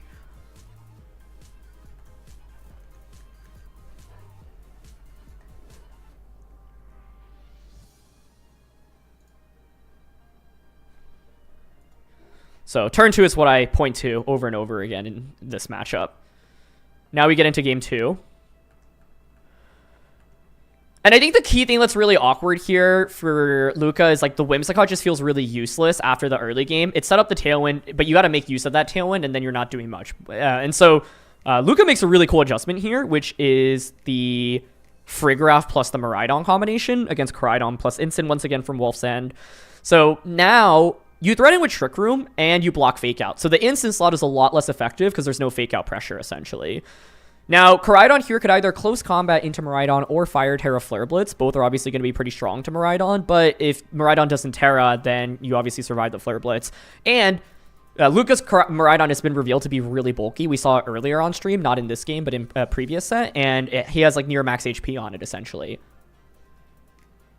Yeah, I think if Luca had targeted the right slot in game 1, he just wins on turn 2. I agree. But that's what makes playing against this team tough, right? Because sometimes you just like don't see the play immediately, and if you don't see it, you can lose. And like so few people play this kind of style of team, like it's likely you haven't like been in that scenario as frequently. So I love this lead for a couple of reasons, because first of all, you block Fake Out, you also threaten Trick Room, and with Electric Seed, you know you can survive an attack from Koraidon as well. So Wolf tries to call the Fairy Terra here on turn 1, but Luca does not go for it. If he had gone for it, you get the knockout there, and you honestly probably just win the game on the spot. Luca's goal in this game is like matchup is to not go down in Pokemon count. So he trades evenly here. Gets the knockout onto Instant once again. And one thing to note is that Wolf's Instant does have Protect, so it's not like the classic Incineroars that you get to just guarantee blow up, right? Like if Wolf protects there, you attack there, boom. It's a ton of damage. But now this works out really nicely for Luca because you eliminate Incineroar. Now you do, you've like the Koraidon's already taken a lot of damage as well. And you still have Miraidon under Trick Room, which can nuke. And neither Goth nor Screamtail will be able to do enough damage to finish off the Miraidon. So it's a really beautiful adjustment by Luca here. Gothitelle comes out. But it's awkward now because your Koraidon is faster than the Miraidon here, right? And you can't Fake Out into this either.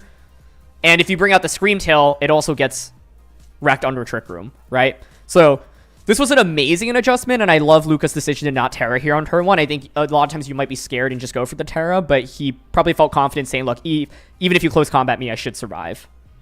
Oh, next game is getting started. All right. Anyway, we'll come back and talk about this later, but we got Grant versus Franchesco. Okay. Grant having probably his best tournament run ever. We are into top 16.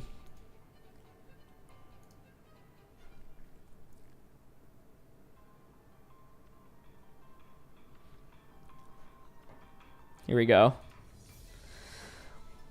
Franchesco using this unique Terrapagos team featuring Heatran and Screamtail. Heatran, a Pokemon that's seen very little play in this format. A key member of his team. And Grant here using Miraidon, but with some unique text here. Choice Band on the Urshifu rather than Mystic Water or Focus Sash. Life Orb on the Entei. That is a really rare pick. So a unique battle of fire types here in Entei and Heatran in top 16. Grant did win the Beast Coast tournament, that's right. Screens, Grimmsnarl, AB, Hands. So, Hands, Free-Graph, Miraidon, okay, all fairly straightforward. But you've got the Urshifu with the band here, you've got the Life Orb Entei, and then Grimmsnarl with Screens. It is the same team as Marco, that's correct. Not Grant's team, but Franchesco's. So, okay, you're up against Terapagos here. You're also up against Screamtail. I mean, Screamtail can be really annoying for Miraidon, right? We just saw that in the game that I was featuring between Wolf and Luca. However, there's no Gothitelle to trap things in here. Entei here is interesting because it does block the Fake Outs and it has Inner Focus. Sacred Fire Burn onto Terapagos would be really annoying as well.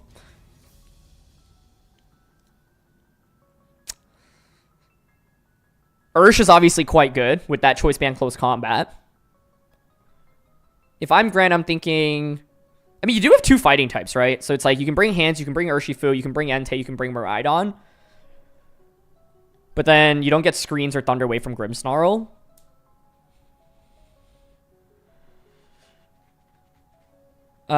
Frick could work if your goal is to like get Trick Room up and then use Hands under Trick Room. I don't know if I really love it that much here.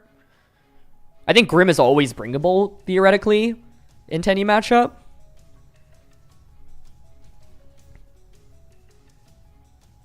So I personally really like Entei here. For Franchesco, I really like Ogre Pawn to deal with Entei, because you outspeed and can just Ivy Cudgel. I like Screamtail personally because of the ability to disable Miraidon. So I would go Screamtail, Ogre, Terapagos, and maybe a Fake Out user. Yeah, Heatran is like not terrible. But you have to worry about Stomping Tantrum, Electro Drift, Urshifu. Yeah, maybe it's wishful thinking. I want to see Heatran, but I don't know if we will.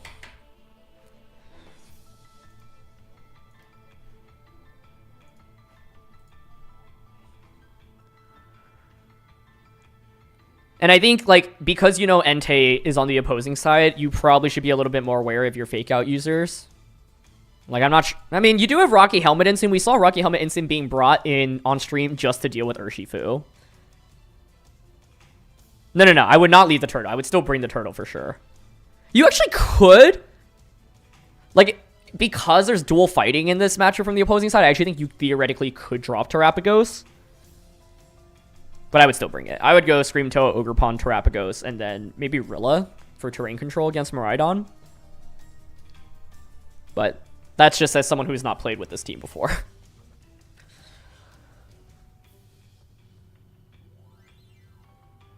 Yeah, I'm curious if Grant wants to bring that Grimmsnarl, because Screens could be valuable. Like, it takes a long time for Terapagos to get to the point where it actually can start ramping up and dealing damage. Alright, here we go. Miraidon, Entei, Instant. Okay, Instant has been brought into the game. So, there is Fake Out pressure now immediately onto Miraidon. The question now is, did Grant bring that Farigiraf? Farigiraf would be valuable to block that Fake Out, but not really that great otherwise. Like, it does take up a slot, essentially. I would think it's Hands plus Ursh in the back, but let's see. You can Fake Out into Miraidon, Calm Mind turn 1.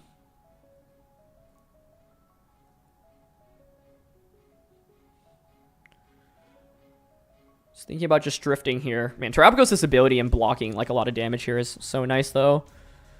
You could Extreme Speed if you think Fake Out won't come out to break the shell immediately, and then just Electro Drift into it. That is Sacred Fire into the Incineroar slot. No Fake Out comes out. Electro Drift immediately should just KO the Incineroar here. This ends up being a fantastic turn for Grant. No Fake Out. The obvious play is something just like Fake Out plus Calm Mind, right? But Franchesco may have been worried about a potential switch in into that Farigiraf. Sacred Fire connects here. Does it get the burn? Burn would be huge because it essentially negates the leftovers recovery. And it is a burn. The best possible turn 1 for Grant. And it's a Calm Mind, but the question I have now is, did Franchesco bring out that Rillaboom? If you don't have Rillaboom, this Terapagos will not get its shell activated again.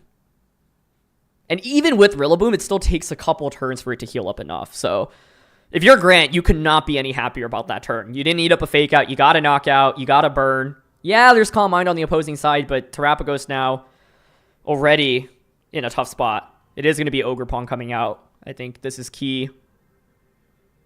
It makes me think then maybe Franchesco doesn't have Scream Tail, though. If you had Scream Tail, I think you could bring it out and then just disable. And it is the dual fightings in the back with Hands plus Urshifu.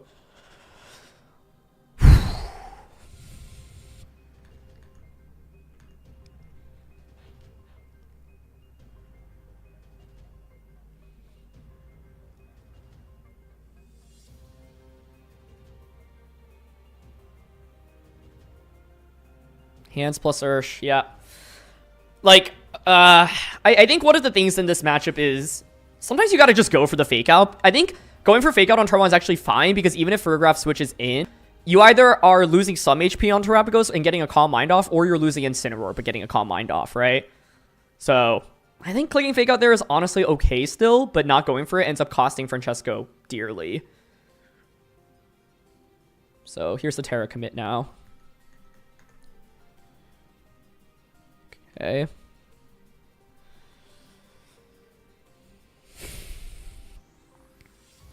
Terra gets rid of Electric Terrain. You've got the Calm Mind boost. So I like this turn, right? You know you can do a lot of damage and you're not really that threatened. Ogre is going to Spiky Shield, so it conserves its Sturdy. And Drift goes into Spiky. So this ends up being a really good turn for Franchesco. You get a lot of damage off.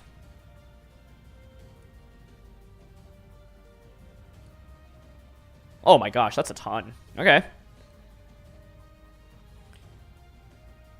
Well, now you can go for Follow Me. Ogerpon could have attacked that turn, by the way, but yeah, Franchesco wanted to conserve Sash. You can obviously just Follow Me into Terra Starstorm again.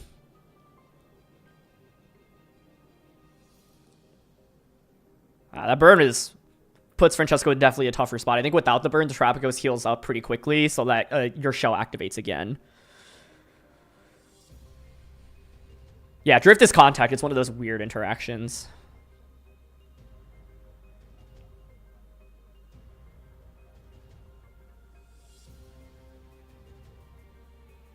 Sure, Urshifu actually pivots here into Hands, so you have Fake Out pressure now. And the idea is you want Hands plus Ursh, you can pressure with Fake Out plus Surging for a KO. Ogre doesn't take that much. No Follow Me came out this turn, by the way. Wow. But that makes sense, because you can just KO the Urshifu. Ibikocho crit. I wonder if Urshifu could have survived that if it stayed in.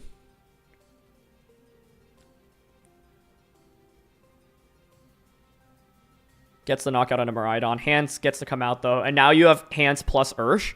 So you have Fake Out plus Close Combat. No, it doesn't have Shell after Terra. But if the burn didn't happen, then Franchesco may have held on to his Terra for a little bit longer. Although, I don't know. Maybe he needed to start getting damage off anyway after such a tough turn 1. So now you get Ursh out, and you can just Fake Out into Ogre, Close Combat into Terapagos. But what Franchesco can do then is Spiky Shield, and if it's Scream Tail, switch in Scream Tail and then disable Urshifu the next turn. So the question now is, what is Francesco's last Pokemon? I expect Scream Tail.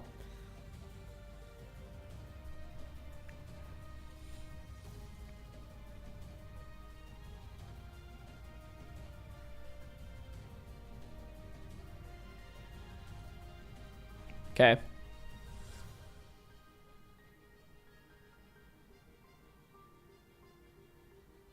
Yeah, so Fake Out Close Combat here. It's kind of the obvious play.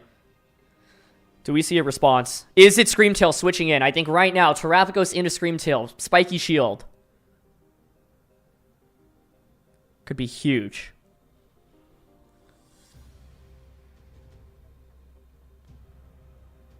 Is there that Scream Tail waiting in the back?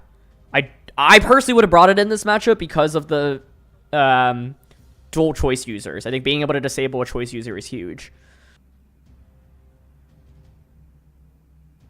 Oh, this is a really tense turn. It is a switch. Is it that Screamtail? It's Rillaboom. Whoa. Okay. I think that's still fine. Because I was saying you go Terrapagos, Ogre, Rilla plus Screamtail. Instead he went Ensign.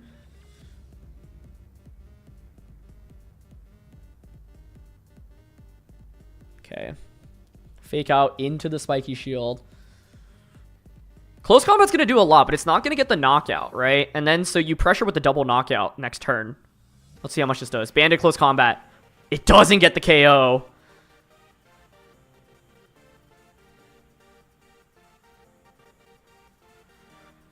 We're dropping more frames. Yeah, there's unfortunately not much I can do about it right now. Maybe I'll see if anything's playing in the background. Just close out everything. But apologies for that.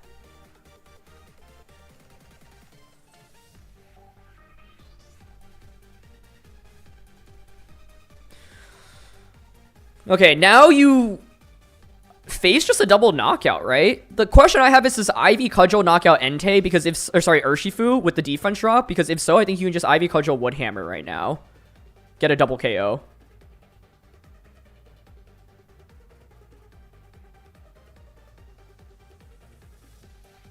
Oh, but yeah, there's the Terra still available here. Okay, wait, that's a big deal.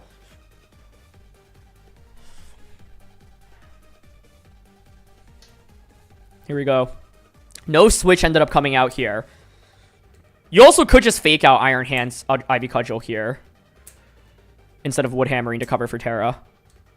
Yeah, he went for fake out. Great play. Oh, it lives! That's what I was saying. He went for close combat to cover for the Entei switch in. It might still be fine. I don't think Terrapagos knocks out the Iron Hands, though. We were talking about meaningless crit earlier. Does that Ivy Cudgel crit end up mattering now onto the hands?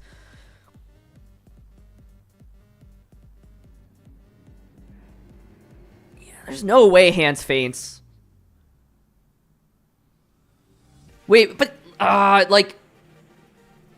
Franchesco could still win because Ursh can only target one slot?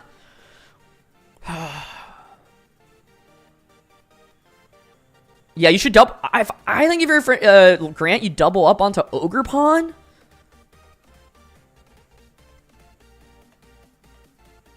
It's super effective, that is true, but this is Assault Vest hands, and Terrapagos generally is going to run very little special attack.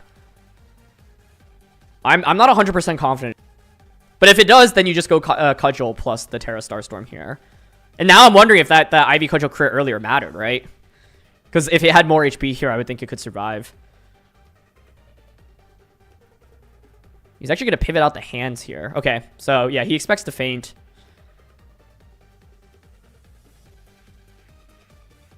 Cudgel comes out. Calm Mind would be nasty here. Just Terra Starstorm, though. But I think you have to, yeah.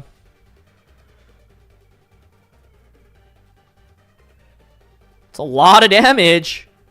I think Franchesco is probably fine in this game.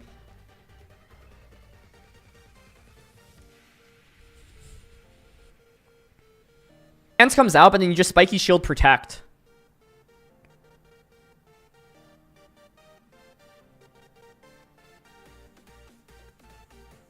Okay.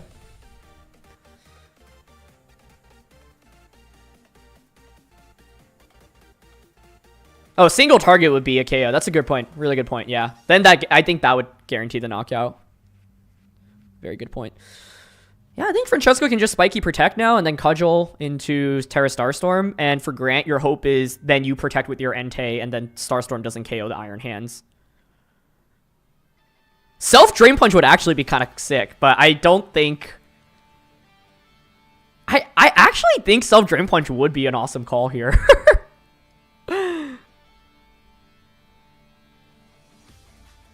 I really like that call out by Shuckle. The problem is if you knocked out your own Entei through that, because then it would be a 2v1. So the goal would be to Drain Punch and heal just enough. So now it's a question of, do we think Terra Starstorm knocks out Iron Hands after the Grassy Terrain recovery? And if you predict Entei to Spiky Shield, or Protect, because if so, you could double up onto Hands.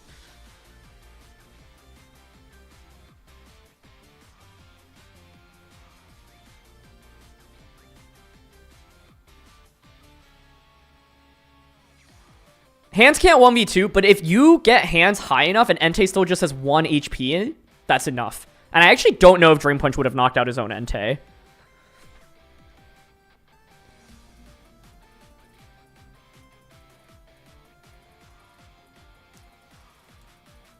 Okay, he's not protecting.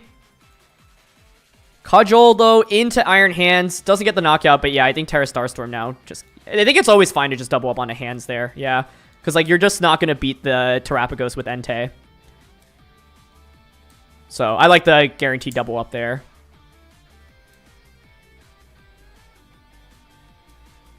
Wow, even with that close combat survive, or sorry, the Ivy Cudgel survival on Ursh, it's not enough.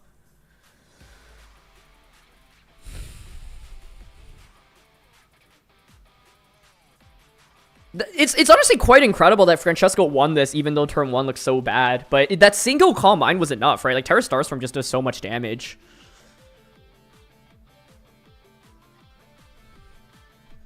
Wolf is in top 16 right now. That's correct. He is playing top 16.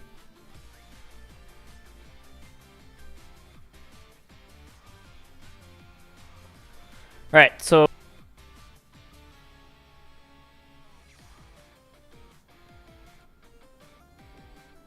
we are going to see... Yeah, it looked really bad for Franchesco, honestly. But the single Calm Mind means your Terra Starstorm does so much damage. And I think part of what makes this tough is Urshifu, honestly, being outsped by Ogerpon. Like, Ogerpon plus the Terrapagos is a really, really good combo. So, what can Grant do to stop that? I think Ogre is just so good here. I think he could... Like, Urshifu switching in and taking that Terra Starstorm is really bad.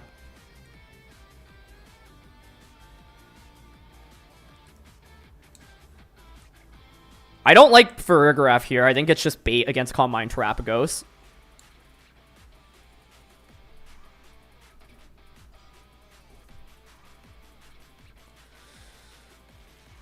So I think what I would like here personally is... Wolf's in top 16, not top 8. He's playing top 16 right now. But he has not been eliminated.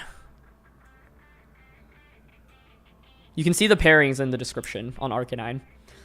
So yeah, I think the key turn here... I think Ursh taking as much damage as it did was really bad. So turn 1 is great for Grant. Ogre comes out now. This turn was really good for Franchesco, right? You don't take any damage here. And the Urshifu ends up eating way too much damage. And now this is just threatened by Ogerpon, right?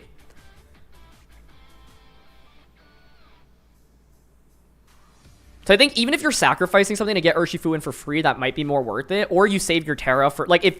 I guess just as tough, because if you Terra, then Terrapagos hits you for super effective, huh? This Ogre plus Terrapagos duo is just really tough.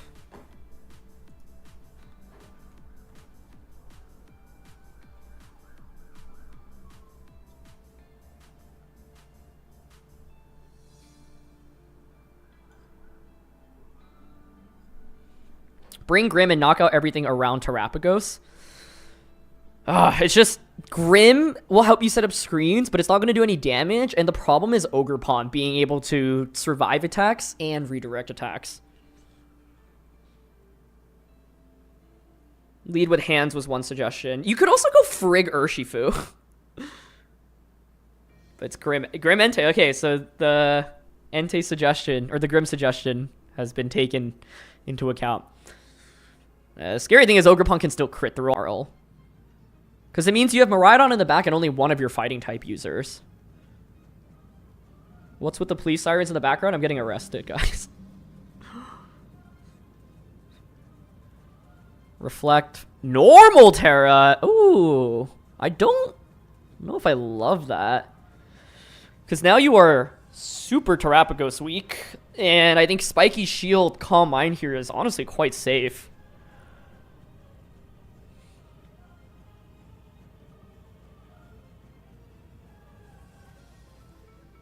Yeah, this is a big gamble, and I just like... I think because you're setting up Reflect anyway, it's fine to eat up the Cudgel, personally.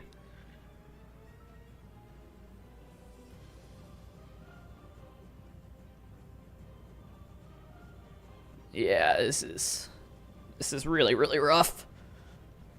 Like, you can get a light screen up at least, but I don't know.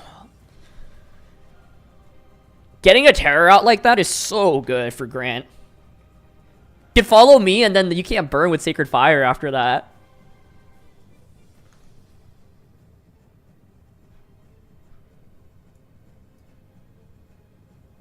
Oh, man. Okay, he doesn't go for follow me, so Terapagos now does have to deal with the threat of just paralysis at any point. Ivy Cudgel onto the Grimmsnarl. Sacred Fire does not miss. Does connect with Ogerpon. Gets a crit. Will it get the burn as well? This is huge. And the burn! That's one way to get a one-hit knockout. Oh my gosh.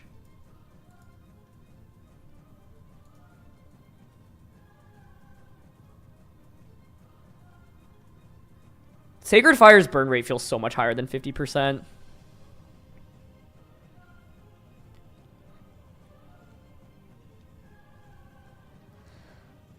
Okay, Instinct comes out. Franchesco's happy to go with the same Pokemon.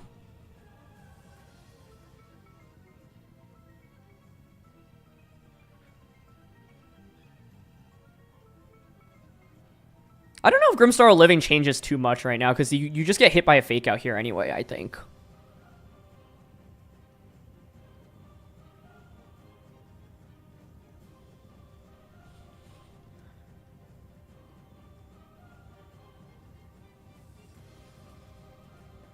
Joji was eliminated. Wow. An incredible run by him, though. You don't get light screen up if you get hit by the Fake Out.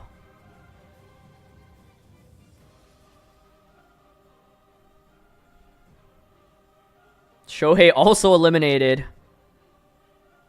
No restricted? Oh my god! He calls he goes for Will-O-Wisp, but he misses. Oh, I mean, it's fine, but that definitely is really tilting if you're Franchesco, because it's like you just burn one of the biggest threats. It's still about Urshifu, though. Filthy Frank eliminated. Yeah, Granson. Definitely not a bad spot, but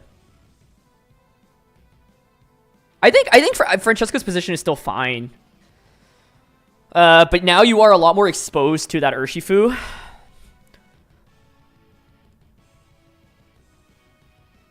And it's still about whether or not you can get a close combat off into Terapagos. Foul play here, breaks the shell now. Okay. Will Instinct connect on Will-O-Wisp this time around? Bro, I feel you, man. I feel you. Oh! Oh my gosh.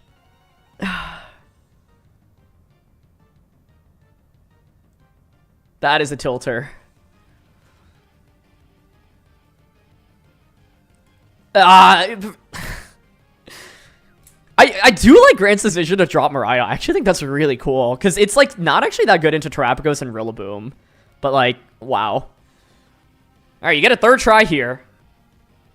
Let's see.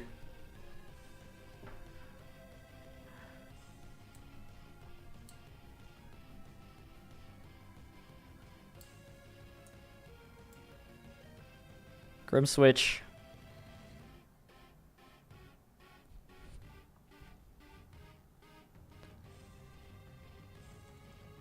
Protect. Am I okay? No, I'm not doing okay. Okay, it hits, it hits. It hits. It hits. Ugh. This is still awkward for Franchesco, though, because you've taken so much damage on Terapagos that now it's just Urshifu waiting to come out and go boom, boom, boom, boom, boom, boom onto Terapagos.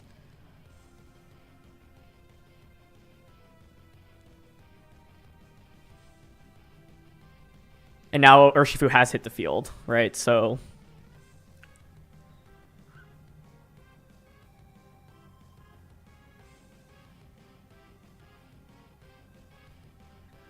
it's going for the U-turn instead.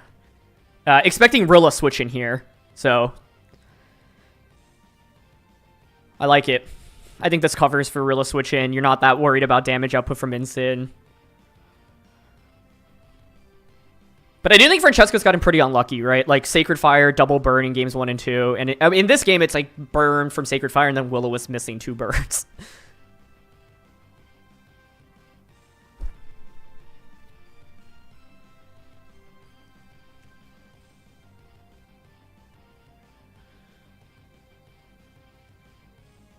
Oh, okay. I like it. Franchesco stays in. He's going to Terra with Terapagos just to get more health right now. And Grant didn't go for that close combat. So this works out. Okay. I do think Ogerpon fainting, though, is still tough. But it is U-turn here. I mean, yeah, can it survive a Drain Punch now? Everything is so low, but... yeah, Will-O-Wisp onto the Ursh slot. So Grim will faint. I think Grant should win this because if Franchesco's last one is Rillaboom, you can't beat the Entei at this point. Entei actually looks incredibly powerful. Yeah, Drain Punch doesn't KO, but...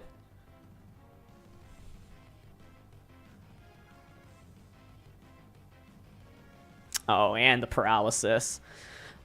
This is one of those games, though, where I think Franchesco is just, I gotta shake it off. Like, the RNG was really rough, but at this point, like, I'm not sure that one really mattered a ton. Like, because even if you get a Calm Mind or Terra Starstorm off there, Grim faints, Urshifu just gets to come back out and click Close Combat or Surging Strikes again, right? I think Franchesco definitely wants to conserve Ogerpon better, because Ogerpon's so good into Urshifu and Entei, so...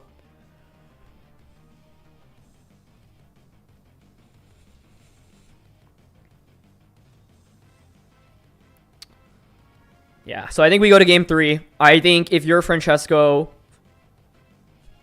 maybe leave Ogerpon in the back again. I can see the value of Incin. I still really want to see Screamtail personally. But I guess if Miraidon is being dropped, it becomes a little bit less valuable. Kyle Livinghouse is out as well. So many big tournament favorites getting eliminated this round. Can't wait to look at the updated bracket.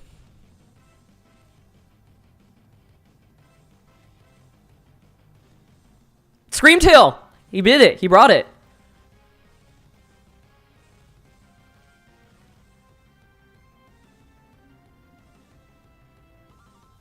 But yeah, unfortunately, I think it's a little too late. I actually think if I were Franchesco, I may have forfeited the game. To not reveal Screamtail as the final pick, personally.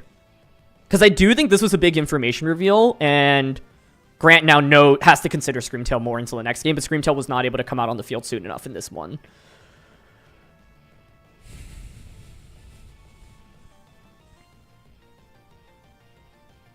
Yeah, I personally would forfeit. I actually think this is a big, big piece of information to give up.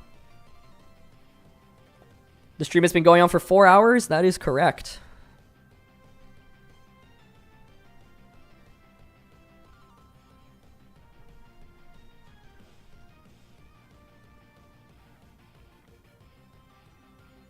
It is. Bait to make him, yeah, that's true. Bait to make him think about it. I like that. If you're intentionally not going to bring Screamtail out in the next one.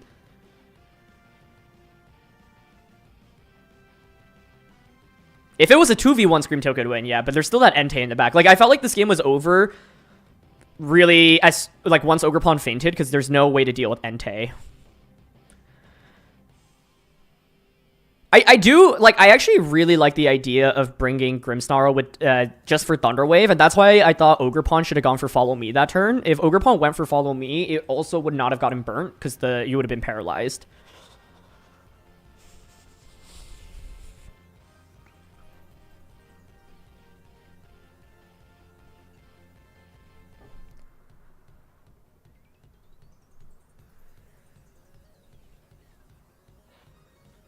So, now you know Grant is willing to not bring Miraidon into this matchup.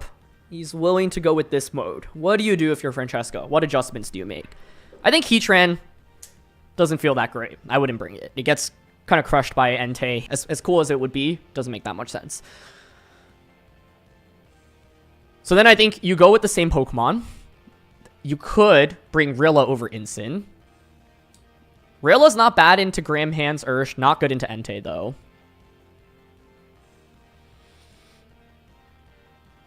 It's actually kind of tough to deal with Grim because it's guaranteed one move off. It's actually pretty tricky. Yeah.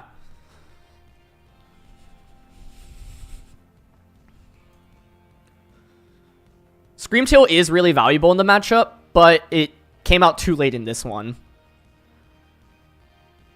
Screamtail in the front was a suggestion. I think Screamtail in the front's actually really interesting because you can Encore Grimmsnarl immediately. So you only let it get one attack off. So something like Screamtail Terapagos lead, I think, could be intriguing.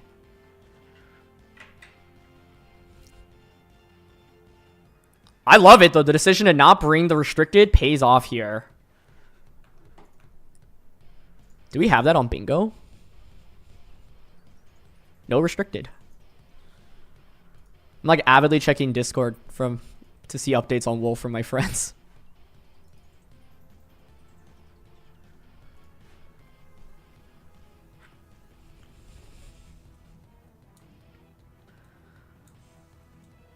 Okay, so let's see. What adjustments do we think can be made?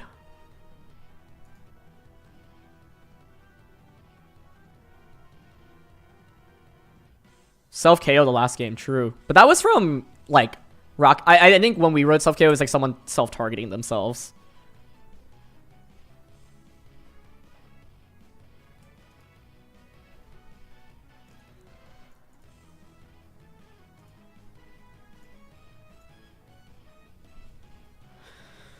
Oh, I like this Giant substitute. Yes, I totally agree with that. So I think you could go Incin Terapagos again and fake out sub this time.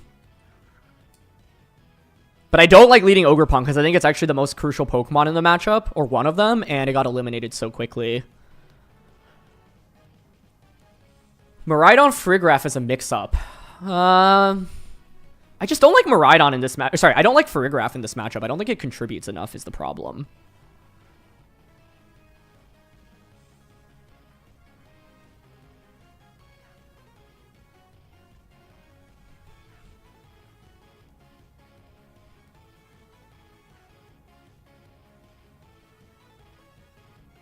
So I think Fake Out plus Terapagos sub turn 1 could work.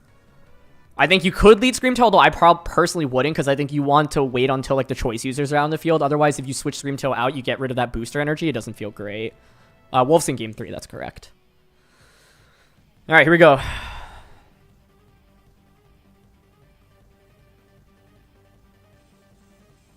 It's Grim Miraidon. Okay.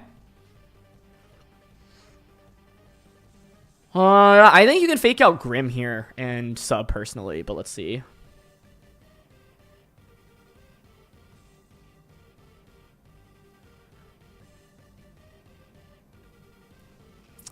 Are there a lot of players over 30? Definitely a good number, yeah. Pokemon is a game of all ages, which is awesome.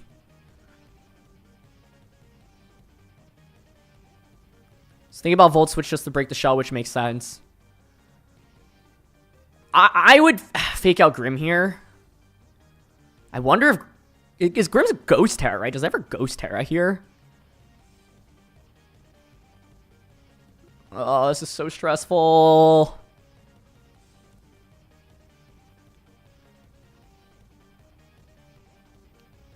Fake out.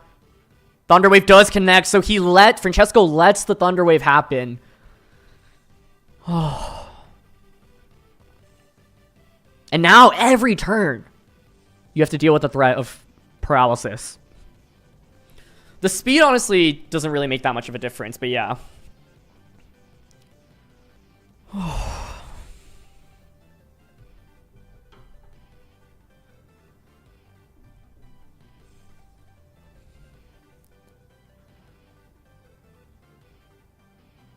So now, I mean, the single Calm Mind boost is a really big deal, right? You can get Light Screen up now.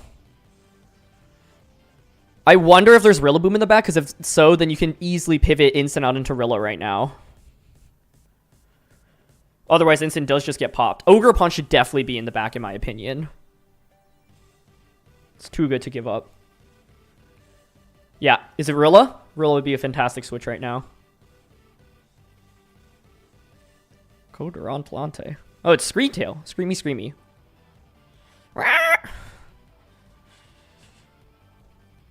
But that means probably no Rilla here. I think I would have liked Rilla over Incin. But I get the value of Incin. It's Incin's also better into Entei.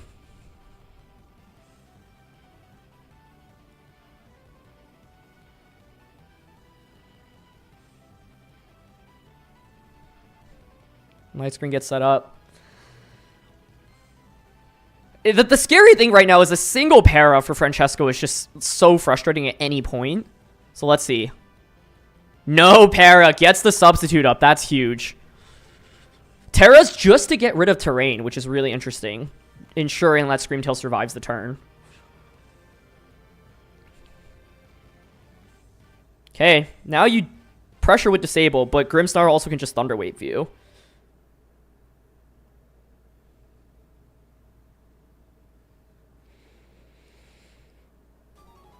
Oh, let's see.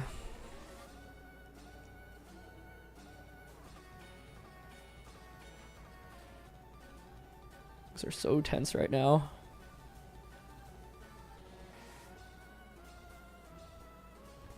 I prefer Grant's position personally.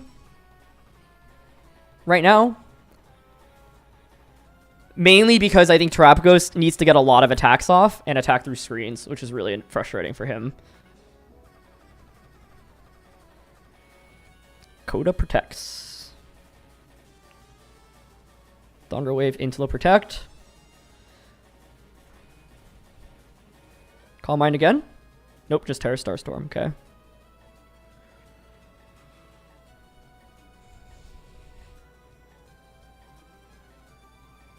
Yeah, see, it's not doing that much damage. Like, it's really spooky because there's so much fighting type damage still. Screamtail right now, though, is in an interesting spot. If you're Grant, this is a slogfest, honestly. Switch and Thunderwave? Ooh, okay. I like that.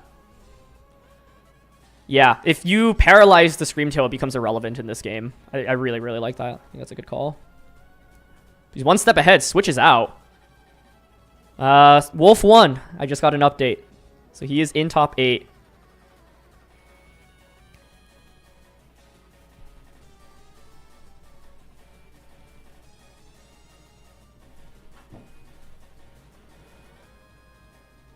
All right, Miraidon in.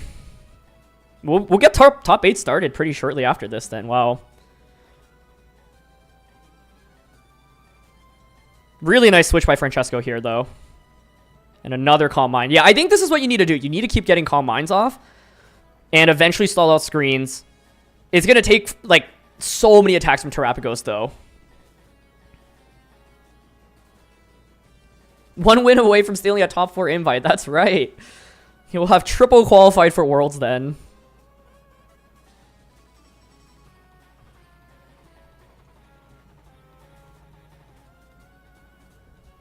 Okay.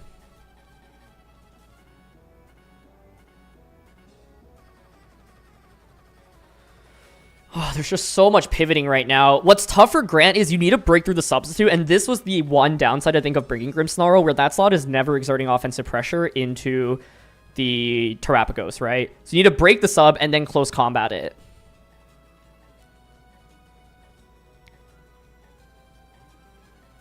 Instant does not go for the fake out. Switches back out into Screamtail. And gets drifted. No Volt Switch there. Could have just been fake out this turn, obviously. Volt Switch into the Terapagos could have been pretty spooky because then you could just close combat it. But there's the paralysis! This is bound to happen when you're paralyzed for so many turns. Instant didn't get paralyzed because it's Dark type, and so it's immune to Prankster.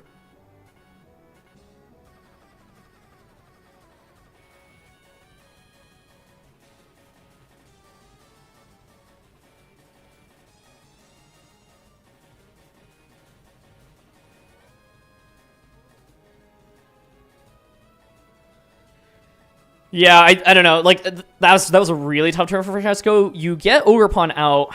The problem is, I'm not even sure. Still has Terra Shell. Didn't it Terra to get rid of Electric Terrain? So I don't think it has Shell, right?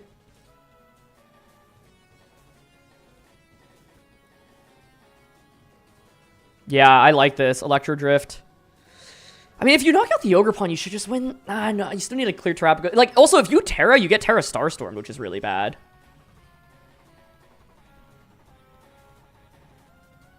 Oh.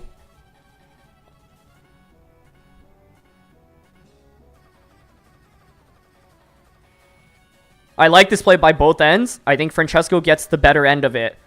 If he does not get full parried and one-shots Urshifu, since it's Terroring, it would be huge.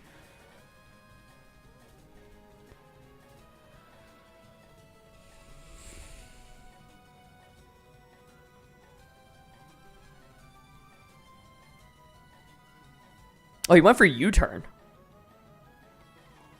For some reason, I thought he went close combat.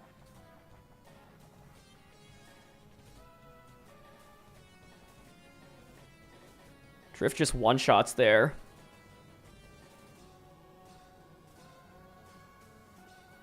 He Terra there to deal with Ogerpon, right? Was Ogerpon paralyzed as well? Isn't Ogerpon not paired? Wait, was it paired?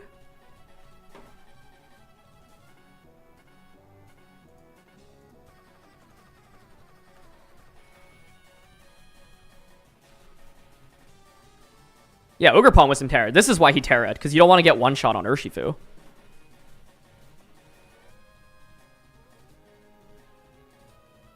So the Terra was like, look, I make sure that I don't faint to a Power Whip, and I get a knockout onto the Terrapagos or an instant switch in.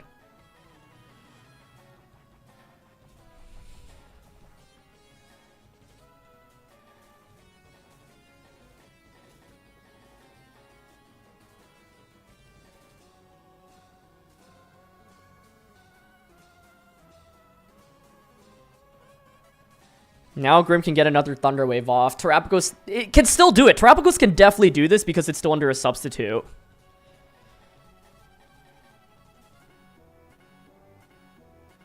Yeah, sub being up is massive. I absolutely agree.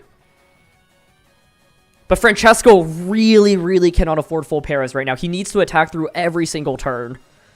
A single full para is so costly. If you knock out Ogerpon... Okay, Ogre Spiky Shields, and I agree with this because you do not want it to let it get paralyzed. You want to conserve that sturdy. And Electro Drift into the Spiky. So this is a big turn for Franchesco. Will he get fully paralyzed right now?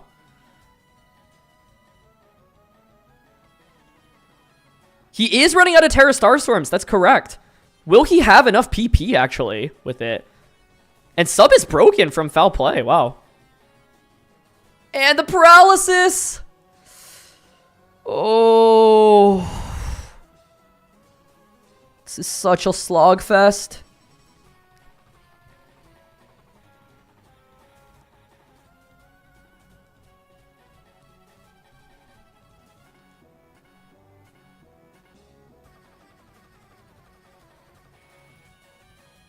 Everything's still just so healthy in the back here.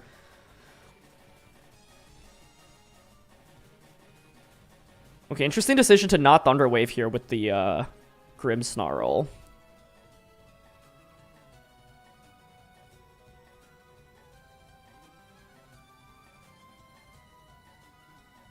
Has everyone been counting how much PP is up with the Terra Starstorm?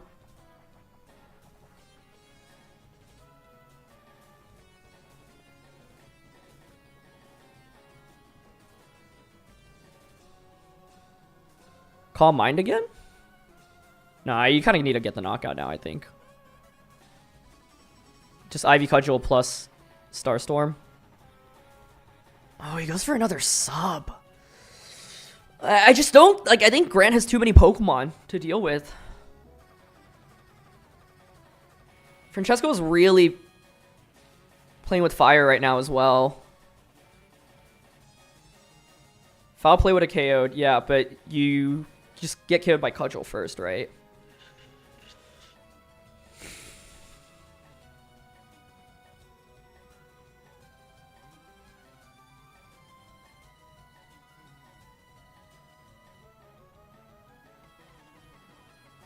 It's so tense. Yeah, spiky here. But now you can double up into Terapagos. But he doesn't. So Electro Drift will go into the spiky.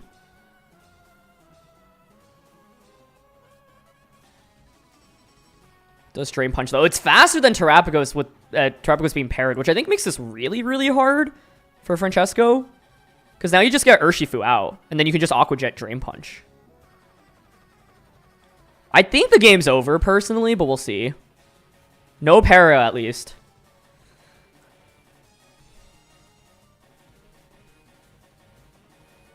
Hans just takes, like, negative damage. Yeah, crit one time. I think the problem is now Urshifu comes out, Aqua Jet into Ogre Pawn. I mean, Light Screen has wearing off, but you just Aqua Jet Drain Punch, and I think it's over. The para on Ogre Pawn, or Terapagos was really bad, which is why I was saying... Oh, is you turning? Yeah, I guess this is fine.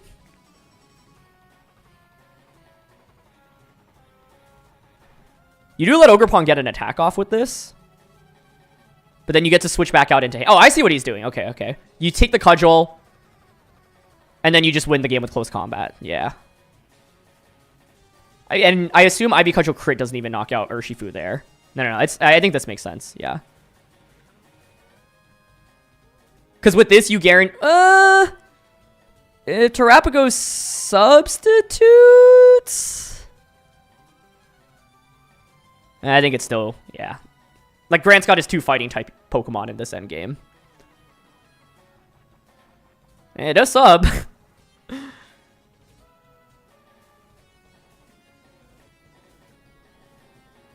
I think if Terapagos were actually faster than Hands with Para, Franchesco could have won, maybe. But now you just eat close combat plus Drain Punch. Yeah.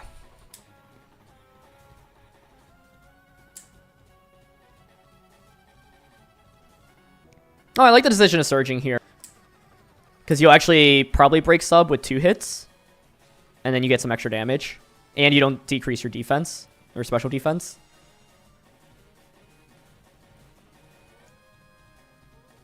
Really great job by Grant to pull off this victory, honestly.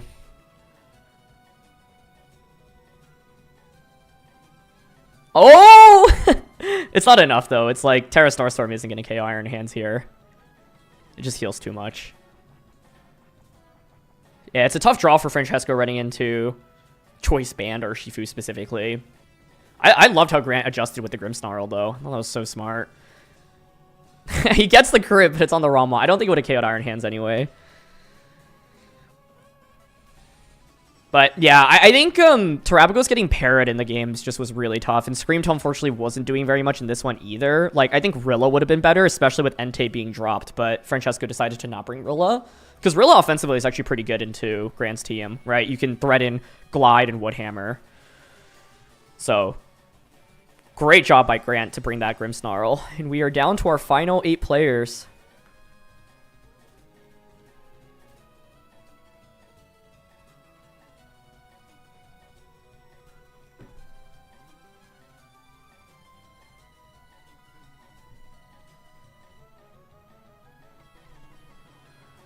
Yeah, Grim was so crucial. It ended up being really, really good. It was really impressive. Well done.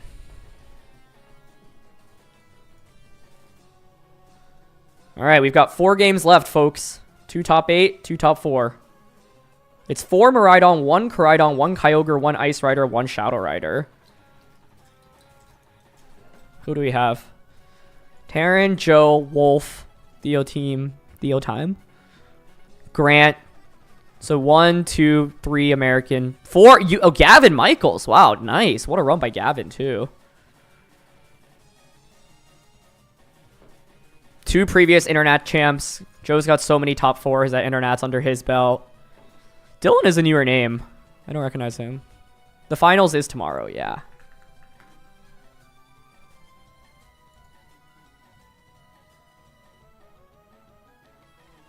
Oh, wait. He brought, is he using treads in this tournament as well?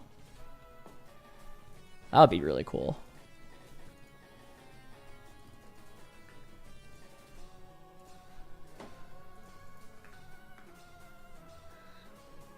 Thank you for tuning in, Mr. Truffles. Pleasure to see you here.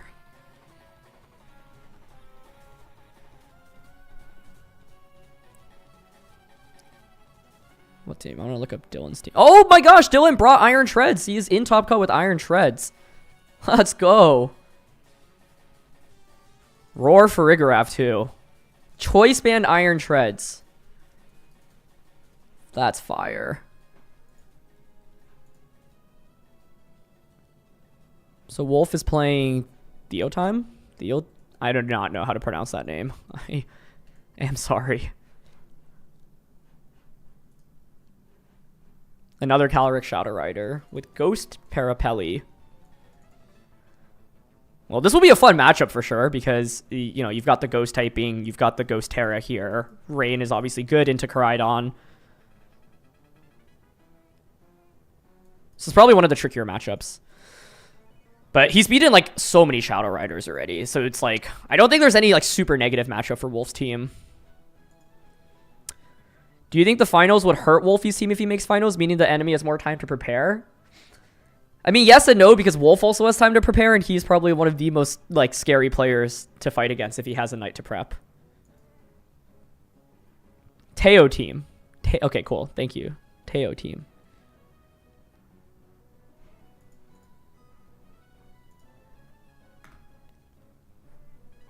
Yeah, this it's not being updated anymore. Awesome job by Grant. That was a really fun set. He must be exhausted too.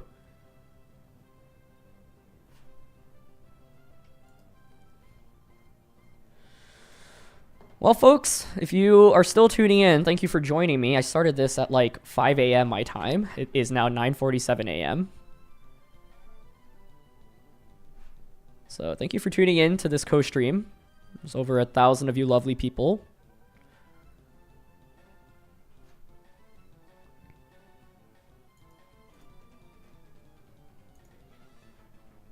And it's been a blast. So thanks for tuning in.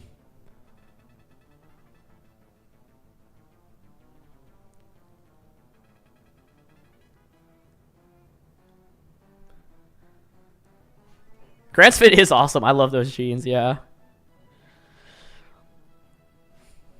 It's really funny watching like the stream viewership steadily climb up as more Americans wake up, or like, because yeah, when I started it was like literally 5 a.m. my time, which is crazy. I'm not ending anytime soon. No. We'll finish this all the way. Check the bingo, yes.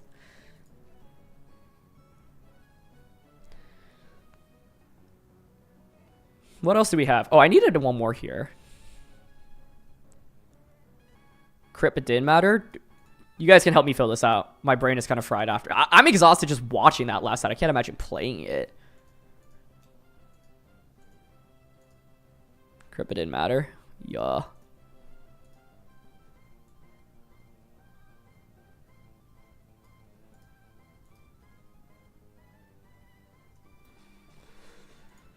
What two matches would I guess they first stream? Do we have an update on this? Okay.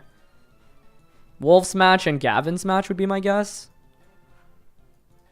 I want to see all of these, obviously. I will probably not make an SPL draft video. No, fortunately not.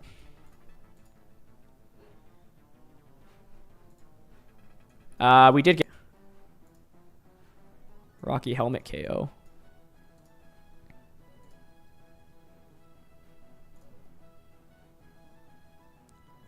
We need something in this last box, if you have any recommendations, folks.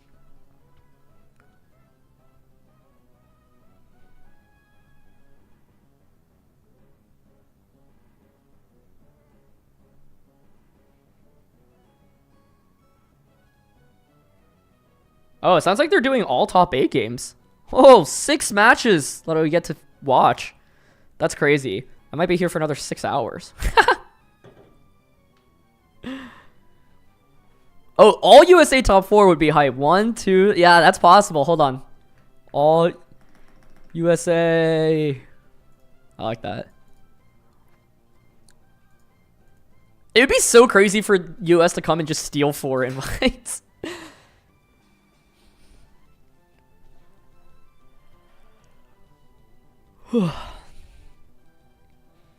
Has anyone been getting ads on this, by the way? Let me know. I'm still new to YouTube streaming, so I'm trying to understand what the deal is with those. I'm going to click it. Actually, I'm going to click this button right now. You tell me if you get anything. Aaron, how hard is it to win an international compared to Worlds? The size is relative, but the skill level is different, but by how much? I'd say similar difficulty. I'd say, but Worlds, it just feels like the hardest tournament in the sense that like everyone goes so hard in terms of their preparation and, yeah, like it's just a more prestigious event at the end of the day, right? And like people just go all out for that. Whereas like EUIC, this is a tournament where like, you know, obviously people still want to do really well, but a lot of people are like, well, you know, I already have my invite or I'm really close to my invite. I'm just looking to secure enough points to like try to get top 128 or top 256.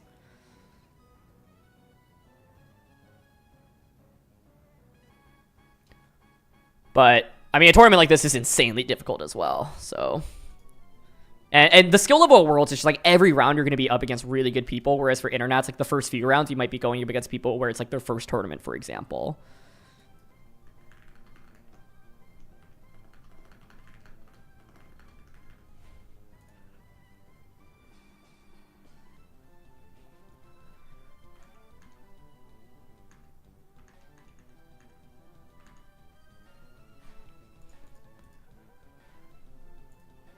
All right. We still have 6 sets of VGC left to watch.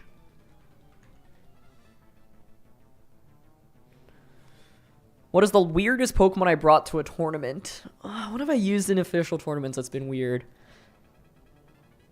Liepard Breloom wasn't meta until it became meta. Choice Specs Cresselia. I used...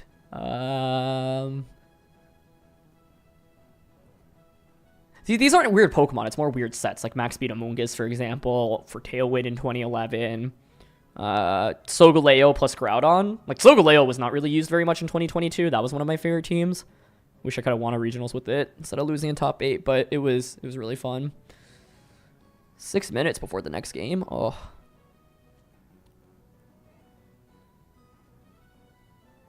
Is winning at Internets now the same as winning Worlds 10 years ago? That's a good question. I think you have to win a lot more games in Internets now, and the average skill level is higher. But at the end of the day, it's like the best players back then were still quite good, right? And at Worlds, it's like you play 6 rounds. To win Worlds in 2012 or 13, right? You like have 6 rounds of Swiss, top 8, top 4 finals. So there's like fewer games you need to win overall. But I think like the best players were still very good. But I think just by nature of having to win more rounds, I don't know if I would equate an IC victory to Worlds because Worlds still feels like its own thing, but I guess it's like comparing NBA championships. I don't know.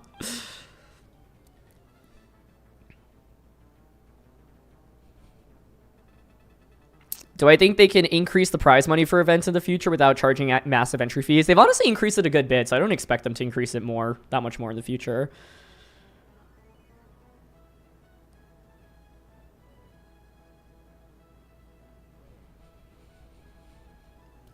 How much viewership does this have on Twitch? I'm curious. I like that gap. Oh, there's more on YouTube than Twitch. That's interesting. 3.7K on Twitch. 6.2K, so about 10K of you here. So thank you for joining me here. What a blast. How good was Amoonguss at Worlds 2013? It was very good. Let's see. Did you see Worlds? Like it won. Inosh had it. Mateus had it. So 3 Amoongusses in top 8. It was like scary for Amoonguss because it was like Heatran was so good in this meta. Ice Punch Conkeldurr was so good. Latios was so good. 10th place here.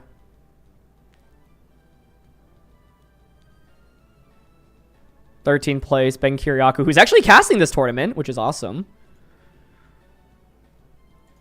Jaime Martinez, who got second at Worlds and Seniors in 2012.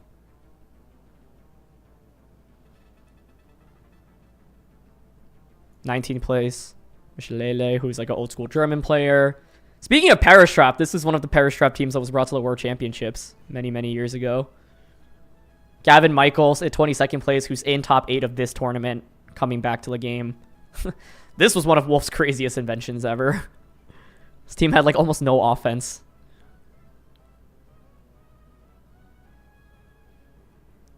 So to answer your question, Amoongus was fairly common, and it did decently well. Lee, who's also casting this tournament.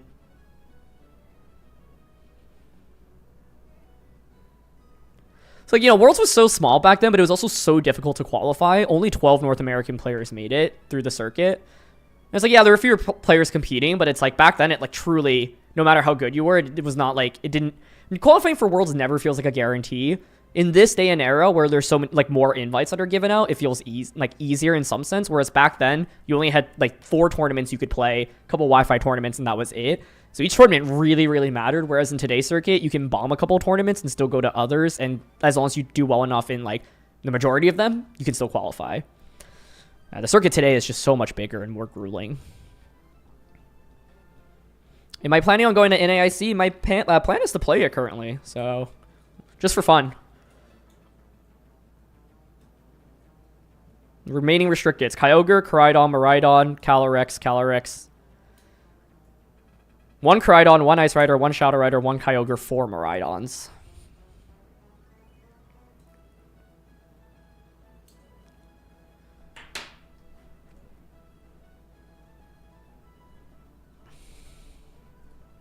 What is this? Oh, that's cool. It's cool the site is still up.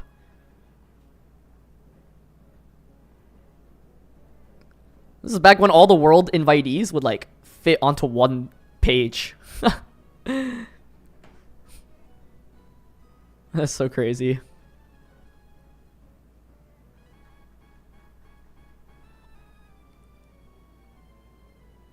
You think that for the cut, they should make it so you can go to many ICs, but only the best finisher counts rather than mixing ICs with regionals and nationals. Yeah, they did change the championship points so that like regionals are more, like basically ICs aren't that much more stacked than regionals, which I thought was a good change.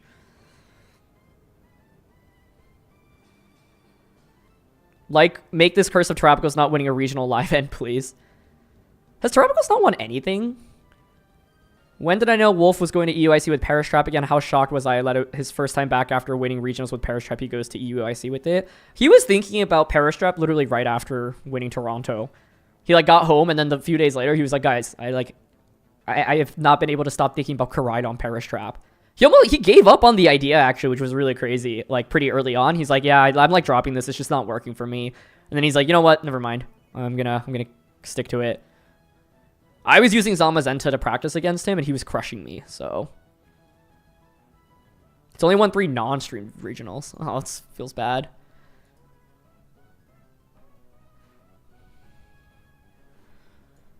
Yeah, after the tournament's over, I can show you guys some of the Zamazenta replays I had against Wolf.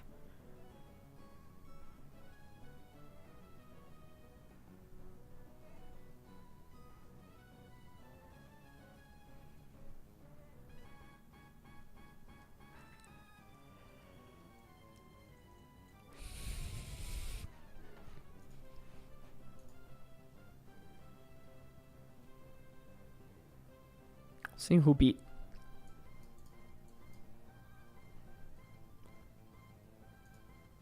Koraidon Goth was the thing before, earlier in the meta.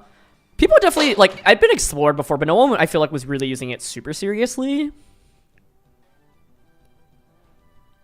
This is crazy. Back-to-back world champion wins, by the way, against Ko. And then against Shohei. Sick run.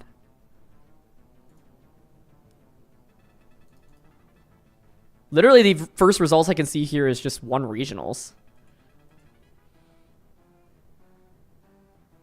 That is so awesome.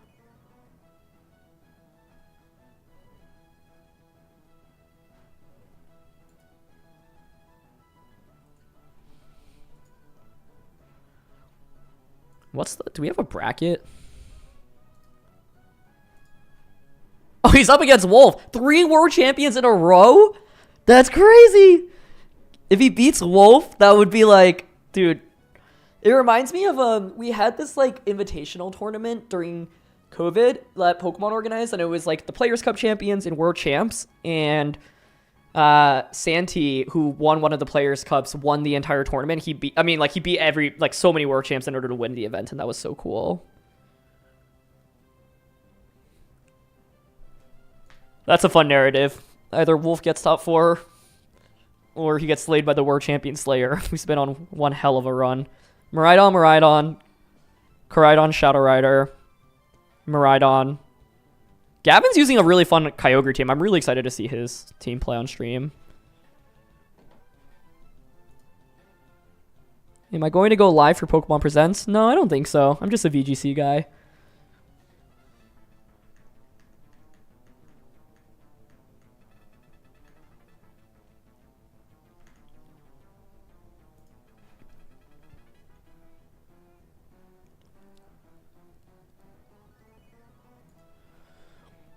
Match is starting. Let's go. Finally. Okay. Taran versus Joe. It's a battle of the Miraidons, but Joe's Miraidon team, I would say, is slightly unconventional in the sense that it's not like all these Arabaga teams. He's also using Ditto. Joe has made, I think, like 3 different IC top 4s. And he's using a newer, not a newer take. He's been on this kind of Miraidon team fairly commonly. But the main thing that sticks out here is obviously the Volcarona as well as the Ditto. And then he also has Swords Dance on Urshifu, which is really cool. You don't see that super frequently. I think if I'm Joe, I'm thinking I probably don't want to bring the Volcarona, honestly. Hands and Grim. Okay, so it's a hands trade-off here. Cork Drive on Joe's end activates first.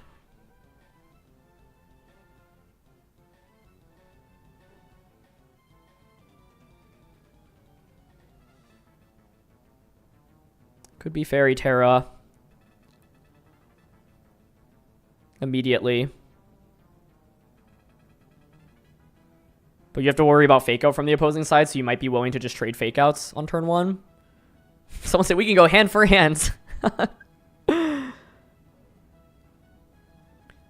I think the fascinating thing about the dynamic of this kind of matchup is always like, do you expect your opponent to have a Farigiraf in the back?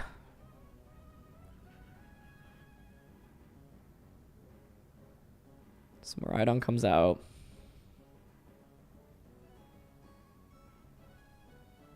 Yeah, it is just Fake Out. And Reflect. Okay. Pretty safe to go for. It's interesting, obviously, to see Reflect being prioritized, but it makes a lot of sense here because you're expecting Miraidon to not get an attack off this turn anyway. But this is where if Taran had Farigiraf and he switched it in on... He doesn't have it in the back, but if he had it, you can just switch it in. Fairy Terra, Dazzling Gleam, boom, boom. You do so much damage immediately with that. So if I'm Taran, I'm already thinking, well, maybe I want to think about bringing Farigiraf in game 2. Also, now you can get paralyzed by Grimmsnarl, which is low-key hilarious.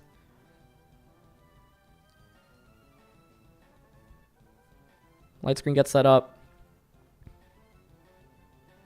Still a lot of damage, but I think if you're Joe, you're probably actually okay with this because 1, you didn't face the Farigiraf switch in into Fairy Terra Dazzling turn 1, and then 2, you've gotten both screens up and a Terra commit from Taran, so it's a lot of resources burnt on the opposing side. But the question is, what Pokemon is Joe going to rely on? Like, he might have Ditto plus Miraidon in the back. Ditto would be really interesting.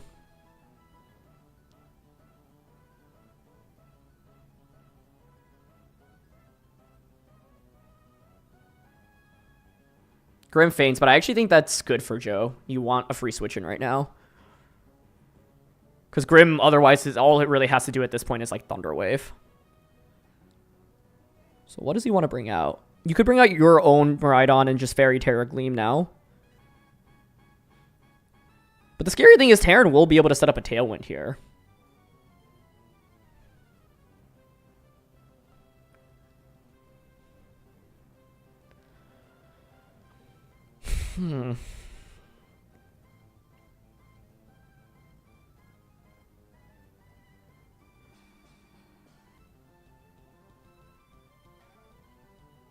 Okay, Tailwind has been set up. No Terra from Joe's end. Oh, it's going to be Volt Switch. Okay. What is his last Pokemon? Volk? Is it? I mean, it can't be Ditto, right? Yeah, it's Volk. Okay. I don't know. Volk feels kind of awkward here. Oh, but the low kick goes into it! Oh, you can see Joe's so happy about that. That could have been a Drain Punch or low kick into Iron Hands.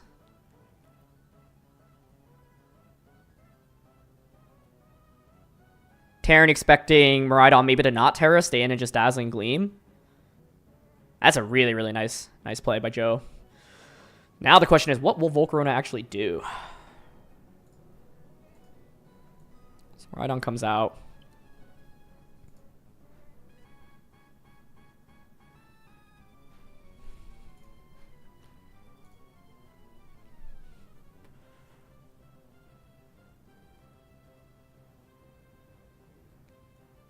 Right now, Taran has the speed advantage, but Joe's got the bulk. That being said, I don't know if you can even still survive like Electro Drift right now, or Draco.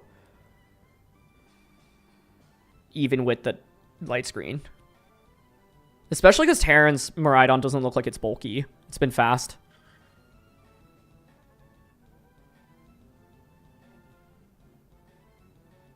Okay, yeah, stall out terrain here.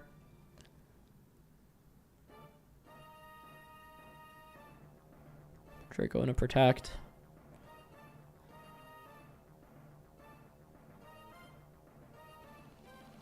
Yeah, I think Miraidon one-shots Volk is my guess, even with light screen.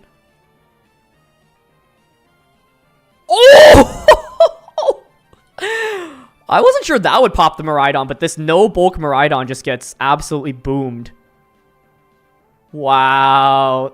It could have been, you know, like Dazzling Gleam plus Drain Punch, but now Joe still has his Miraidon. I can't believe that KO'd. I really am curious about the damage roll there. But, I mean, it's not shocking. You have Cork Drive and Electric Terrain. Miraidon no longer has Terra'd. The Terra did not do very much for Taran in this one. But it is... I have to say, it's satisfying seeing a restricted like that get one shot. Brian Hand strikes again. Indeed. No crit either. Hands finally gets to go down, but Joe now has Miraidon still out in the back. I was curious if Joe wanted to bring Ditto in this one, but Volk was actually really nice as a switch in to deal with Iron Hands, so I love that. Like, I think if... Whimsicott didn't really do much, right? It set up Tailwind, but the speed advantage didn't actually really help Taran, so... Like I said, I don't know, Farigiraf in the back would have been really nice. As a switch in.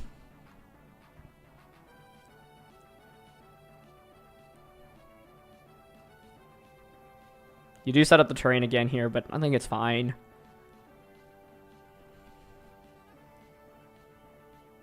Joe's Terra available to him as well. Volk set up a Quiver Dance. I mean, Joe must have so much experience in this matchup. But... yeah, Cudgel crit is the one scary thing right now, I agree.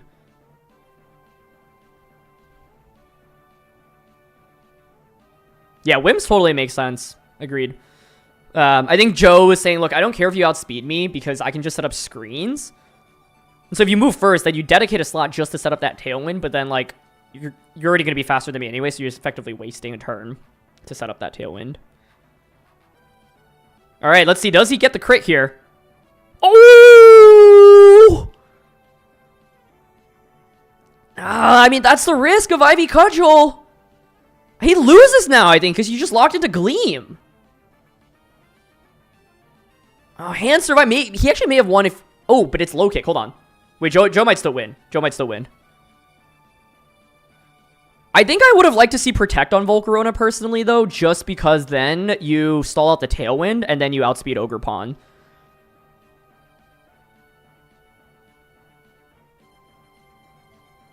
But if he doesn't crit Cudgel here, Joe should still survive, and then you get single target Dazzling Gleam into Ogre Pawn. But yeah, I don't know. I think that could have just been a protect from Joe's Volk. I think he didn't protect because he wanted to cover for Miraidon getting doubled up there, and so he was saying, look, like even if you make the right play, you still need to get the crit, and if you double up on my Miraidon by attacking with Volk, I just win the game. He also, like, if he knocked out hands there, he probably just wins. Oh yeah, I don't think another Dazzle KOs. Single target. That's the risk of Ivy Cudgel. I don't know why they gave it the side effect. Spiky now. Yeah.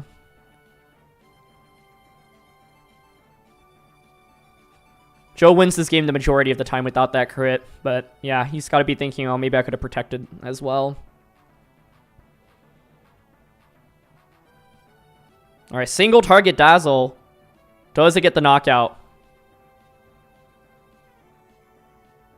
The question here is whether or not you want to stall out terrain versus just say, I think I'm going to survive. I think it survives based on the first two rolls, but let's see.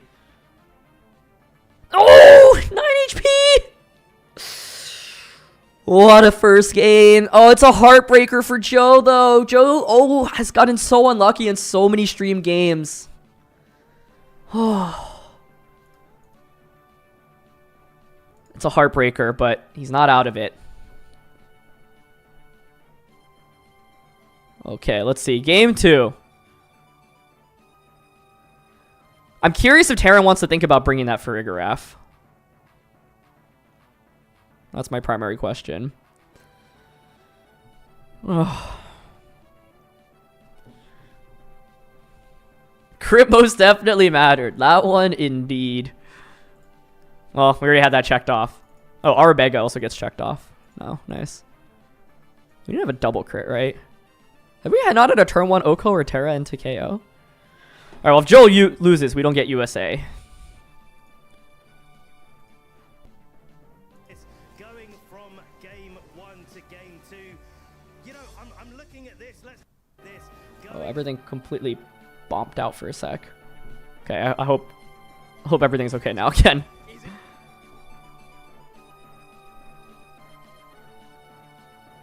We did a double crit Dazzle earlier. That is true. Yeah. Okay, so what do you do differently from both sides? If you're Joe, you can be like, look, I literally had the game won if he either didn't crit or... Oh, what happened to my borders? And the chat? What the heck?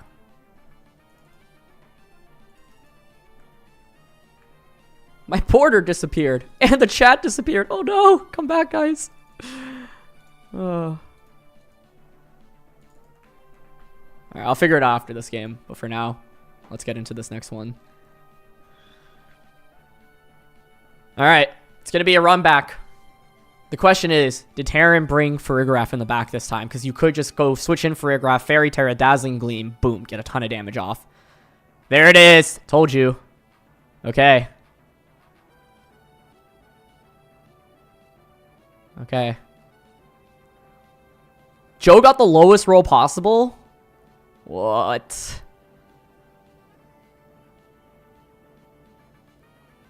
Alright. Well, this is exactly the play I was talking about after game 1, right? So that's why I was like, you know, you've got to be thinking about it if you're Taran, realizing you just get such a good advantage if you have this in the back. So, here goes Miraidon. Did he fake out? Oh, he does! Yeah, he gets punished so heavily. So this is the downside, I think, of like... Okay, he does go for light screen here, though. So I like that, because Reflect would have been really bad. So you at least like don't take as much damage here, but it's still a really positive turn 1 for Taran here. Oh, he's going to switch back out. Interesting. Okay. So Farigiraf here obviously has the ability to go for an attack. Like, you could just try to get a double knockout. Taran may be expecting Iron Hands to switch out here.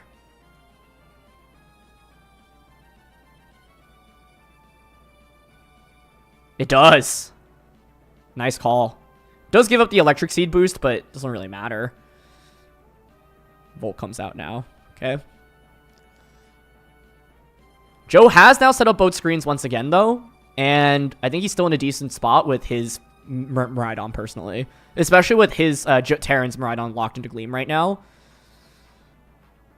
But you have Fake Out this next turn if you're Taran. You also have Wild Charge. That did look like an insta-lock. He knew what he was doing.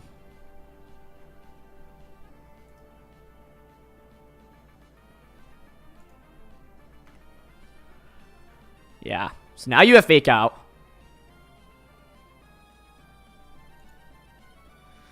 These players are playing so fast, but Joe's probably one of the fastest players in VGC, honestly. He clicks his moves so quickly.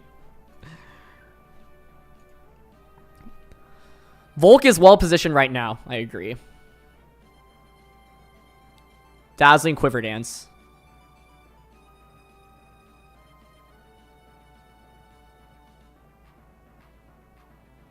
This shouldn't do that much damage. That's still a lot onto Miraidon, honestly, but Quiver Dance is really good here. Oh, this is really going to be intense. Because, like, Friggraph is essentially not a relevant factor now. Ogre is a pretty good switch in here. Does Dazzle Heatwave KO, basically? Either slot. It might. Taran wants to conserve the Iron Hands because he wants to switch it out and then bring it back in so he can Fake Out again with it. Fake Out's really good right now since Joe doesn't have, like, Friggraph, so you can just deny them Miraidon an attack. Miraidon should be... Or Volk should be the fastest Pokemon now. Oh, no, it's still slower than Miraidon. Whoa, so is it slower than Taran's Miraidon as well? Maybe, then. Another Quiver Dance? Wait, it is slower! It gets a crit, but I don't think that one mattered. Nice Fiery Dance.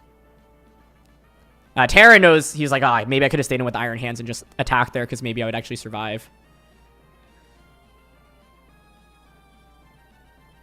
What is the speed interactions in this matchup? Because Taran's Miraidon's fast too. That's a really big piece of info.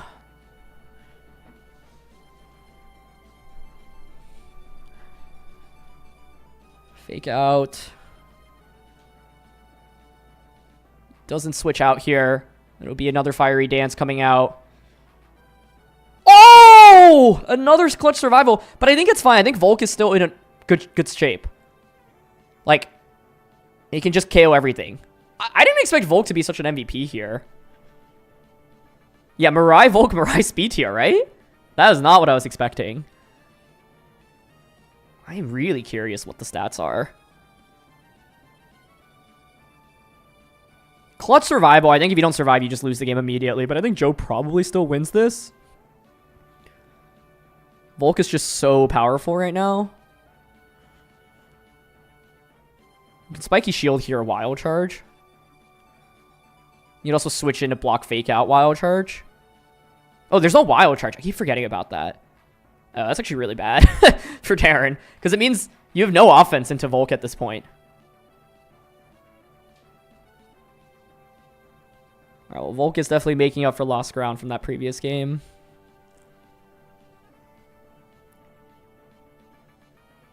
Oh my gosh. Giga Drain does so much damage. You just heal all the way back up. Yeah. This one feels pretty over.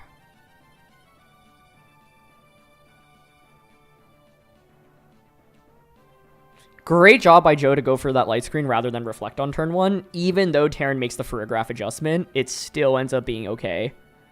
It is a crit onto Hands. But I think because Hands doesn't have Wild Charge, it is just not enough.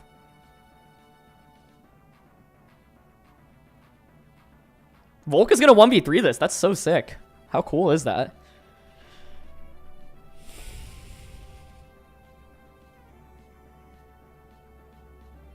The question then is, what do you do if you're Taran and you want to adjust to Volk? I think being Dazzling Gleam locked against Quiver Dance is really bad.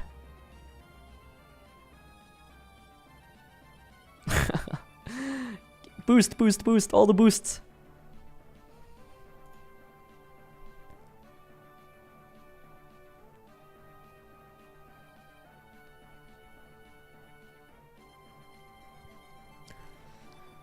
Grim has been very, very good in the sets that we've seen, honestly. I've been impressed by it. It often can look like a liability.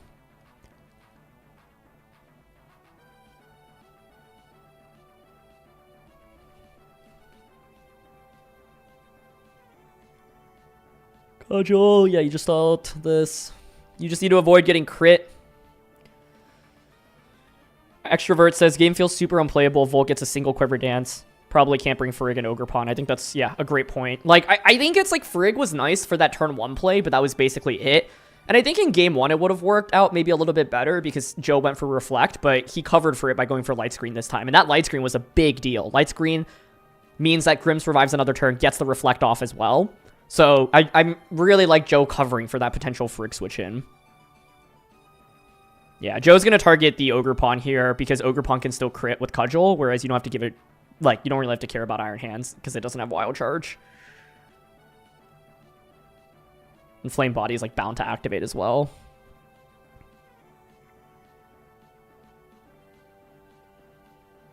Encore Whimsicott is low-key better for Volk, Alex says, and I totally agree with that. Yeah, it's a really good point.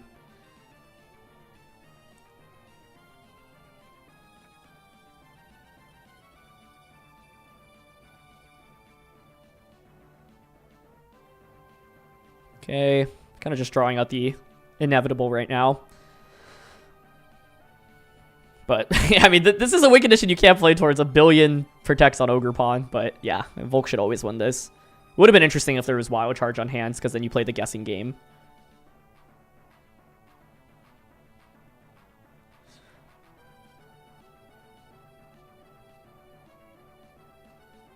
No, it's not risky for Joe, because he still has Citrus on Volk. And he can just, all it takes is just 1 Giga Drain to heal off all the damage. And Flame Body is bound to activate as well. Yeah, like, I think there was no way really for Taran to win this. Barring, like, Divine Intervention. It's the Citrus that just, like, yeah, kind of ensures it.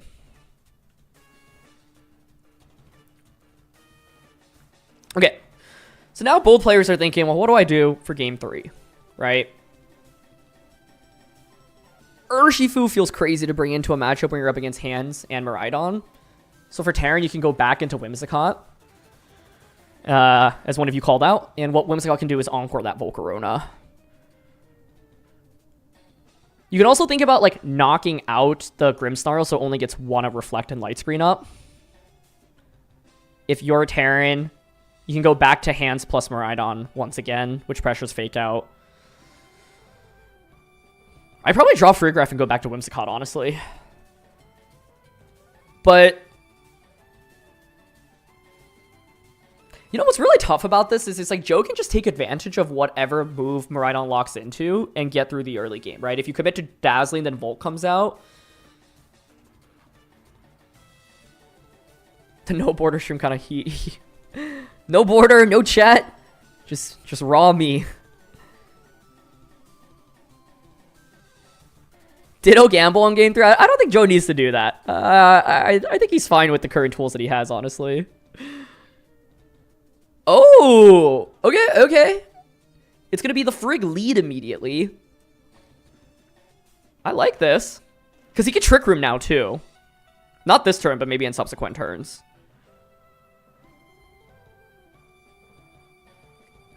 Okay. There is Helping Hand, so yeah, you could just Helping Hand Fairy Terra. Ooh! Helping Hand Volt Switch, I like it. Pop Grimmsnarl. This is so interesting, because if you're Joe, you obviously want to set up Light Screen. The question is what you would want to do with hands.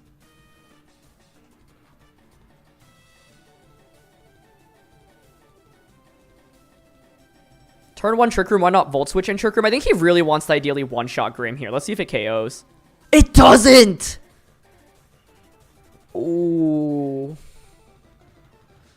I like this by Taran, though, because essentially Taran's problem in those previous games was that Miraidon was out on the field and Volk can just Quiver Dance in front of it for free.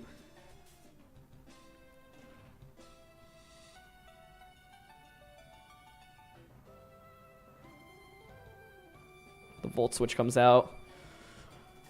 Almost gets the knockout. Grim now can get a Reflect up, but you can just Fake Out to stop the Reflect.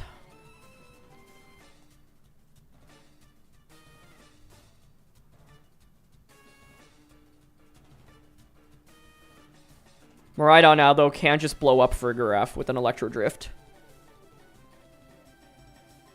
Okay, fake out Trick Room. Makes sense. This is looking really bad for Joe, honestly.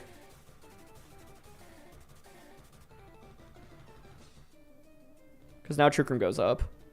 Yeah, I love this adjustment. Farigiraf didn't do much in the last game, but that's because it was used just for Armor Tail. Now Taran is adjusting to using Trick Room. Hands is still healthy, though, so you have to be careful about that. But Miraidon is out in a really awkward position right now. And Taran's Miraidon is faster under Trick Room. So I think this was a very clever adjustment.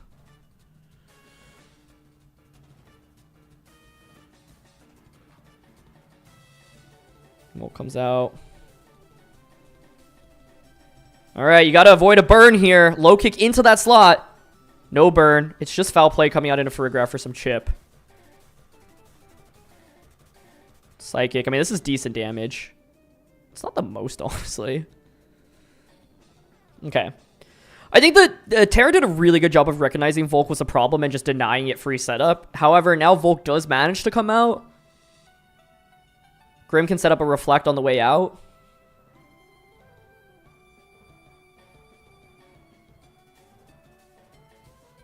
Yeah, Volk does sit on these two, but it's taken enough damage where Ogre Pawn now threatens it.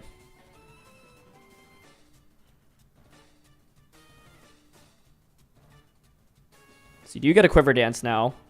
The main thing is you don't have the speed advantage. And now you get Iron Hands in for free.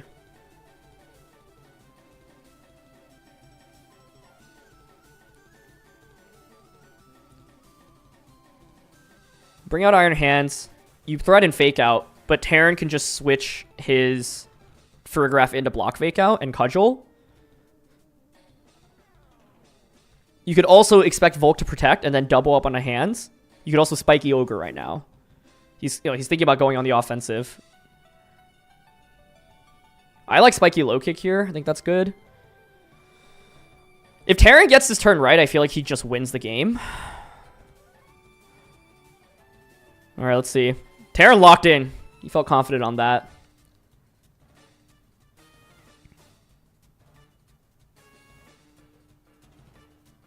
I think it's really tough for Joe because essentially there's so many things you need to cover for, right?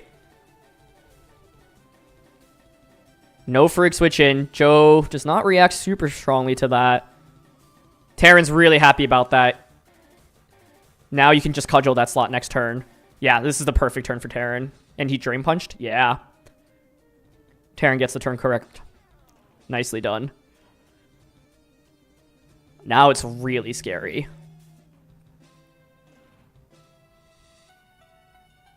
Did Joe not set up Reflect with Grimmsnarl? I was confused about that. Because he had an opportunity to, right? This looks over to me. Let's see.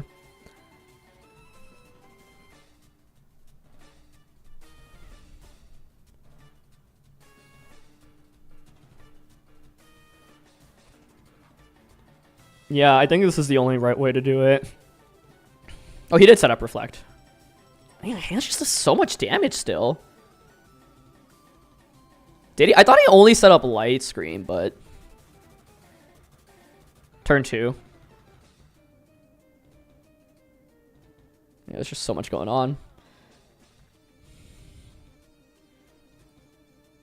It's great when I have all of chat as co-commentators, so y'all can just answer my questions when I miss things. It's so Ogre Pawn. It does suck losing the boost, I agree, but I think you have to go for it. Trick Room was an awesome adjustment by Taran here.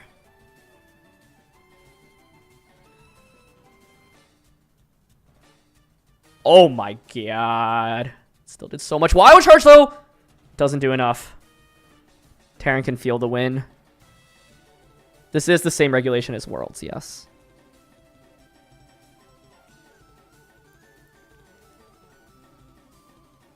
Alright, I gets KO'd.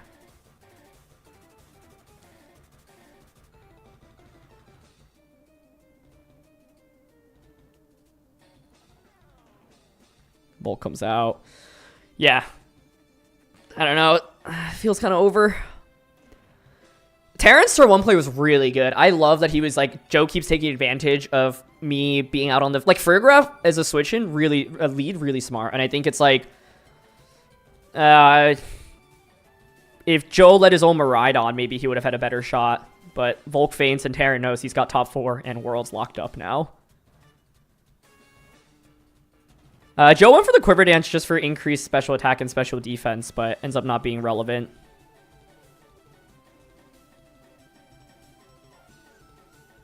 This team has won Worlds. It's won Regionals, and it might win Internationals as well. Top 4 now. Unbelievable. I can't think about the last time the same team won Regionals, Internats, and Worlds. There's plenty of times where it's won like 2 of the 3. And it's partially unfair because in Japan, like, they don't have regionals. They only had, like, like Shoma Honami in 2015 with this Chalk team. Came close to doing it. But also, this is especially crazy because it's, like, a post-Worlds format as well.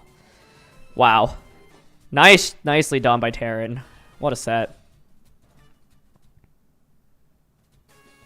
You know, my computer keeps bugging out. Rinya's son didn't win Worlds, though, right? But it did win region. Oh, yeah. I mean, it did win Regionals Internats. It's truly incredible that this team is still just so dominant. Oh, okay. Well, 3 top 4 sets left. How long have I been streaming for? 5.5 hours. My goodness.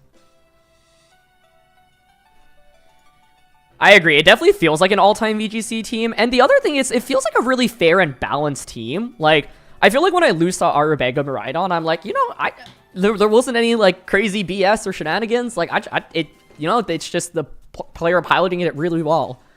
Whereas, for example, like, some of the, like, really common teams in VGC, like, Chalk in 2015 was so frustrating because, like, Thunderous was often used on it, and Thunderous, like, you know, it paralyzes you, and then it does all this stuff now. I do believe Wolf is up next. All quarters are being streamed. Yeah, that's correct.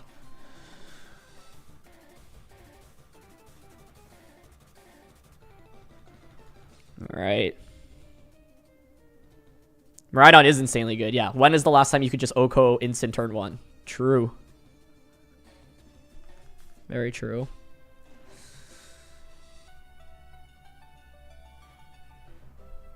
Does Miraidon take this? I think if Wolf wins top 8, I think he honestly wins the tournament. Him and Gavin in the finals would be really fun. But I think Wolf's Miraidon matchup is super, super cracked. Personally. Like, we saw him have a really close set, but that was against a world champion who also, like, made the right turn 1 every turn. So Wolf would, if Wolf wins here, he plays Taran, and I think that's very skewed towards Wolf. Personally. I don't know how, like, I think Gavin versus Wolf in the finals would be so sick, because it's Rain versus Sun. Wouldn't that be really fun? But my guess is if Wolf wins this, my take is he wins the event.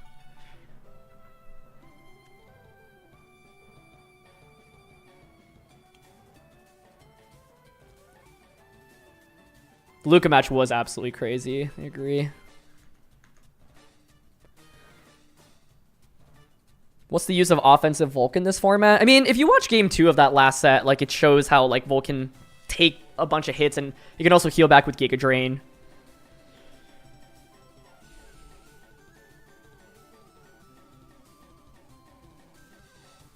But I love this adjustment because it's really safe to go for Helping Hand Volt Switch. You're not really taking too much damage there either, and like Joe can't really punish it super heavily. So to me, like, Taran won game 3 off a really good lead and then a really great turn 1 play as well.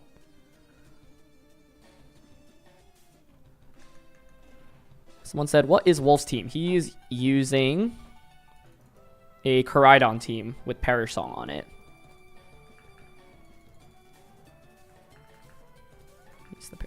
Where's the team sheets?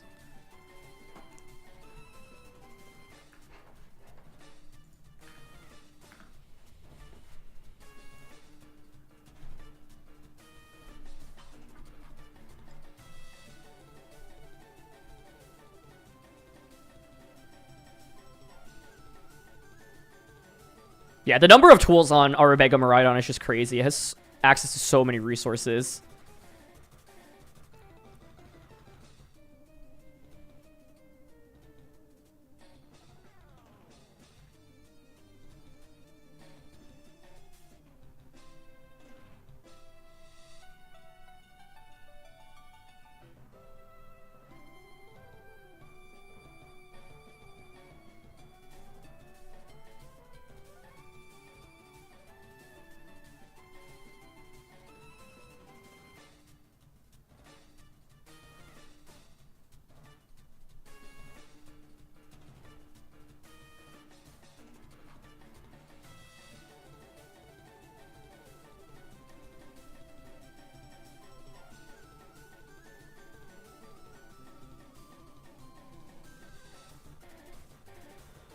All right, what's happening, folks?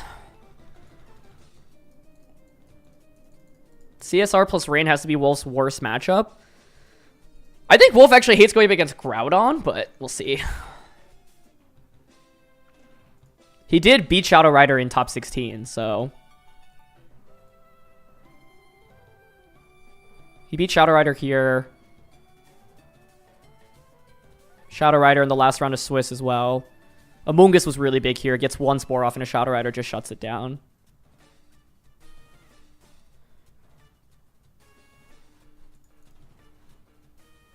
Alright, everyone get in. I'm gonna...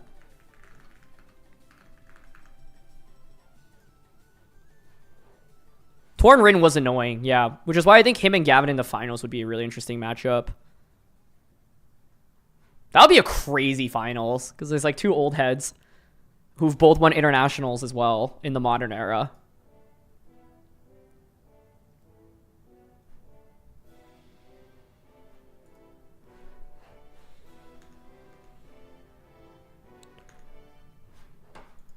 Guys, by the time we're done, I'll have done a full work day of streaming, basically. 8 hours, just like that. That's kind of crazy. It doesn't feel like that. I feel like we basically had Instalock happen.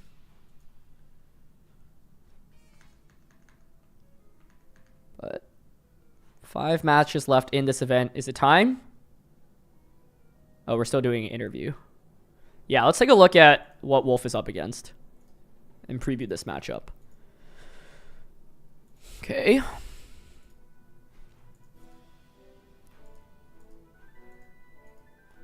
The AO team, by the way, incredible run so far.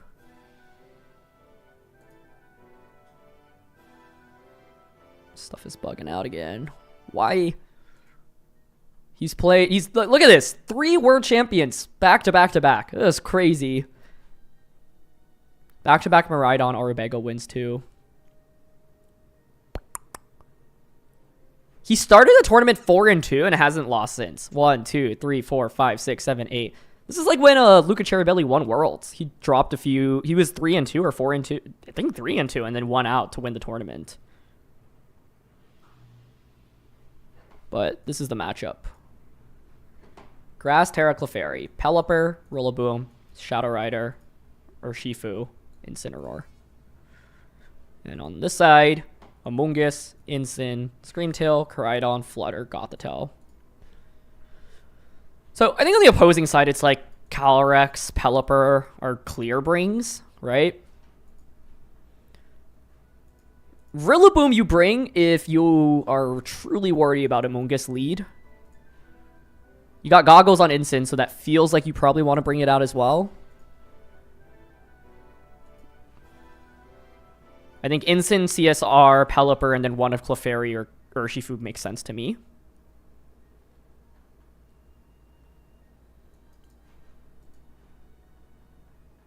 For Wolf, I would expect normal Terra Flutter to be prioritized. Flutter, Incin, Amu, Koraidon.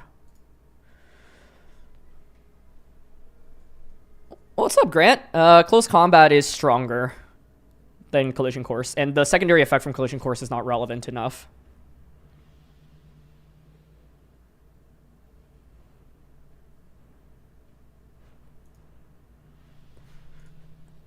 But yeah, I would say in this matchup, pay attention to Amoongus and Incin. Extrovert says, I feel like you never bring Clefairy. I don't know if I agree with that. I wouldn't say never, because there's a couple things like work in your favor. First of all, you have Grass Terra. So if you lead Clef CSR, for example, you can double protect and then pressure with Follow Me Grass Terra. And yes, there's Sludge Bomb on Amoonguss, but if it means getting a Calm Mind off and not falling asleep, I think that's a big deal. Oh, is the game live already? Here we go. All right, folks, here we go. Top 8. Wolf Glick, will he win the largest tournament in Pokemon history again? Will he do it once again? He is up against... Correct me if I'm wrong. I had to type in chat once again how I say this. Teo Team? Teo Time? It's a weird matchup. He does not like going up against Calyrex Shadow Rider. He does not like... There's a Pelipper here, which obviously can stop his son as well. So Pelipper, Calyrex. A duel that Wolf had spent a lot of time using and trying to perfect, bringing it to NAIC last year. Teo Team. Okay, cool. The most decorated player of all time in VGC, top 8 at the largest tournament of all time. Once again, looking to get yet another victory after just winning Toronto Regionals. Wolf has won only 1 Internationals, 2019 North America, but he's won 2 US National Championships in 2011 and 2012 before the Internet structure. He's using Perish Song. But when people look at this team, they think it's just Perish. It's not just Perish. You have a complete non-Perish mode in Fluttermane, Koraidon, and Cinnamomgus. That's the mode I think Wolf will lean into in the Calyrex Shadow Rider matchup. It doesn't make that much sense to bring Screamtail or Gothitelle into this matchup, right? Those are both weak to Astral Barrage. And yes, you have 3 things that are weak to Astral Barrage, but then you have normal Terra on Fluttermane, so suddenly with normal Terra, with Flutter, Cinnamomgus, and Koraidon, you have 1 thing that's immune to Astral, 1 thing that's resistant to Astral, and then 2 things that take some damage from Astral.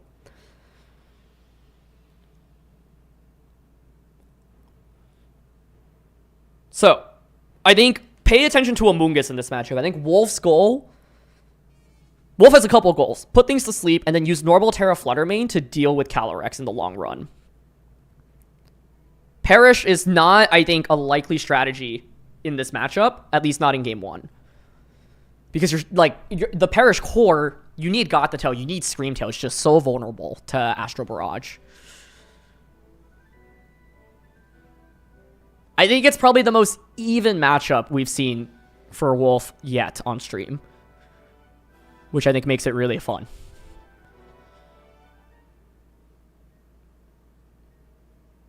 So the question is, what does he lead with? This is Calm Mind, Calyrex, which isn't going to be that great into Koraidon.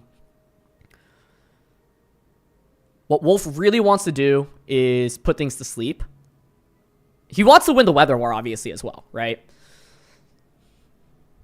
You can certainly bring Gothitelle. Yeah, the question is, do you feel comfortable with it, right? What will Gothitelle offer you? It will be able to trap things in, and that's valuable, right? Being able to prevent a Peli switching can be good.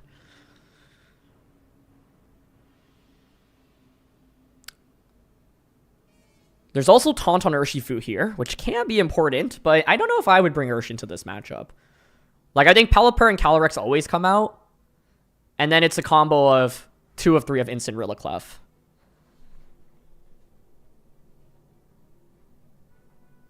The reason why I don't think this is like just a Dune matchup for Wolf is because he's got normal Terra Sash on the on the Fluttermane, and his Amoonguss is really good as well.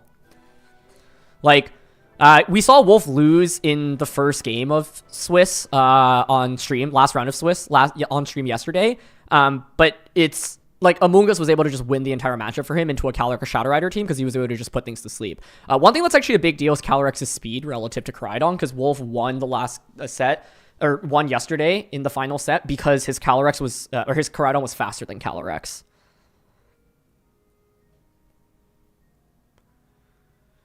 Top 8. About to start. Oh, the World Champion Slayer. He's already beaten 2 World Champions to get here. No stranger to pressure in this tournament, and he has very much weathered the storm. Wolf's Koraidon, I do believe, is fast. I don't know the exact EV spread, but we saw it outpacing a lot of things in this tournament.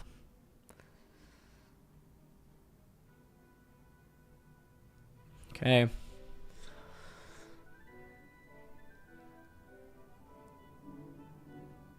So, yeah, it's a question of the Calyrex. Is it EV? Like, if it's slower, it's a really big deal. Wolf essentially won Game 3 yesterday on stream just off his Calyrex, or his Koraidon being able to blow up Calyrex.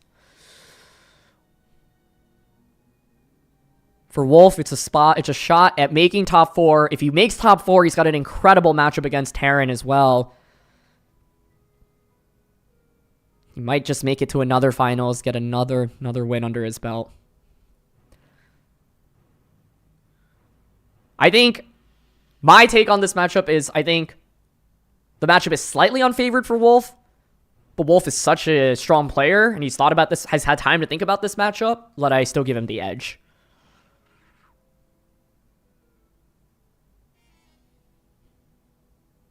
Calm Mind Calyrexes are normally bulky, that's correct. The question, though, is how much speed are you running? You could run very little special attack and invest very heavily in bulk. Here we go. Okay, it's going to be Pelipper, Calyrex immediately into Koraidon Amoonguss. So, the Weather War is won. Rain is set up immediately. Okay. And this also means you don't have to risk switching in. So, it's a huge advantage.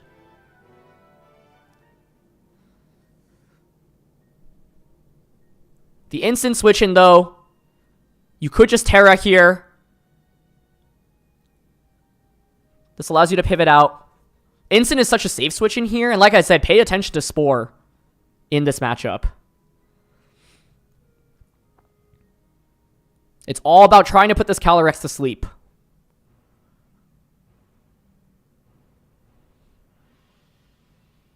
Protect here. Can work. You do risk a Calm Mind, though, coming out from Calyrex with this.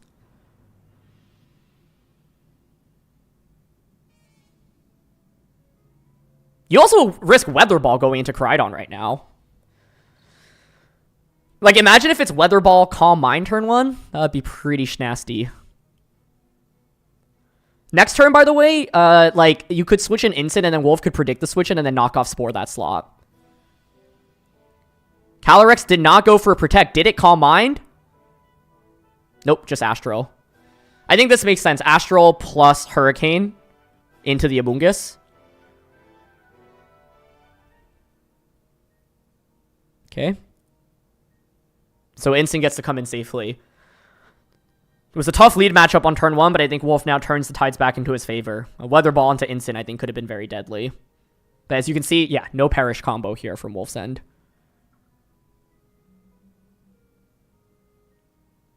Thinking about the parting shot now because Pelipper likely to switch out.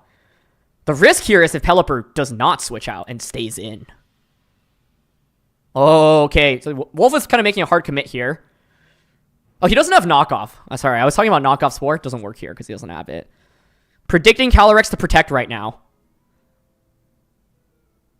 But this is risky. This is risky.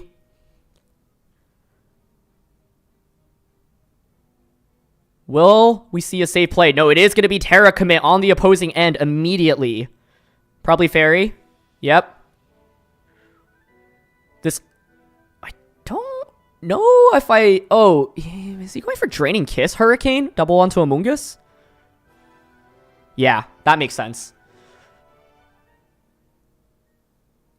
Oh, I don't know if that KOs, though. Let's see. It doesn't, yeah.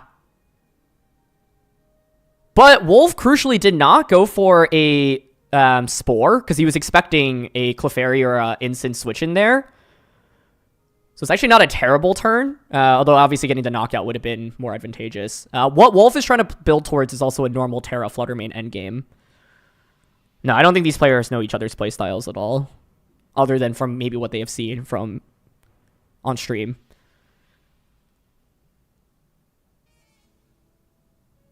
So now the question is, how fast? He's just going for Fire Terra Flare Blitz, switch in Instant, okay?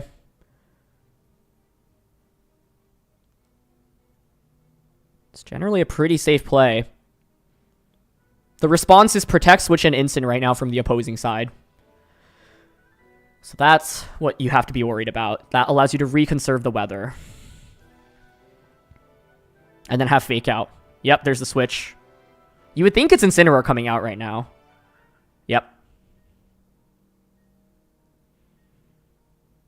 Even though, like, the Amoonguss did not go down from that double up. I mean, it was a really nice play. If it was Astral plus Hurricane, it would have gotten the knockout, but the Draining Kiss Fairy Terra was to cover for Dark Terra on Amoonguss. But honestly, even with Draining Kiss being super effective there, I'm not sure that plus Hurricane gets the KO. Covert Cloak is also a big deal here because it means you ignore the Fake Out this next turn. But Terra now committed from Koraidon. Oh, so tense. Back and forth.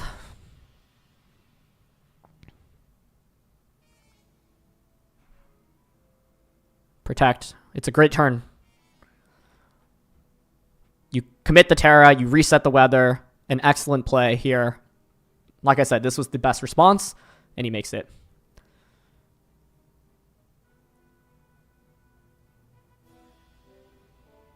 The thing that's going for Wolf's favor right now is that Incin is actually, like, in a pretty decent spot. Close combat parting here, okay.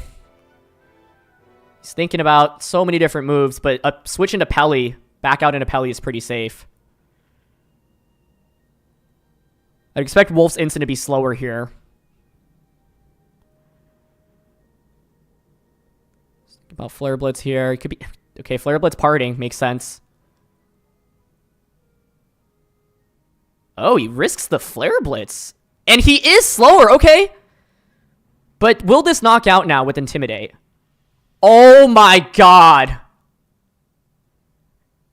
The Calyrex is slower, and he takes a huge risk there, allowing the Flare Blitz to just come out. I think Teo was thinking, well, switching in Pelipper here is so obvious. You're not just going to let me switch in. You're going to switch Koraidon out right now. Tries to read it, does not get it. And even with the Intimidate, this is why you run Life Orb on the Koraidon.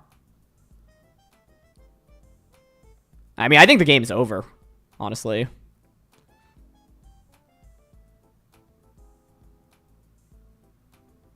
I can't believe it KO'd without a crit there. Like, but yeah, I think it's like the Pelly switch in there felt so obvious that, like, Teo was just thinking, there's no way, right? No way you just Flare Blitz my Calyrex. He might have been even going for something like a Calm Mind, for example.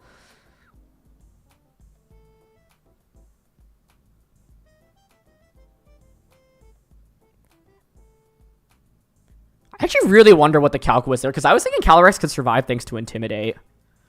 But that's so strong. Yeah, slower Calyrex getting really, really punished in this.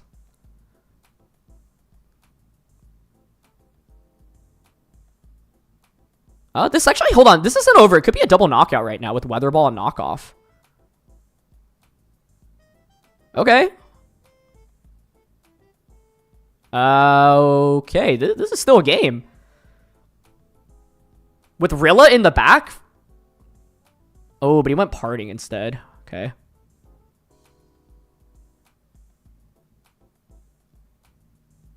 Yeah, Koraidon being faster, I think, is a really big deal. Wolf's Koraidon has consistently been faster than Calyrex Shadow Riders in this matchup.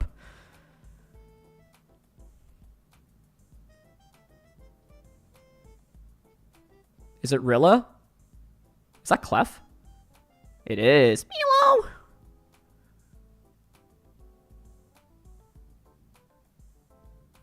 Yeah, I think it's too hard to win with Clef Pelipper, especially because it's Sludge Bomb Amoonguss. But it is Life Dew, and you have the weather advantage right now, so the game is not 100% over, honestly. I think Wolf should win, but...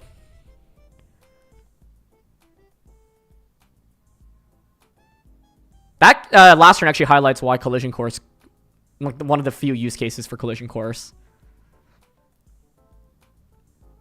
Yeah, I think you bring Flutter out here. Oh, he's thinking about Amoonguss.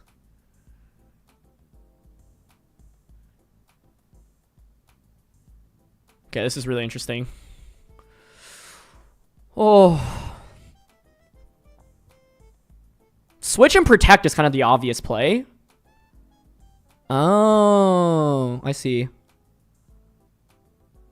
If you switch in Rage Powder, you get guaranteed Flutter Koraidon in Sun, but then Teo can Protect Clef, switch in Incin, win the Weather War, and it is Life Dew, but I don't think Pelly is going to have bulk here.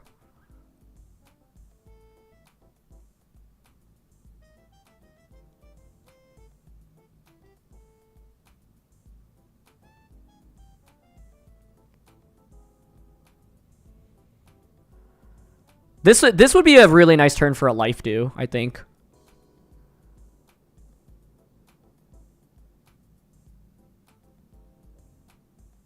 Rage Powder comes out. Teo can win the Weather War now.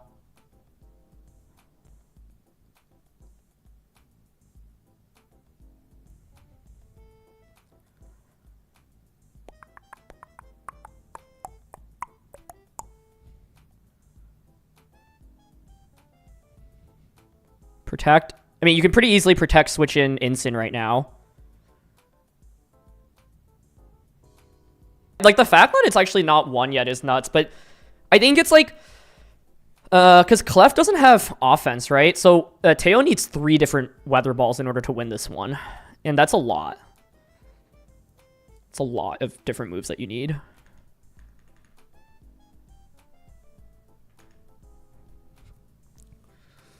Yep. So this is kind of the obvious play here. I don't actually understand... Oh, no, sorry. I do understand the Fairy Terra on Calyrex. He was hoping to see Terra Mungus. But I think it's like... The Terra ended up not doing very much. Stream is lagging. I don't know. I think it's my internet, guys. Try refreshing. It doesn't actually... Oh, it is dropping a lot of frames. What is going on? Oh my gosh.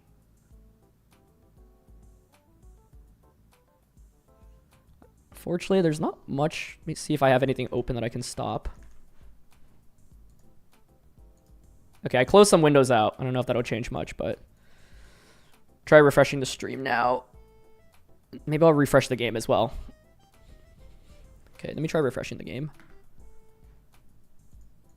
Close out a bunch. Close you out.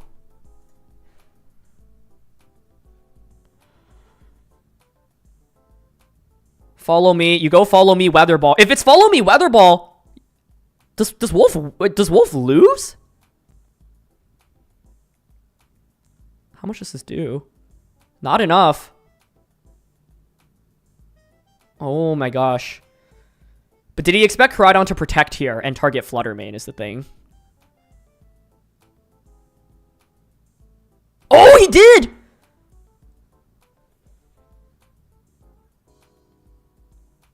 Oh my gosh, this is so crazy.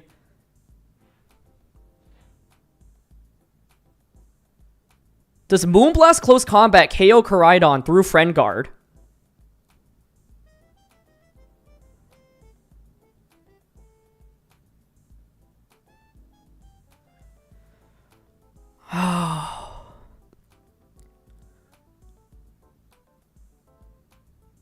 Does Clef protect here? Clef needs to protect.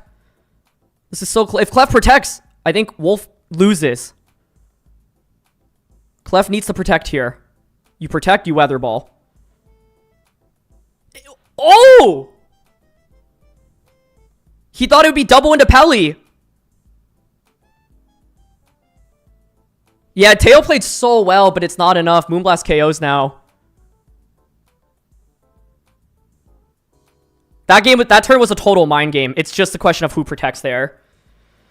Oh, Wolf gets it right. If Koraidon ate the weather, like, I think Teo made some really great plays here. He went for the Flutter Mane target expecting Koraidon to protect. If Koraidon gets knocked out there, I think Teo just wins because then you just protect Weather Ball. But the fact that Teo basically was in a spot where it was a 50-50 to win is really impressive. He lost Calyrex and he still was in a good position to win. The idea behind protecting Clef or Pele there is you expect the double up onto Pelipper because Moonblast alone won't KO. So Moonblast Close Combat into Pele, protect, and then you heal back with Life Dew, and then you win the game. What a game. It's not more optimal to double. You never want to double protect there. Oh, for Wolf to stall out. No, because then Wolf could get a Life Dew up. Does protect Life Dew really do something there, though? I think it does, because then it means that if Pelipper doesn't faint from close combat plus Moonblast, so then you could just protect Clefairy the next turn. It also may give Clefairy enough HP to survive a Moonblast. He definitely went protect Life Dew there.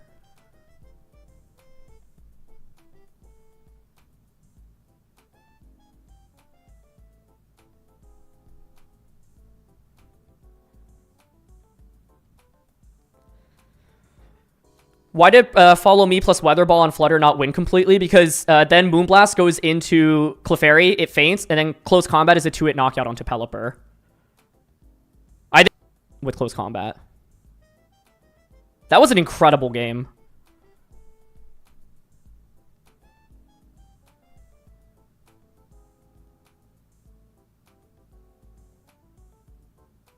Oh, that's a good point. Crydon and Flutter are speed tied, yeah.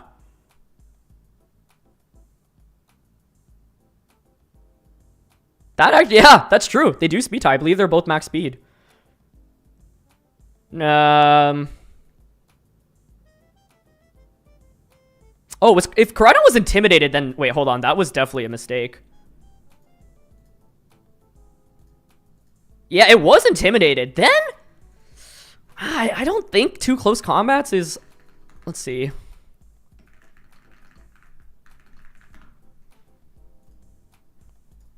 Right on, assuming you're max, Jolly, Life Orb. Pelly.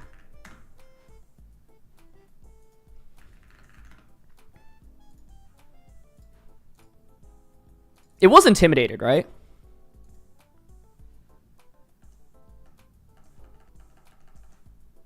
Need the mid-game point. It got the Intimidate here, right? Oh, wow. Actually, with the Intimidate, then I think it was a strict mistake. You are right. Yeah, Crydon is not key here. Ugh. Yeah, great point. Well, let's see. Pelly is at like 75% here. So it's still, as you see here, like close combat is still 75. It's like a pretty slim chance. So I think if you're Teo, like honestly taking that 70% chance to win is not bad. Instant Flutter now versus Pelly Calyrex, okay. Yeah, I also think Teo going for the Terra on Calyrex ended up being fairly punishing. Let me full screen.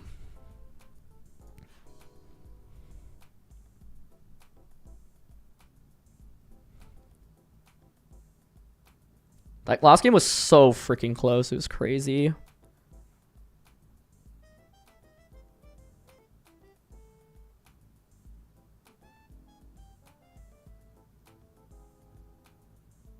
Okay, get some Terra commits. Yeah, really, if it was just Follow Me Weather Ball, it would have been close combat damage rolls. Fake out Moonblast. Astro Barrage gets the Terra out. Nice call. Calm Mind there is really scary because then you boost up and then you can Draining Kiss the next turn.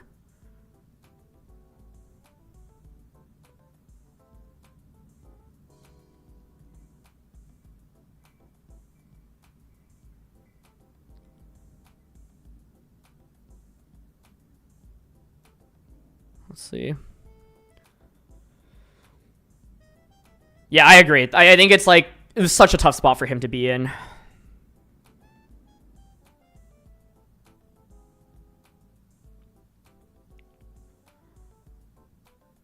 mean, you have Fake Out now. Fake Out Calm Mind. If Wolf goes for this Protect and you manage to Fake Out into in... Oh. Wolf always gets so low on time. Uh-oh. Oh.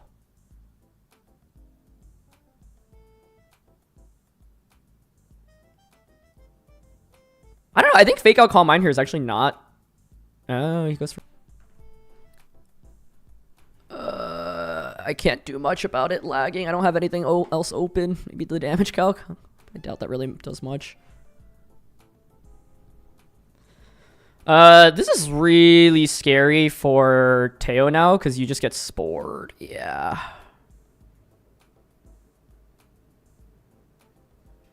Wait, I'm like, what is going on? I don't get it because it's like nothing is lagging on my computer. Oh, I have a... It's a... Yeah, I can't do anything about the internet, unfortunately. I'm sorry. Please enjoy my audio. Oh, it's so unfortunate. I've been cursed.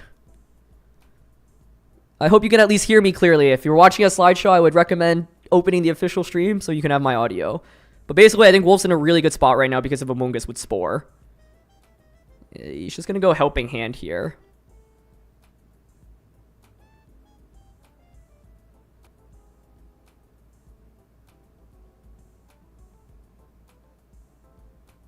Okay, well, I'm glad you can at least hear me. Please click the next slide. It's so frustrating. I don't know. Cast. Okay, I think it just disconnected Enrica. Oh my gosh. What is going on? I'm even connected to Ethernet.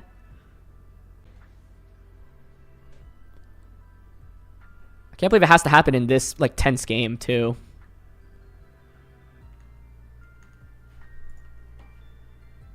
What is...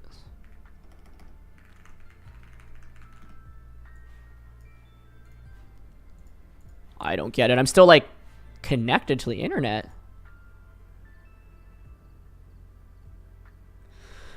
Alright, Sludge Bomb comes out. Gets the poison onto Incineroar. It's looking really dire, honestly, for Teo. Wolf hasn't even brought out his restricted Pokemon yet. Is Terra normal more common in this format or just a Wolf thing? It's mainly a team-specific thing.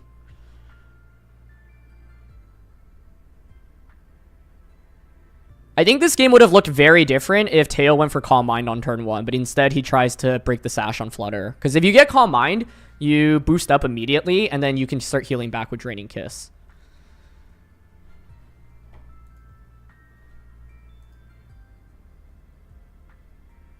Oh, it's like constantly disconnecting.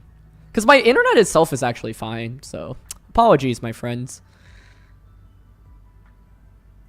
Flutter protects. Instant fake outs. I mean, this game, I don't want to call it, like, it's not over yet, right? Especially with Life Dew from Clef.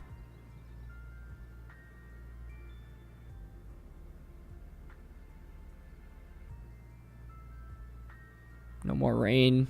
Then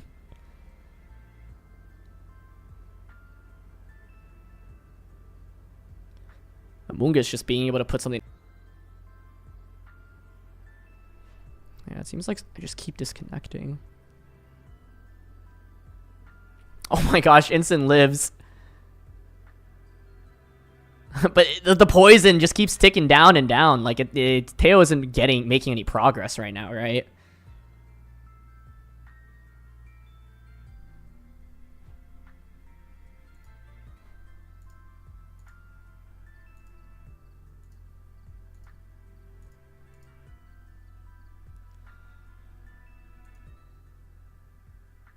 I don't think it's a faulty Ethernet cable because it's like my connection is fine on my, like if I do a speed test, it seems perfectly fine. So that's what I'm confused. I almost wonder, yeah. Parting Shot into Flutter. Yeah, I think I'm going to try to restart the stream after this.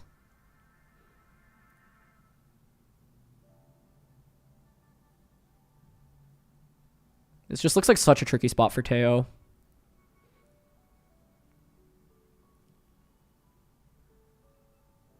It's just weird, because when I streamed last time, there wasn't really any issues. So I don't know what had changed between last time and this time. But yeah, I'll do my best to finish off this set and then figure out what the issue is.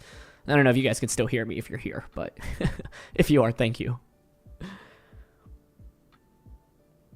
Anyway, yeah, like I said going into this matchup, I thought Amoonguss was just such a pivotal Pokemon.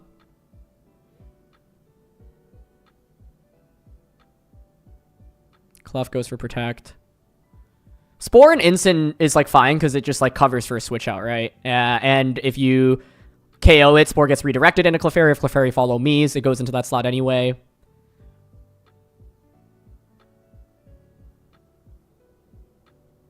Is the feed still choppy? It's OBS is now telling me most frames aren't getting dropped, but yeah. So sad. At least it wasn't during a time in the game where it was like super, super intense. Now you can...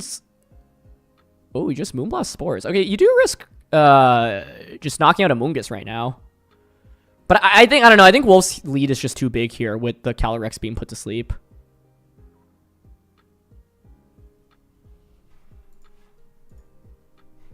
I'm gonna just stop the music. I don't know if that does anything. Refresh this.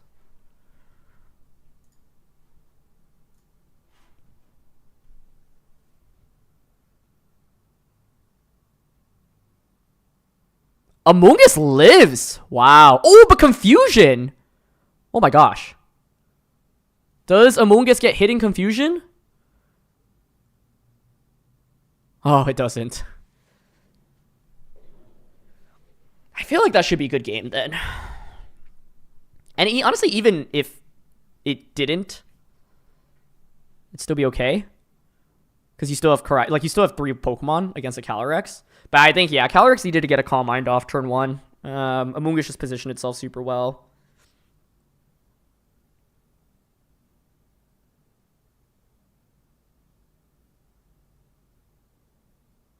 It's a generational run. It's so crazy that, like, you're gonna look at the most attended Pokemon tournaments of all time, and it's gonna be like Wolf Click winner, Wolf Click winner, Wolf Click winner. He obviously hasn't won the tournament yet, but an immediate snap out of confusion as well. It's getting dangerously low for Teo.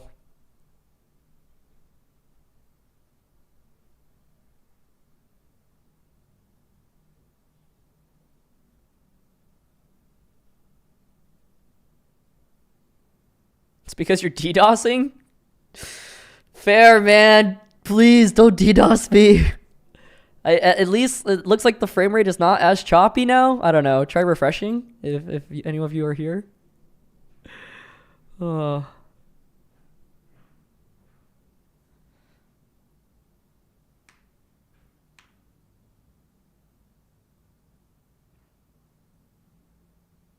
Oh my gosh, Moonblast actually does so much damage even with Friend Guard.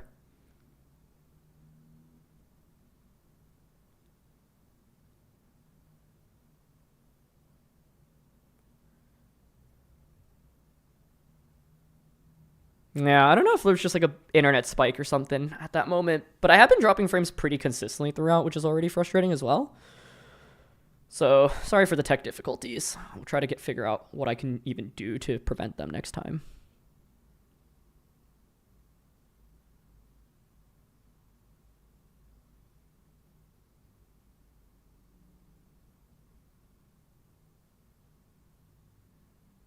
Okay, seems like it's been better.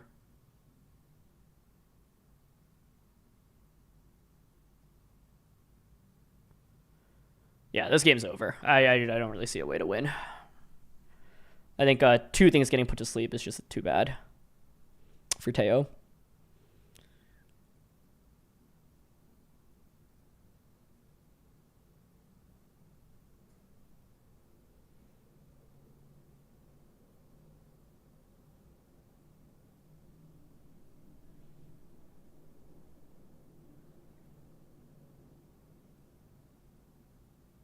I wonder how different this game would have been if it was Calm Mind on Calyrex on turn 1. But to me, like, the Spore positioning, getting that Spore off, was just so strong. And Wolf qualifies for Worlds a second time. Not that he needs it, but makes it to top 4. Defeats what I think is probably one of the trickier matchups for his team to run into. 2-0. Continuing to prove why he is the GOAT. Incredible. Incredible.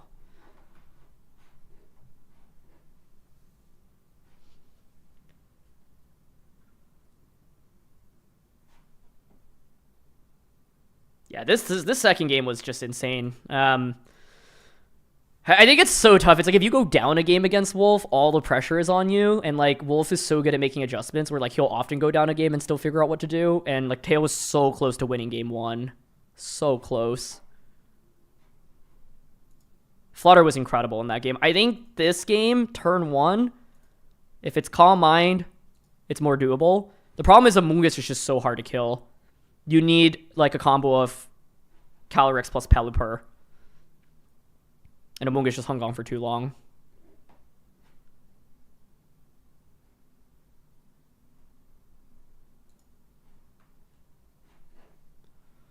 Yeah, no, this is why people are like, oh, it's a Perish team, but it's like, yeah, it's not always a Perish team, you know?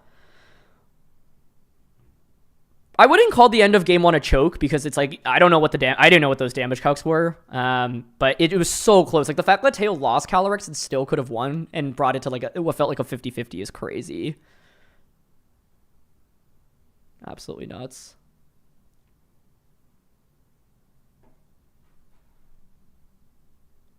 Yeah, it was just such a defensive masterclass. Like, people think Shadow Rider is bad, and like, yes, it's bad if you have Screamtail and Gothitelle, but those aren't coming into the matchup. So when you have normal Terra, Flutter plus Incin, Astral Barrage literally did 20% to one Pokemon. That's basically it. Okay, is the stream okay now? Is it like still lagging? Are we still choppy, or has it improved substantially? Moonblast, the Flutter main putting in so much work, and the Terra North. How are we doing, folks? I apologize for the choppiness, but I think it's been getting better, I hope. Let me put this at like the lowest possible quality. It's just so sad that happened at like the peak hype moment. I guess it wasn't that great. Game 2, it felt like pretty... Alright, we're so back, guys. We're so back.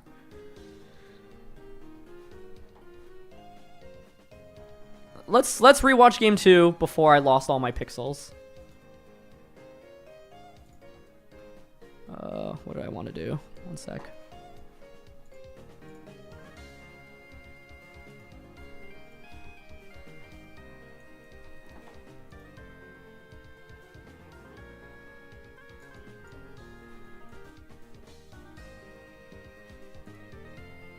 Oh my god, I can see my viewership.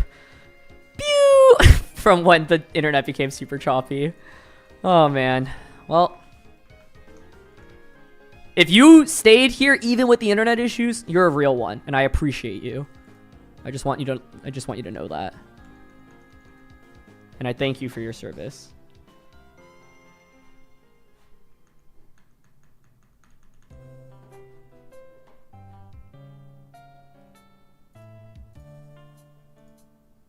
Okay, so let's go back to game 2.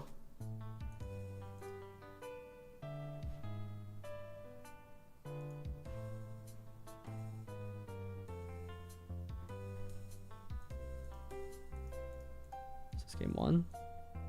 Game 2, okay. So Wolf adjusts, he goes Instant Flutter, this time doesn't lead Koraidon. Like, he felt really behind in game 1 because of Koraidon, but then we just saw the Koraidon outspeed and pop Calyrex Shadow Rider. It's okay, I don't care about what the viewership number is, I just care that you guys are here. So, you know, if you stayed, you're the best.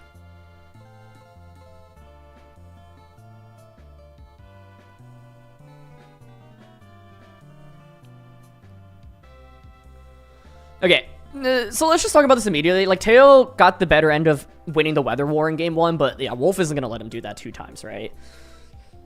So Instant Flutter, it's still not a terrible lead, truthfully. He makes the hard switch. And then we saw... Yeah. So, like, he feels forced to Terra here because of Shadow Ball from Flutter.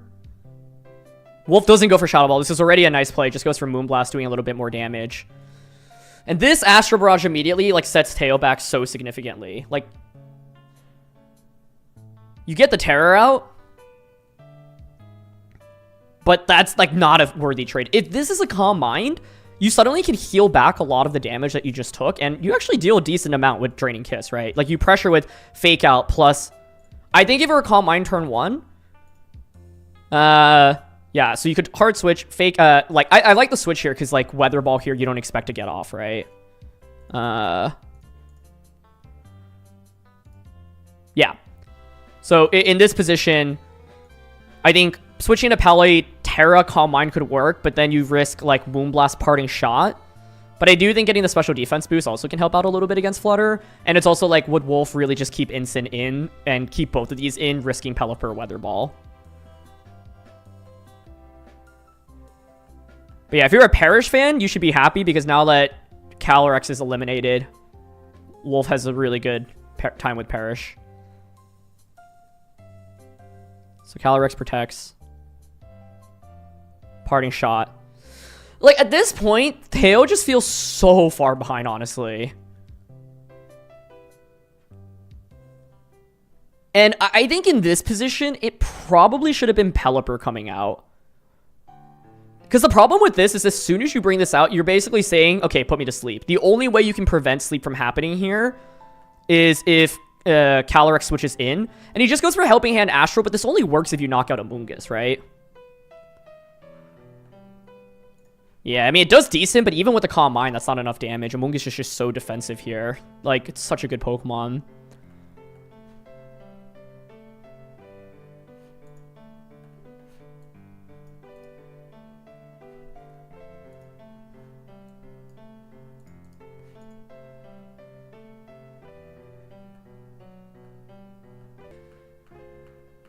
VGC normally gets around similar, if not higher, viewership than TCG. Although I saw for this event, TCG was hovering higher, which is honestly impressive. Go for TCG. I'm happy for it.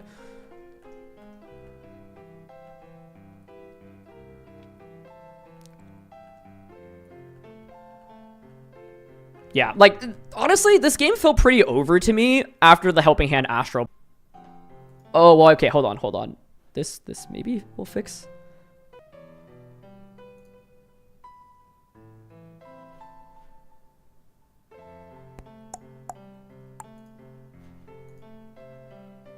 Oh my god, it's so choppy. You guys are back to the Aaron Cybertron Zang podcast. Oh.